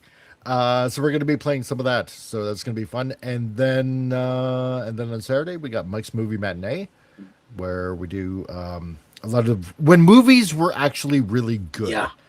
Where we're making movies magnificent, because as we've talked here and there and everywhere, and other pundits are like, yeah, this movie sucks, that movie sucks. I'm trying to bring movies back when they were really good, when they were in their infancy, when it was an art actually to be celebrated. So, yeah. When there were innovators. Exactly. Not imitators. Exactly. Stupid reboots. That's right. Mm-hmm. So, Potatoes. yeah, because I didn't realize that, The Wolf of Wall Street? Mm-hmm. That was actually a remake. Yeah. From an early 1930 film, believe it or not. And I'm still trying to find it. It's really, really hard to find. Wow. Well, what was the one you did a few months ago, John Wayne movie? That original John Wayne movie. That was really good. Yeah, that was awesome. Yeah, John Wayne's first credited movie, which was, let me have a look here, because I know I have it in my list. Wagon Train. Let's see. No, it wasn't Vagabond King. It wasn't the Dawn Patrol.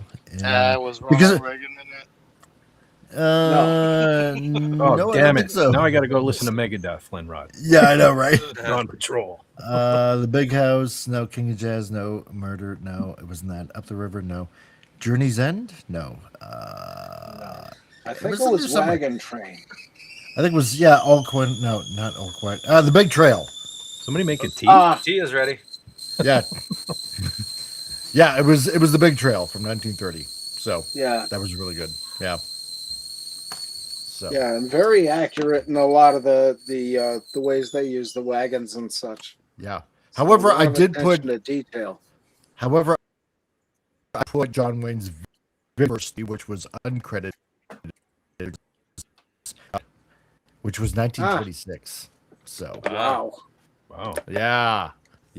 So considering when he passed away, what was it? 1970. What was it again? 1970. 78, I think so. 77.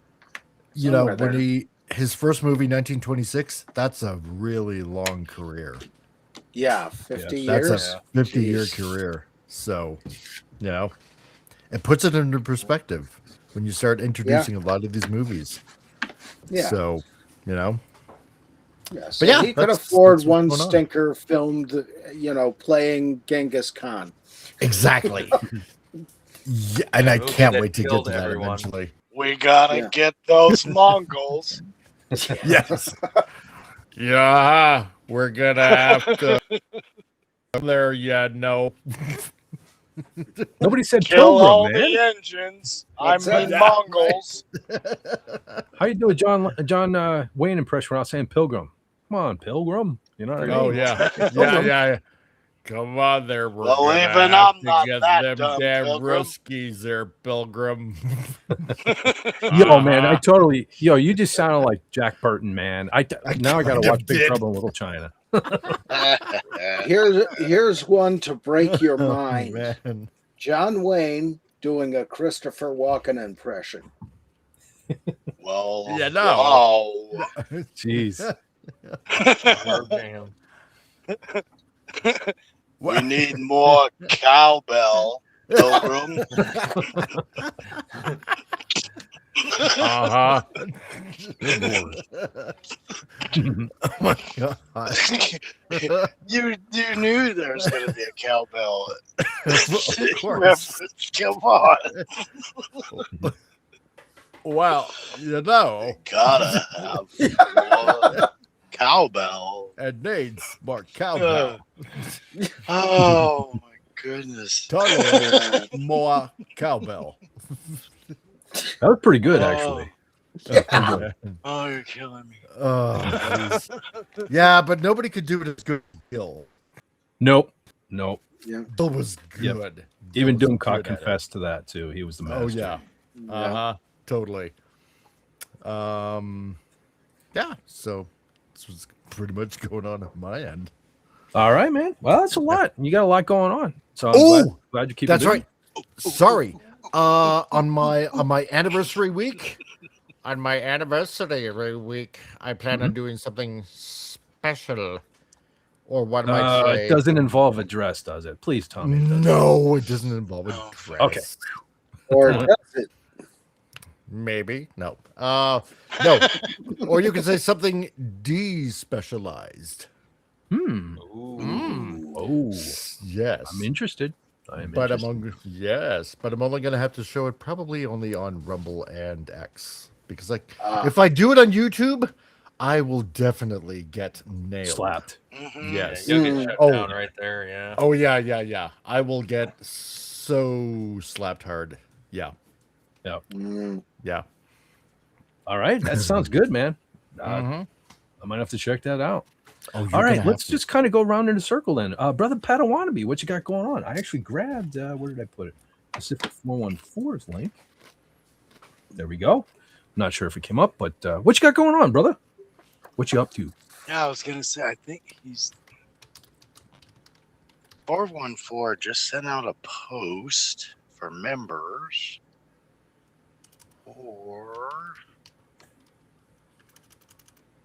Yes, sir. I'm trying to remember if it's just a member stream or if it's to watch Masters of the Universe tomorrow. Oh, as the in new one. Oh, the new one. The new live action Masters of the Universe is going to be on the YouTube channel. You only get the commentary, but he does the Cosme link, so we can all go watch Cosme and watch it on there. So I do want to see that movie. So I'm hoping that I can get enough done to where I don't feel guilty about watching it. Because I am interested. We talk about old stuff, new stuff, and remakes. And this is something that was a big part of my life when I was a kid. I do know about the Dolph Lundgren movie. And as a kid, I was very disappointed. As an adult, I can understand what it is, but it's still not He-Man. Yeah, you're not wrong. You know, and I love the old show. I didn't watch any of the Revelations or anything like that came up, the animated shows. Although I heard one of them was decent. I don't know which one. But I did watch the new Kevin Smith series.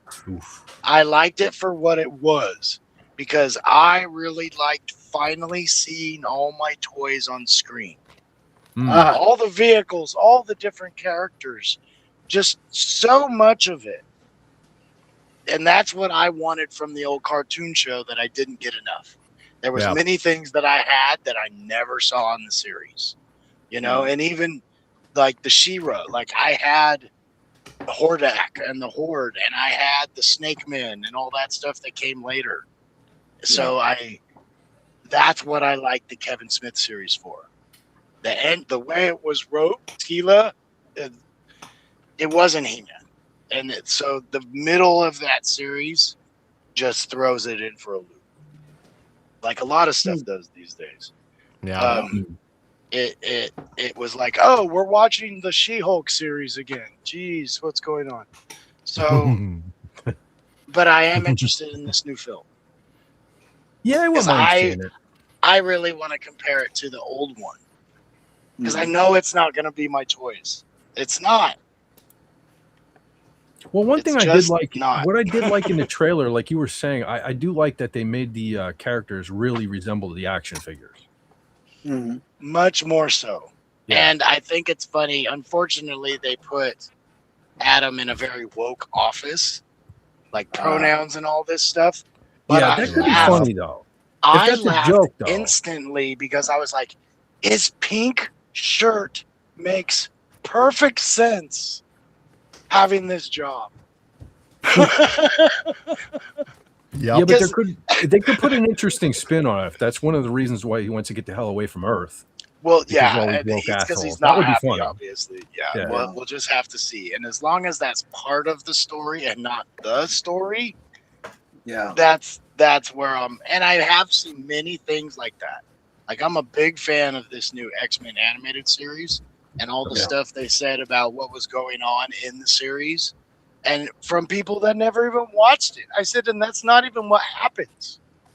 Like, what you're saying, why you won't watch it, doesn't even happen.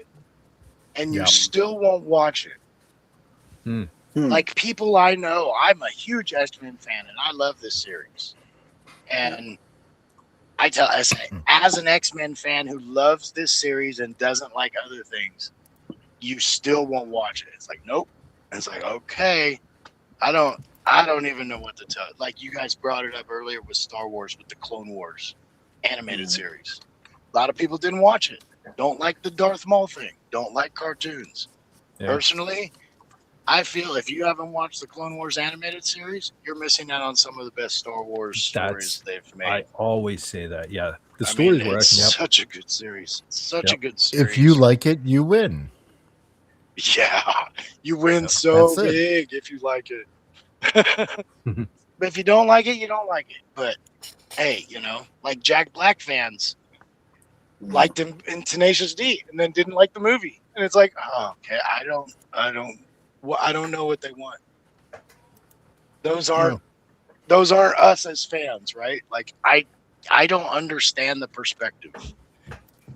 That's an easy one for me. I never liked Jack Black. So not even I'm with you on that. School of Rock, not even School of Rock. I never even watched it. I never watched it. It's such a good children's feel-good movie. Yeah. I know he has a vast knowledge of music, but I don't know. It just seems like he's making fun of it to me. I don't know. Oh, I can understand that. Well, he does it the way he can, because he admits he can't do it for real, but he knows he can hit notes, and he's like, I want to do those things, but he's like, to me, he was like a different level of Weird Al with his music. Yeah. It's like he's writing original songs where Weird Al is writing original lyrics, but the intent of respect I looked at very similarly. Yeah. Because it is a joke. He does do it as a joke. But I still think he sings freaking. I just love the songs make me laugh, man. The only thing I can give him credit for is when I was watching season 3 of The Mandalorian, I was kind of like, from the beginning, I was like, it's kind of not good. And then they went to the planet where he was, and I was like, okay, this is shit. So I got him for that. Yeah. Well, they're going there. Yeah. I'll be right back. That's the weird angle that they decide to go with stuff. Yeah. Well, they had you can do this, but we don't need whole episodes. That's the problem. You lean on it too much, and it takes us out. Well, they threw Lizzo in there too. So just like in case you were confused as to whether or not like, well, maybe she was the one without the beard. Yeah. Yeah, sort of, kind of, yeah. But just so you knew, like, if you're on the fence, am I supposed to take this seriously? No, they put her in to make sure. No, this is not. This is a joke. This is a joke. It has to be. Well, I mean, is Lizzo any more ridiculous than a little walking teddy bear? Are we talking Ewoks? Yeah. Yeah. I mean, there's been so much hate over so many things that I'm like, it's Star Wars. They can kind of do what they want. Yeah. Well, no, that's what I'm trying. That's what I was saying earlier. I kind of disconnected myself because they do own it. They can do what they want. But part of the magic of Star Wars, the original Star Wars, was the formula was kind of like some relatively unknowns and maybe one or two. You're Alec Guinness and you're Peter Cushing. But you know what I mean? Mark Hamill's relatively unknown. Carrie Fisher. Even Harrison Ford to an extent back in those days. So Disney is now at some point, like I always say, at some point, Comic-Con is going to have more people sitting at a table than folks waiting to pay to buy their autograph because just everybody has been in Star Wars now. It's not magical anymore. Well, now it is a PR thing.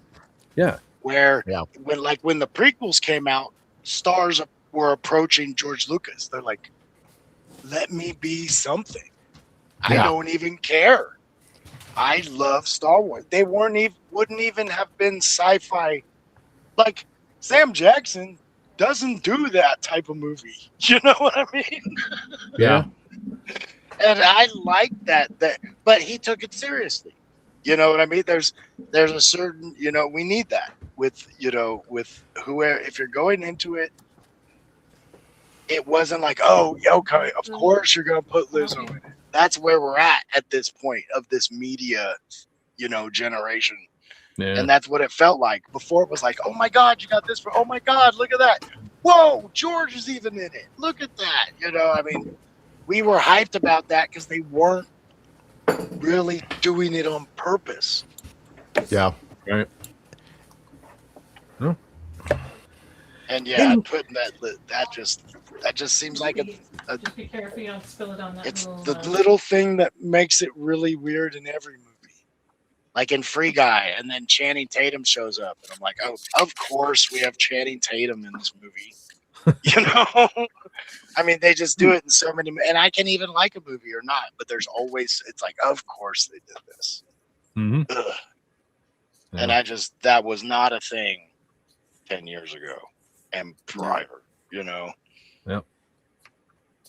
Unless it was like Fahrenheit 9/11, some particular kind of made film that we're like, okay, this is a message film. Yep. That damn message. We're so sick of it. Can we just delete the message already and start over? Yeah. Can we just do that? Our messages used to be this week on a special episode of Family Ties. Oh, that's what we got when we were kids. They actually warned you ahead of time. They're like, okay, if you don't want this hardcore sentimental crap, don't watch this week. Family Ties. Wow, man. Sit, Ubu, sit. But but there was so many. I mean, Three's Company probably had one. Too Close for Comfort probably had one. I mean, the Cosby Show had those episodes. He had so many teenagers. Each one of them would be dealing with. I think Theo. Facts of Life. I mean, there was always those serious. But that's how they did their public service announcements. Yeah. But the shows were still good. It wasn't like it was inserted. They actually took their time and crafted a good story. It just, when you go from a comedy every week to, have we laughed? Have we made one joke? Yeah. We didn't get those episodes. Well, we even got episodes like that on Cheers and stuff like that. Maybe not a very special episode, but super emotional and real. Yeah. It's Fresh Prince. This isn't just a comedy. Fresh Prince. Yeah. I mean, and it's weird to think like that. Like, our sitcoms are what gave us our message. Yeah. Well, I'll tell you what, I'm going to be giving Brother John a message next week because I know it's going to happen when I lay down to go to sleep. I'm going to be laying there hearing, you take the good, you take the bad, you take the milk and there you Thanks, Brother John. The facts of life. Sure know something. Man. Sure know something. Oh, no. It's going to be Facts of Life now, yeah. Well, now I'll be dreaming of Gene Simmons singing the Facts of Life thing. Thanks a lot. Boy. It'll be like that clip, the bit from Happy Gilmore, where it keeps seeing the granny wearing the Gene Simmons mask. That'll be Natalie. Oh, goodness. Or Tootie. That's so Oh, funny. jeez. Yep. Tootie will be wearing the Kiss makeup, singing the Facts of Life. Thick, but still fun. Yeah. Hey, speaking of Thick, y'all know Alan Thicke wrote that theme. The dad from what was that? Really? That's funny. Did it really? Growing Pains. Yeah, that was written by Alan Thicke. Wrote a lot of famous theme songs. Well, his son is a singer. His son is pretty famous. He's more famous like outside of America, but there are a few songs of his that I like. And I'm I just keep thinking, wow, that's Alan Thicke's son. I did not know this. I will have to investigate. Well, he is more of like a pop music. Like he's worked with Pharrell, if you know who that name is. No clue. You know how Alan Thicke, modern. You know how Alan Thicke actually got famous? He was already in the entertainment business, of course, but they replaced the David Letterman show with Alan Thicke for about 2 weeks? And the public hated him. They tore him apart. And they had to put Letterman back. But nobody ever forgot his name. Including me. And I forget everybody's name. I remembered this evening when I needed it. That's Rob Schneider, the talk show industry. You can do it. Rob Schneider? No, not Rob Schneider. Tom Schneider. Oh. From Dukes of Hazzard. That Tom Schneider? Tom Wopat. No, John the blonde guy. Schneider. John Schneider. John Schneider. Yeah. He had the talk show for like 2 weeks. Yeah. And then it was like, poof, gone. Yeah. And then there was the Chevy Chase show. 5 episodes, was it? Oh my God. Yeah, I want to go there, like Dana Carvey's skit show. Yeah. I didn't even know Chevy had a show. Back at the ranch. Yeah. Wow. Yeah, but Chevy had a talk show. It was a talk show, right? Yep. Chevy Chase show? Yeah, okay. Wow, I never remember knew that this. too. Yeah. Yeah, it was horrible. And again, the public tore him apart. Wow. Well, it seems like they've had that feeling for a long time. Something's got to be weird with that guy. Yeah. There's been like a negative. I mean, people love him. They like it. He's funny, but has always been this negative kind of thing carrying along with it. Oh, he's supposed to be an ass, but because I he's love a him, dude. douche. He makes me laugh. I can't help it. I just can't help it. Mm-hmm. He's funny. Did to you me. even hear it like way back like that? I guess Bill Murray and him refused to film together on Caddyshack even way back. Yeah. So Well, I recently saw a video where they were talking about. I guess there was bad blood between him and Richard Pryor, and that kills me, man. I love both of them. Well, I don't know if any of you guys saw that that Saturday Night Live documentary. Yes, I did. With the or saying that the N-word and really stuff. made Chevy Chase look like a prick, man. Yeah, I was like, whoa, dude! If he was like this, I can totally see. But of course, they're gonna change some things. But even if any of that manipulation was real, it's like, whoa, man. Yeah. Like I don't. That's some underhanded, like mean stuff to do. Yeah. I just don't know. Well, they always said It was good though. Don't meet your heroes. Is what they always said. Yeah. Yeah. Anyway, okay, moving on. We got kind of sidetracked there, brother Linrod. What you got going on? Some tunes or something you want to talk about, or what you been up to? Not sleeping, I'm sure. No, sleep is overrated anyway. It's a crutch. We know this. See, every time I try to sleep, I get woke up. So what's the point, right? Yeah. Right. Me too. That's your body telling you it's enough. Yeah. You know, that's the outside world making noise and not letting me know that it's happening. Yeah. No, don't give the outside world that kind of power. And then people call me at like early in the morning. Yeah. Yeah, that's the worst. See, that's the thing. Sometimes I despise day people because they just think like us night folk. Like, so we can't make noise at 3 a.m. out of respect for them, but they can make noise at 3 p.m. when we work at night and these sort of things, right? Yeah. And we're supposed to. They always just expect us to flip the switch and be up on the weekends and all. Anyway, sorry, Linrod. I didn't mean to interrupt, but day people, man, they're driving me nuts. Full-hearted. Well, technically, it wasn't the day people bothering me. It was just my friend at work. She was calling me because she couldn't get her car started. Oh. So it's basically just people existing. Pretty much. Yeah. Oh, yeah. calling It's the funny because her toxic car just wasn't male. parked. Somehow I knew what was wrong with her car. She's called me and I'm like half asleep. I'm like, "Is your car in park?" And she's like, "Oh my God, how did you know?" Did you unplug it and plug it back in? Yeah. Did you check your blinker fluid? Is that full? How much elbow grease do you have? Yeah. Everybody knows elbow grease can substitute blinker fluid in a pinch if you need it. Remember to get your tire stretcher. Yes. Yeah. But I have to admit, they've made cars really awkward to start now. You could just put the thing in and start it. Her car is an older car anyway, but yeah, no, I was like, sleep is overrated. But yeah, I'm working on various random project things. Still working on some music. Cool. So I finished another song, so that's good to go. And oh, nice. Just about done with record number 2. I just need to figure out how to sing that last song that I've been sitting on for like 3 months now because I just don't know how to do it. Oh, is that the Halford? You went the Halford vocals? Yeah, I was like, I need range, and I just don't have the range to make it sound good, and it makes me very unhappy. Auto-tune. That doesn't work. It sounds weird. Mate, I don't know. And I'm like 3/4 done with the 3rd record already, so I was like, well, what am I doing here? Yeah.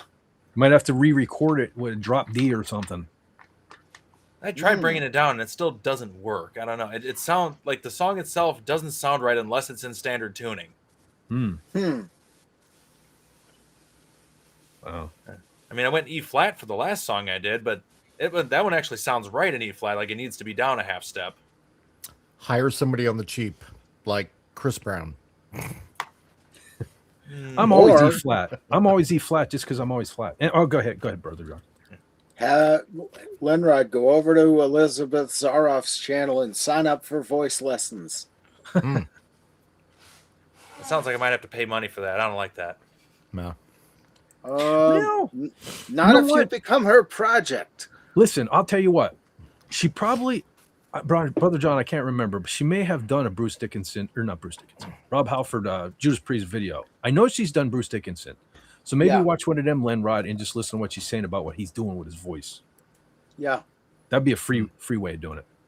Yeah, but I just don't have the range. I can fake it. Like if I could hear somebody else do it, I can copy it and it sounds right. But the problem is I just don't have that range. Right. Like my range goes very low, but it does not go high. Yeah. Well, that's why I can't be a singer. People always talk about you get the range by singing from your stomach. I've never figured out how to sing from my stomach, because especially when I go high, it just feels like I'm straining in my throat. Yeah. You know, I can't find that stomach scratch voice. my belly while I'm singing, but yeah. Well, it's actually singing from your diaphragm. Yep. Which is at the bottom of your lungs. Well, yeah. But just above the stomach.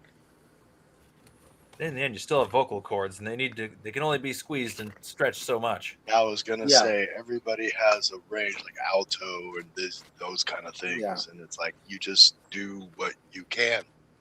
You just have to recognize this is my range. Yeah, because I'm definitely a lower. When I try to go high, I have to. If I can free up my nasal passage, I can go higher, but it's not something I can do all the time. It's not. Yeah. I'm not a normal singer. We just do karaoke.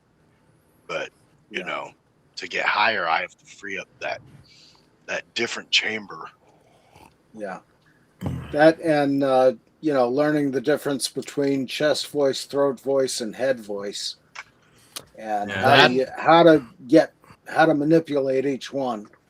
That and how much pain tolerance do you have to squeeze yourself down there? Ooh. Yeah. That too. That's important.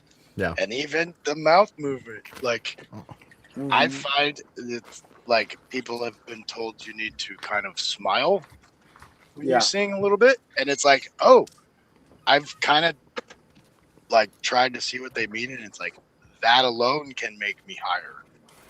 You know, Can you like if you open your mouth a little wider, higher? You're getting a different stretch on your lips a little, Just try to keep the microphone. That's the key. Yeah, I was gonna say think Steven Tyler and Rolling Stone. Who is it? We just said his name earlier. Damn it. Jagger. All I can think is Steven Tyler. Who's the Rolling Stones guy? Mick Jagger. Jagger. They got the really wide mouth. I was just gonna say, guys can go really high for those two have an unfair voices. advantage, though. They have the biggest mouths in the world, though, so we're at a disadvantage compared to those. That Freddie Mercury mouth. Yeah, and Elizabeth Zaroff does talk about the shape of the mouth when you're singing. Oh yeah, it is relevant. Yeah. Yep. That's why I play guitar. I just I'm better at guitar. Man, I'm gonna have to talk to you guys about playing guitar. I've been lazy. I bought a guitar to learn how to play decades ago, and I haven't even tried. Here I've got a guitar, a flute, and a trumpet, and an ocarina sitting next to me right now. Yeah. I just play all of it. Did he say he does the Macarena? Ocarina. I heard it. I'm kidding. I heard it. We had to do the Macarena in school, and I refused, and I got in trouble because I thought it was stupid. Oh, it is still stupid. think it's stupid. It is stupid, but if you learn the Macarena, girls will like you. I'm autistic. They don't like me. Or if they do like me, I'm completely oblivious to it, and then they don't like me because I don't pay attention to their actions. Well, that one Australian show is super popular, so whatever that is. It's on this love spectrum of love or something. Yeah, Zeus. I would know. It's basically a bunch of autistic people courting each other. That just sounds like, awful. This is yeah. People like it, but people like Housewives of whatever. Also, like shows that make them feel better about themselves. Yeah. Yep. Of course, they're the biggest consumers of mass media, so most of the programming is geared towards women. Yeah, that's why the WNBA fails. And they don't know how to advertise. Yeah, so heavily subsidized, and they're still losing money. Yep. Did you hear what happened to the men's soccer team? No. Like they got all that millions of dollars in prize money, and they had to share half of that with the women's soccer team. Wow. Oh, they didn't even get divorced, and they still got to give half. I'm not even married to these people. Fairness agreement. Like the women's team has to share half of their winnings too, but half of their winnings for an entire season is nothing compared to the men's single game wins. All of their winnings for one player, and they still go, how come we don't get paid as much? They could give all the tickets to one player, and it still because nobody watches you. Yeah. Anyway, guys, I gotta get going. Athletes second. Yeah. All right, brother. You too, man. Thanks for stopping by, and everyone, don't forget, check out the Huge Circles tomorrow on Comics channel there. And we're wrapping up, brother. We're getting there. This is how we roll. This is our Minnesota goodbye. Yes. 8-hour outro, but yeah, man. Hey, welcome anytime. It's always great having you here, brother. Thanks for stopping. No, I totally been wanting to get back on here, because this is also the other place where the fun happens. Yes, it is. Cool. Yeah, that's what I wanted to say. Yeah, you needy bitch. Who told you? Just because he wears a dress doesn't make him like that. Good to see you. Good to see you. Bitch. All right, brother. I had to tell you what. Take care, because I'm going to hop on the feds, and then I'm going to do my thing, and then we're going to be out because I just got notification. Yeah, half my shit's not showing up on YouTube, so whatever's going on there. All right, dude. All right, guys. Catch you later. All right, have a good one, brother. Take care, bro. Yeah. You too. All right, brother Feds. Speaking of the devil, yes, sir. Link. What you got? Actually, I can enlarge you. I think because I think you're in the pole position. You're the only one with your camera on. So, well, hold on. I clicked on it. There you go. Just give it 10 minutes and you'll pop up. So, what you got going on, brother man in pole position now. Well, I'll be finishing up trimming my beard tomorrow. I noticed this is just a little too long right here. But, anywho, just more or less living and doing the usual things. And one of these days I will actually finish that video I'm working on. I got the projects itself pretty well done, but we'll see what happens in the morning.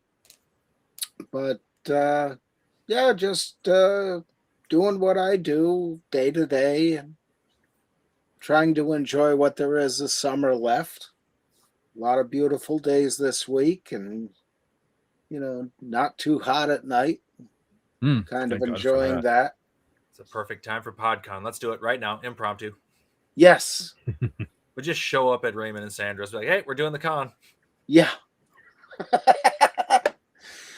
With fishing poles for the koi pond. Yeah. Watch Raymond's head go. Why didn't I think of that? Yeah. All right. Anything else coming up or anything, Brother John? Anything you want to talk about? Any blood drives or anything? Or no. We were very successful with the one we had, and that worked out really well. Unfortunately, I couldn't be there because that was the day I had to take Mama Fez to the hospital. But everything worked out fine there. Thank goodness. Yeah. So, yeah. But just kind of looking forward to the coming week and our next shows and possible cheesecake if we go shopping this week, because now I really am kind of obsessed with it. Jeez, I wonder who did that. Yeah, I must satisfy the obsession. Mother likes that one too. Yeah, I mean, I did. So when I was making it, I was like, I should make Brother John. We're brothers in arms. You technically should have been a Spartan, but I don't know. Xerxes was funnier because no, I actually look kind of good bald. you would not wear those chains and piercings and stuff, Brother John. So it was just funnier. So I had to sacrifice you at the altar of comedy. There you go. Yep. Anyway, there you go. Let me take that down. But yeah, just looking forward to another week and doing what we do, hoping the world doesn't go to hell on me. So there's that. Yep. Well, let's all hope for that. Yeah. Okay. With that, let me rearrange this. I don't want to be hit the wrong button. Oh shit! Yeah, we did lose him. All right, all good. We're wrapping up anyway, brother. If you're still out there, you don't have to worry about it. We're gonna call it a weekend for this one. Let me pop up real quick. What else I have? Okay, Sylvia. Again, it's probably not going out on that damn YouTube, but Sylvia, she was nice enough to join us on the panel like she does every week. So I'm going to pop her link up because she's a real beloved member of the Fett Force. So I'm sure most of you folks are, but well, even if you think you're subscribed, make sure you're still subscribed because Sylvia did mention again. Congrats, she's over 200 subscribers now. So make sure we keep her over that. YouTube likes unsubscribe folks, and also I want to pop up our brother Canadian Spider-Man, our other brother from the north. Because our beloved General Kala is known to go on that channel. And thankfully, her brother is okay. So she is, still currently on her way home, making her way back to New Zealand there. And we're hoping we get to see you next week, General Kala, because we've missed you. We've missed you. And she's working her way back to New Zealand. There you go. And hopefully back to us eventually. Yes. So, so go on and check out Canadian Spider-Man, cool dude, friend of the channel, and you'll get more of your fix of General Kala when she makes her triumphant return. Yeah. So with that, I'm going to just take a quick glance at the chat. Let's see. I guess there's probably no point in even popping it up, but James Caserta said, hot chicks in town. Wait, tight uniforms with big ray guns kicking arse is so sci-fi. Ooh. Yes. Oh, you are not wrong, brother. You are not wrong. Let's see. Dreaming Through the Galaxy says, I don't have much friends. Yes, you do. Right here. So if you would be so nice as to return next week, you will be amongst friends, and hopefully we'll be fuller panel next week. Again, like I was saying, General Kala, hopefully she'll make a return. And of course, we're growing now. We have the Padawannabe. Sylvia will probably be here. So you do have a lot of friends like me online. So don't ever think that. Let's see. Yeah, definitely. Comic Relief Crusader was saying, thanks, fellas. Of course. Yeah. James Caserta says swordfish. I don't know what that means, but there you go. That'd be a John Travolta movie, I believe. Oh, okay. Yeah. Okay. Oh, man, I was way up there, wasn't I? All right, let's see. Scroll down. I apologize, too, for whatever going on, whatever the issue is, that the chat wasn't up and the overlay wasn't up on YouTube. I don't know. Hopefully next week it's back to normal. But let's see. James Caserta says the show is winding way down. Yeah, sometimes we do this. I say we're leaving, and an hour later, here we are. Slow wind. But I honestly, I wanted to keep it short because I hated to have to make people make a choice, between me and Doom. I hated that. I don't like streaming over anybody, but especially, the guy who brought me to YouTube. But it is what it is. But so he also says, James Caserta says Trump is running for president for life. He's probably joking around, but I gotta be honest, that put a smile on my face just for the simple trolling that he got everybody so worked out. So let me pop this up. He does that a lot. Yeah, it did. This made me chuckle. Just say it made me chuckle. So let's hope. If he could run for life, I'd be all right with that. Holy smokes, Shrubby 1989 is in the chat. Says, hey there, assholes. Shout out to the Fett. Well, shout out to you. I'm glad you can. Oh, well, we're kind of winding down now, but TZ says Fezzi's looking skinny. He needs more cheesecake. Absolutely. He had me worried. My address is. Yes. He had me worried a week or so ago. I said, Brother John, I noticed the weight loss, but he said it's under control. He's good. So don't worry, folks. Yeah. According to John. Yeah. A lot of the weight loss this week is, I lost about 5 pounds of hair. Yeah, it was a heck of a lot of beard. There's now MIA. So trying to get it more, shaped like somebody who's human. Well, John, just not for nothing. And I'm not knocking the way you normally look, but you do look a lot younger. I got to be honest right now. You look a lot younger. So, do I? Yeah, I think so. Oh, you're so sweet. Yeah. So if you color the beard, nobody would know the difference. Yeah. Yeah. 100%. Yeah. Well, I could get that brush in color, just for men stuff, but they want money for that. That's true. You know what's cheaper though? Spray paint. Yes. Ooh. Probably have some right in the shop. I knew it. Put a cover over your face and then spray the rest. I knew it. Yes, I'm in the shop. I knew it. I have a little cabinet full of spray paints. There you go. John, although I got to be careful because one of them is that super spray glue. Oh yeah, 3M Super 77. Yeah. Confuse that. Yeah, you don't want that anywhere near anything hairy. No, that's. Well, see, you could kill two birds with one stone because you could brag about your colored beard, and you could also, tell everyone how great your masking skills were. Like, look at this. Yeah, how great I am at masking. Anyway. All right, let me take another chat. Yeah, let me take another look at this chat and see what the heck was going on. Fett, is the pit broken or just full of crap? No, I mean, I have it here. I'm afraid because I attempted to turn my camera on just for a few seconds earlier and I kind of froze. Maybe on the way out I'll attempt hitting the pit and see what happens. But no, honestly, what'd I say? Hitting the pit on the way out. Easy. What my adorable just face? use a Sharpie. Oh, there you go. There you go. You get the color right where you want it. Yep. Okay. I saw there was some activity on the too. So you look worldly. Yeah. I saw there was some activity too where I'm supposed to throw, who was it, James Caserta in the pit because apparently he said the P word.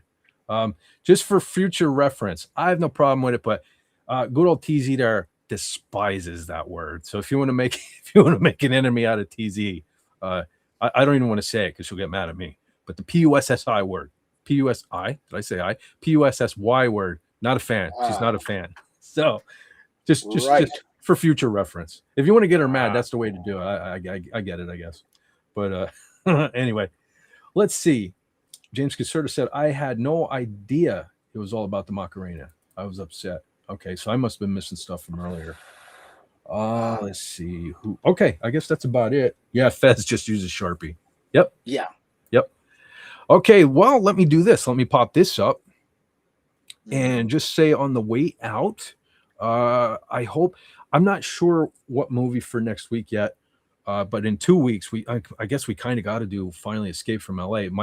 One of the main holdups has just been I haven't been able to find it anywhere for free to hook you fellas up. Brother John, you did say you've seen it previously, though. Which one? Escape from LA? Yes, I did see that. Yeah. Okay, there are probably, I was still trying to track a copy down, or maybe General Kala might be able to hook us up if she's, okay, free in the next 2 weeks. Lenrod, have you seen Escape from LA? Yes. Okay. All right. So I kind of want to make, hopefully nobody dies or anything in the meantime, and we can just kind of set that one in stone. I have a couple movies I'm leaning to for next week. I just got to figure out which one. It's probably either going to be, if I have my choice, it'll probably be either if General Kala returns, Breakdown, or Galaxy Quest. You fellas have seen Galaxy Quest, I assume. Yes. I have not. Oh, you've never seen? Holy! Now I kind of want. Are you free next week, Lenrod, or no? Maybe. Because if not, well, let me know. Gen Con is next weekend, and I still don't know if I'm actually going or not. I'm waiting on a group of people who are going down to let me know whether or not they're actually going or not. Okay, well, let me know as soon as you can figure that out, because I want to hold off then to do Galaxy Quest till you can be on, because I want you to see it. You are going to love it. Yeah. I guarantee you're going to love it. Yeah. So, we got to make sure that happens when Lenrod is free. So, yes. Okay, so stay tuned. Anyway, movie next week to be determined. As far as videos, I got to make one. Just even trying to do the short today, I freaking Clip Champ. I had to restart my computer. I don't know what the hell. Anyway, maybe I don't know, something with the internet today. Maybe it wasn't just Restream or YouTube's fault. So we'll see. I will try to make a video. Falling Down. James Caserta suggests Falling Down. I was just looking at it the other day. I was going through my DVDs. looking for Event Horizon. Yes, I'm a dork. I have them in alphabetical order, and then I realized I actually have my Sci-Fi over on another shelf. But anyway, yeah, I was looking at Falling Down. I would like to talk about that eventually. Yeah. I did dig that movie. That's the one with Michael Douglas. Yeah. Hold on a second. Yeah, we have a freaking celebrity on the panel here. Anti-derivative Jill. What is going on? Hey, everybody. I don't know. It's Saturday night. Hi, guys. It is. And we are live, but not Saturday Night Live. Yes. Totally different show. Yeah. Anyway, what you up to, Joe? What you up to? Just hanging out. Over there at Doomcock Land, they finished up, and I wanted to see what you guys they wrapped it up. Wait a minute. Yeah, we went longer than Doomcock. No, technically he started at it'd be our 8:30 our time, so he had a half hour. Let's see if So he started a half hour before us. We must go another half hour and 1 minute. Well, I'm Jill's here. I can't totally pull the plug at the moment. Exactly. And I also like the movie that you guys picked. I know you probably already talked all about it, but I think that Event Horizon is one of my favorite horror movies ever. It is really creepy, and it was even worse because you guys heard about all the deleted scenes that didn't get put in that were way grosser. Yeah, we were talking about Yes, it was way more intense than it should have been. Yeah. Wow, I'm surprised. I would have never really thought, I was encouraged to watch it. I reviewed it on my channel. Yeah. Okay. And I thought she was such a nice lady. Yes, General Kala. May I suggest that if Jill enjoys the movie too, if Jill can sit through this flick, I think you can do it, General Kala. I have faith in you. I have faith in you. Yeah. Okay. Anyway, sorry, I didn't mean to interrupt you, Jill. I do have a question in the chat from James Caserta. Who won the Doomicorn race? Which, of course, everybody wants to know. But I think you can guess.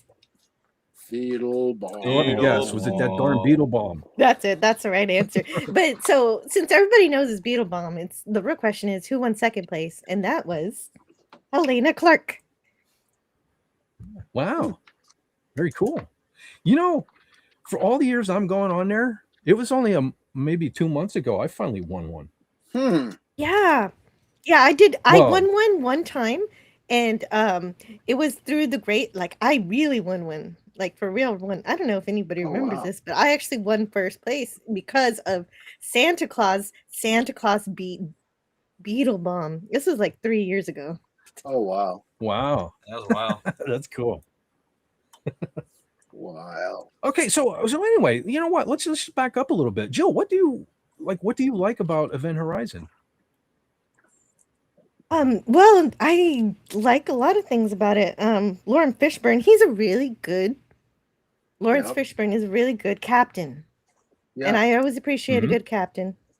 And I'd said earlier, like that character, that's been done so many times in movies, that like military leader who just gets annoying, but he was so good. Like I bought him through the whole movie.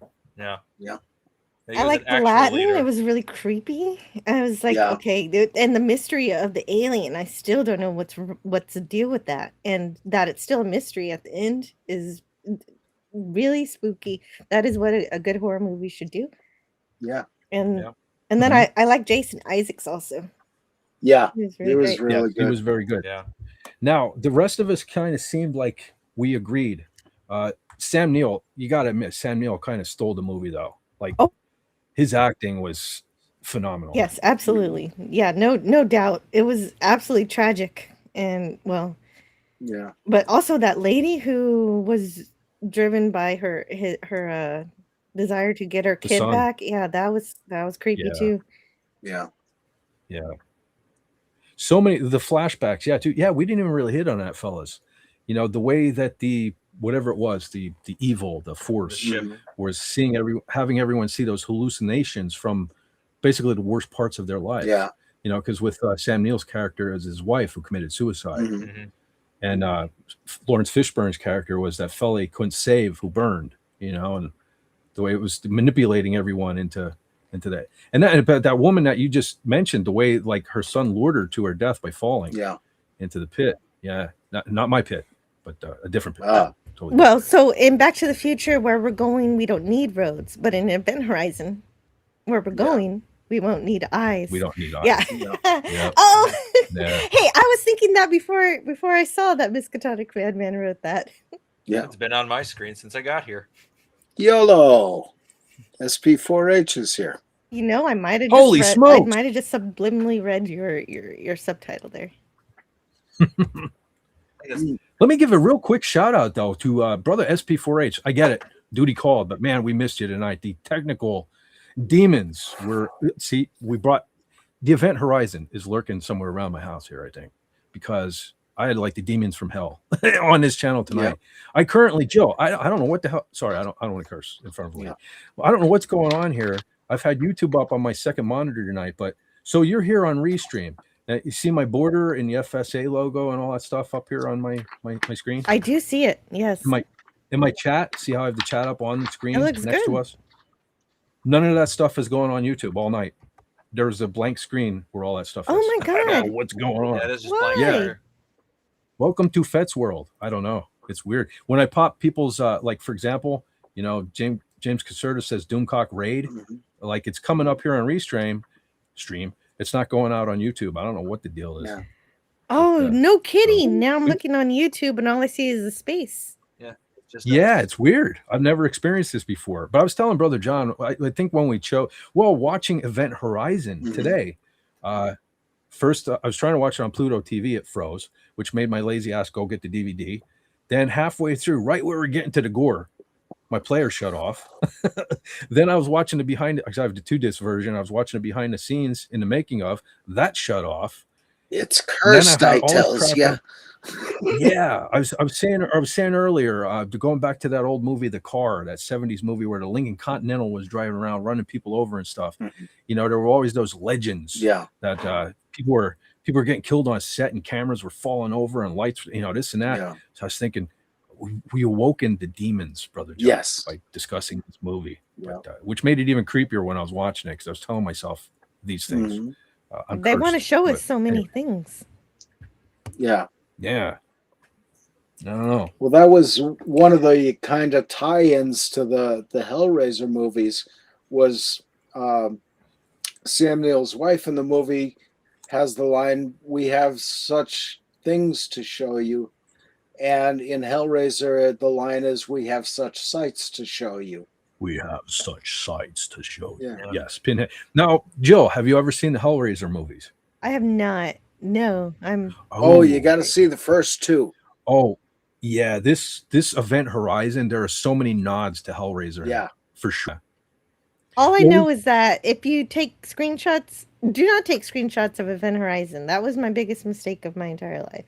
Really? I don't know what happened? Yeah, I did. Well, because you know, during the movie there are all these quick cuts, and it goes by so fast, so you don't really see what's going on. Well, I paused that thing and I took screenshots, and it was not good. Oh dear. Well, I was kind of afraid of that myself. So this evening, before I put it up, where I actually made a graphic, because I know a lot of folks don't like stuff like right here. I popped this up just to kind of cover my butt. Yeah. But so I did pop that up ahead of time. Because you got to talk to gore. That's what makes this movie, you know. And personally, I think like for those folks that want to appreciate Sam Neill's career, you have to see this. What the hell?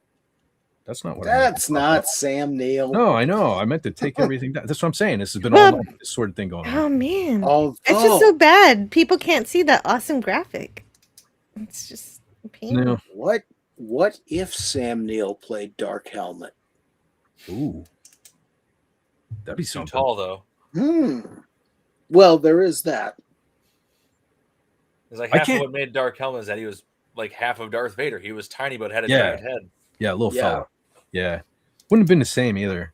Hearing Sam Neill say, "I'm surrounded by assholes," it just wouldn't have been the same. Like hear him doing a serious tone. Yeah. Yeah, but Jill, we were Spaceballs. We were talking about that earlier. What are you interested in seeing Spaceballs too?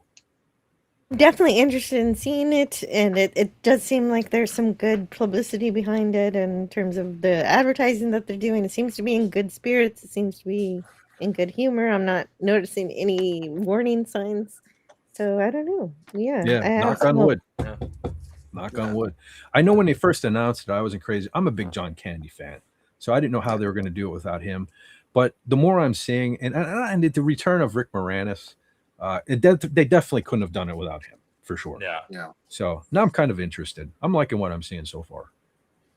Because the Candy fan can. Sorry, that just popped out. Brother John, I already have the Facts of Life theme stuck in my head. Thanks to you. I'm trying to cure that. Oh, dude. Yo, I'm glad we did this. Joe, I was telling everyone I was really struggling. I didn't want to. I hate streaming over anyone, especially our Lord, Doomcock. But we do have some regulars and stuff. And Brother John he said the show must go on. So I was like, you're right. Yeah. So I figured, people and it's not a normal night. It's it's not like Yeah. he normally streams this night. More So like it's fine. Doomcock is streaming over you because this is your night. Well, Yeah. it's only my night because it's really the only night I can do it. So that was really, it was 99% Brother John. And then it was probably more. It was more that I would miss my friends, to see, because I can't do it. I'd have to wait till next Saturday. So I was like, so I popped in. I was in the chat on Frolics. I was in there for the first half hour. Mm-hmm. Trying to set this up though and do that. Sorry, I apologize if I missed anyone, but I was doing my best. Fett can't walk and chew gum at the same time. I tell you that all the time. So we I don't know. It was a pretty good stream though. I'm glad we did it. I had fun. Yeah. That's the thing I always say. Nice. To this day, it's still like the first time I ever hit that go live. I'm like, nobody's gonna show up. What's the point? And then by the end of it, I'm like, I had a good time. So it's like, how many people showed up this time? Like, holy crap. Yeah. Yeah, well, there's more people than I thought. I thought for sure nobody would be here, but seems like there's slowly just more and more people trickle in here and there. Yeah, and I kind of knew, Doomcock tends to hit the Harvey escape sort of thing. I figured some people would sneak out and defect a little bit and pop in here and then pop back over. So it's all good. It's all good. But, very cool. All right. Well, nice. Well, unfortunately, I do have work later. So, oh dear, job anyway. I got to retire one of these days for sure. Yeah, at least semi-retire. That's what I've done. Well, that's something I'm struggling with right now. I do have an opportunity, and it's just I don't know for taking a part-time job, and I need to. I don't know. I struggle. Sometimes it's a leap of faith.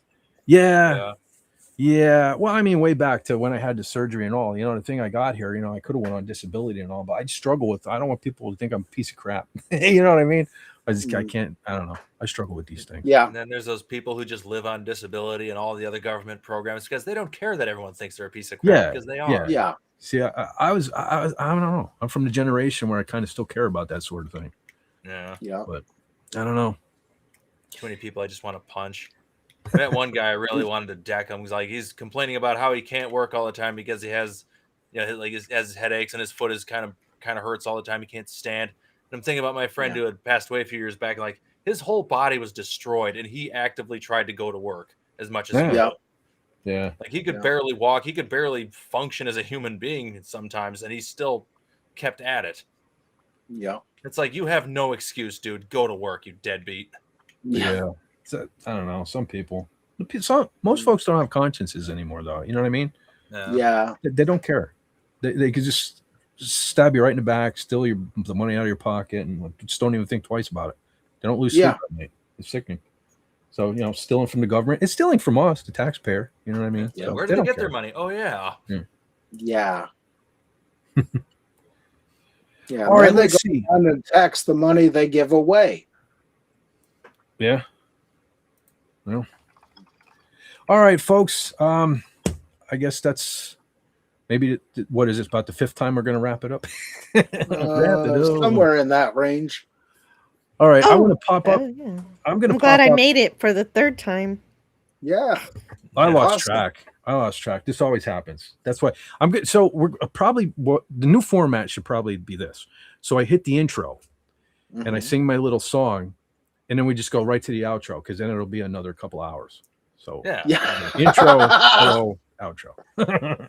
There you go. Yeah, literally, I think we did one time, if I remember correctly. 4 hours in, we decided to. Well, we did our goodbyes, and 4 hours later, we finally wrapped it up. I believe we did an outro that is equal to the live stream at one time. The outro was longer than the intro because I think we worked for like 6 hours. Like it was like a 10-hour stream almost. Yeah, well, I used to do. I mean, we used to do regularly 10, 12-hour streams. Yeah. One of these days, I got to do another one of them. Oh, we got another 5 hours to go. Let's go. I'm ready. Yeah. Well, don't tempt Lenrod. He'll do it. Yeah. He will do it. Yeah, I don't sleep anyway. This is fine. I'm good. You know, one of these days we'll have all our heads. One of these days, I just got to like put in for a Sunday, so I just have Sunday free to be able to go long again. Yeah, I kind of missed doing the long ones because so many people popped in and out, and so I used to love when they pop in at the beginning, and then they come in like 8 hours later to be like, I went to bed and you guys are still here. Yep. Yeah. I have no life. That is why, sir. Yeah. All right. Okay. Jill, you know what? I'm going to pop. It's probably not going to go out on YouTube, but let me remind everyone watching this on the replay. I'm putting Anti-Derivative Jill's channel link in the chat. So if you go down, watching this on the replay, if you go down where it says comment, and I don't want to say white button again. That was bad when I said that earlier. Mm-hmm. So if you scroll over, there's an option to see what people were saying in the live chat when this was live, and you can catch the link in there. So please do that, because even if you think you're subscribed to Jill, make sure you're still subscribed, because it is damn YouTube and their shenanigans. But Jill, what you got going on? Anything you want to tell us about? Any streams coming up or anything? I just had a Zelda stream this morning, I guess at noon, about, I played Zelda. I played some Zelda. I'm slowly moving over my gaming to Rumble and Twitch only, but I'm still finishing up all the games that I started over here on YouTube. But okay, so that's one of the things that's kind of news to know. And also Twilight Zone on Tuesdays and Fridays. This Friday, we're going to finish Hudson Hawk. For whatever reason, we could not finish it in one stream. So I have to review the rest of the movie on Friday with Retro Nerd Girl, which will be amazing. She just reviewed Superman 3 with Mark D with the C, and she does amazing commentaries. So that's worth the rewatch. I like her a lot. And then I also do some hangouts sometimes, and like I said, gaming now, usually on Rumble and Twitch, but if you on YouTube. I'm way overdue for a shore leave, but I don't know when I'm gonna get to that, because August is Battleship month, and I don't know what I'm going to review yet for that. And of course, every month I'm reviewing. I'm celebrating a bridge crew member from Star Trek, and we've done almost the entire bridge crew except for next month is Grace Lee Whitney, and then for the actual 60th anniversary, we're going to do everybody else you can think of, like Eddie Paskey and Bobby Clark, the Gordon, and all these things. So it's going and Major Barrett, of course. Yeah, that's cool. And, very nice. Yeah, awesome. So I can guarantee you probably two views on that Zelda stream, because you probably you said the magic words for TZ and her daughter. They love Zelda. So there you go. Nice. She says, I miss when Fett could go long. That's when I was much younger. Yeah. Like a year ago. Yeah. Well, I age rapidly. Believe me, I'm feeling my age. Yeah. They make a pill for that. What was that? They make a pill for that? A pill for that. Yeah, I know, but I hate going to the doctor. So I'm my own. Yeah. Hey, I always tell you, I'm my own worst enemy. My grandma's favorite saying was, "I'm too sick to go to the doctor." Yeah. Well, that's kind of how I am. I could be standing there with like half my arm hanging off, like it's but a wound. Yeah. It's a flesh wound. It's a scratch. Yeah, just walk it off. Well, then again, I'm saying this sitting here. What was it? Just 2 weeks ago when I was complaining because I had a doctor's appointment. So I guess I was just there, wasn't I? Yeah. I don't know why I'm about to say this live on YouTube, but so I had to. So I was given the option at my age, and I should have done it. I get it. I was given the option between colonoscopy and at their Cologuard, and I was like, okay, so Cologuard is the box, right? He's like, yeah. He happened to have it there in the office. So I put it off. Finally, earlier this week, I got a text saying, hey, you got to do that. the chemicals and stuff don't last forever. You got to do it. So I got up early, and I did my thing, which mission accomplished there. And then I thought, okay, now I got to ship it. So this should be the easy part. I did what I thought would be the hard part. Now I need to do the easy part and ship it. So I would think the easiest thing to do would be scan the QR code that's on the box. So I scan that. For some reason, it won't scan. My phone won't scan it. Right. So then I figure, well, I'll do it online. So I really don't want to talk to people, right? I don't like talking to people as I'm sitting here talking to people. Yeah. You people I understand. Yeah. I understand that 100%. Jill gets We are not people. We are nerds. There's a difference. Right. Yes. But you're my people. You people. What do you mean you people? You people are cool. Yeah. I don't like talking to people I don't know. So anyway, I go online and it takes all my information except for their blasted tracking number. Like their number, it won't take. So I end up calling, and of course I get a woman on the phone. How may I help you to today's order? You know what I mean? It's like, what the? I don't even know what you're saying to me. So anyway, I was like, I'm hoping it went through. But then I got a confirmation email that yes, they will pick your package up tomorrow with your special delivery, right? So it just said put it out on your porch. So I did, and now I got an email. I got an email yesterday saying that it reached its destination. And I was just thinking, Brother John, you and I were just speaking about this. Now, I've never been on a plane. Like I've never been on a plane in my life. I'm not afraid to say that. I just never been on a plane. Now that shipped airmail. Now here's my question: have I technically now been on a plane? That's my question. Part of your DNA. See, that's what I'm saying. My DNA was on a plane. Like you could take my DNA, like we just covered Jurassic Park. Like you could take my DNA and clone me and all that stuff. So technically, was I on the plane? I think I flew on a plane this week. Just it's a thought. Now that's a movie I want to see. Jurassic Fett. There you go. There you go. So anyway, finds a way. Yeah, bombs away. That gets new meaning to the word. Bombs away, doesn't it? Yeah. All right. I don't know why I even just told you all that. Anyway, that you know what that means? It means it's time to go. So, but you didn't get to feel the turbulence. Maybe not. Well, that's a good thing, actually. I did kind of feel something. Like I felt like the other day, while it was in transit, I felt like kind of all shaky. Does that count? Like maybe it was like a. What do they call it? Like a ghost? I don't even know what I'm trying to say right now. Like a phantom did you briefly lose your hearing? That's all the time. What'd you say, Joe? What'd you say? Then maybe it counts. I don't know. Your ears popping. My ears pop all the time. Like I don't know what that is. Well, chewing bubble gum will do that. I haven't chewed bubble gum in like forever, dude. Just forever. Then you need to start. I don't even know if they make. I used to always chew Big Red. Do they even make that anymore? I don't even know if they make that anymore. Yes, I still buy that. Okay, cool. Wow, that was my thing. Back when I thought I was a studly young fella, that was my like mouthwash. I like pop that in. Ladies, smell me. I'm cinnamony. See. Yeah. All right. Let's see. Okay. Yes, it was a poop story, TZ. You are correct. It was, and I don't know why I just said. Yes. It was a medical-related poop story. Yes, it wasn't a shit show.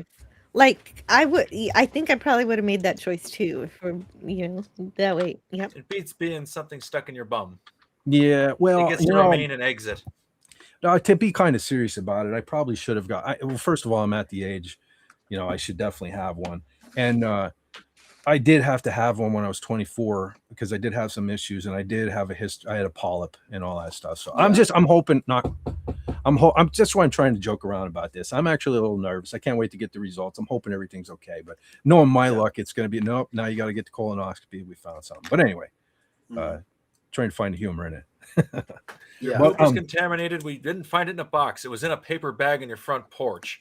Some kids were trying to light it on fire, but we stopped them in time. Well, technically, it was in a plastic bag, but those damn kids shouldn't have seen that box in there. All right, let's see, folks. Okay, again, I will try to make a video this week. Just uploaded a short earlier. Again, for those that weren't here in the beginning, Lenrod, I was playing last night and I kept sending you and John and everything, the sabotage me playing Hall of Mountain King, and I was like, I might as well record it again and put it on the boob tube here. So that's what I did. That's what the short is. Nice. Long story short was that's the guitar that I played on everything. The Roulette album, played into shows and all that stuff. Played at the very intro you hear at the beginning of my live streams. That is a guitar I played on Stand and Fight. And TZ and her daughter there got me a Boba Fett helmet sticker that glows in the dark. And I decided to slap it on that guitar because it's black and green. So I slapped it on there. And that made me play. Yeah, it made me play and jam last night. So yeah, that was awesome. So I just kind of recorded it and put it on as a short. So there's that. However, here's what you need to do in the meantime. Oh, and also too, hopefully, let's pray. Everyone, Carla, safe travels. She is currently on her way back home to New Zealand. We miss you. We love you, General Carla. We cannot wait to have you back again. Not only was a puzzle piece missing from this live stream, it was like the middle piece. It was like that last piece that completes everything. So, and I still have your intro over here, even though I couldn't use it the last few weeks, but it's there just because you're here in spirit. So we miss you. We love you. Safe travels. Glad your brother is doing much better. We love you, General. Okay. So with that, I want to thank everyone that was here on the panel. I want to thank everyone that was here in the chat. I want to thank everyone that will watch this on the replay. And please go ahead, check again, make sure you're still subscribed. But after you do that, and most importantly, you have to take care of yourself, take care of each other. And why? You know what? Jill, when I say take it, you say sleazy. I just want to hear Jill say sleazy. So let me start that over. You have to take care of yourself, take care of each other. And why take it easy when you can take it sleazy? Yeah.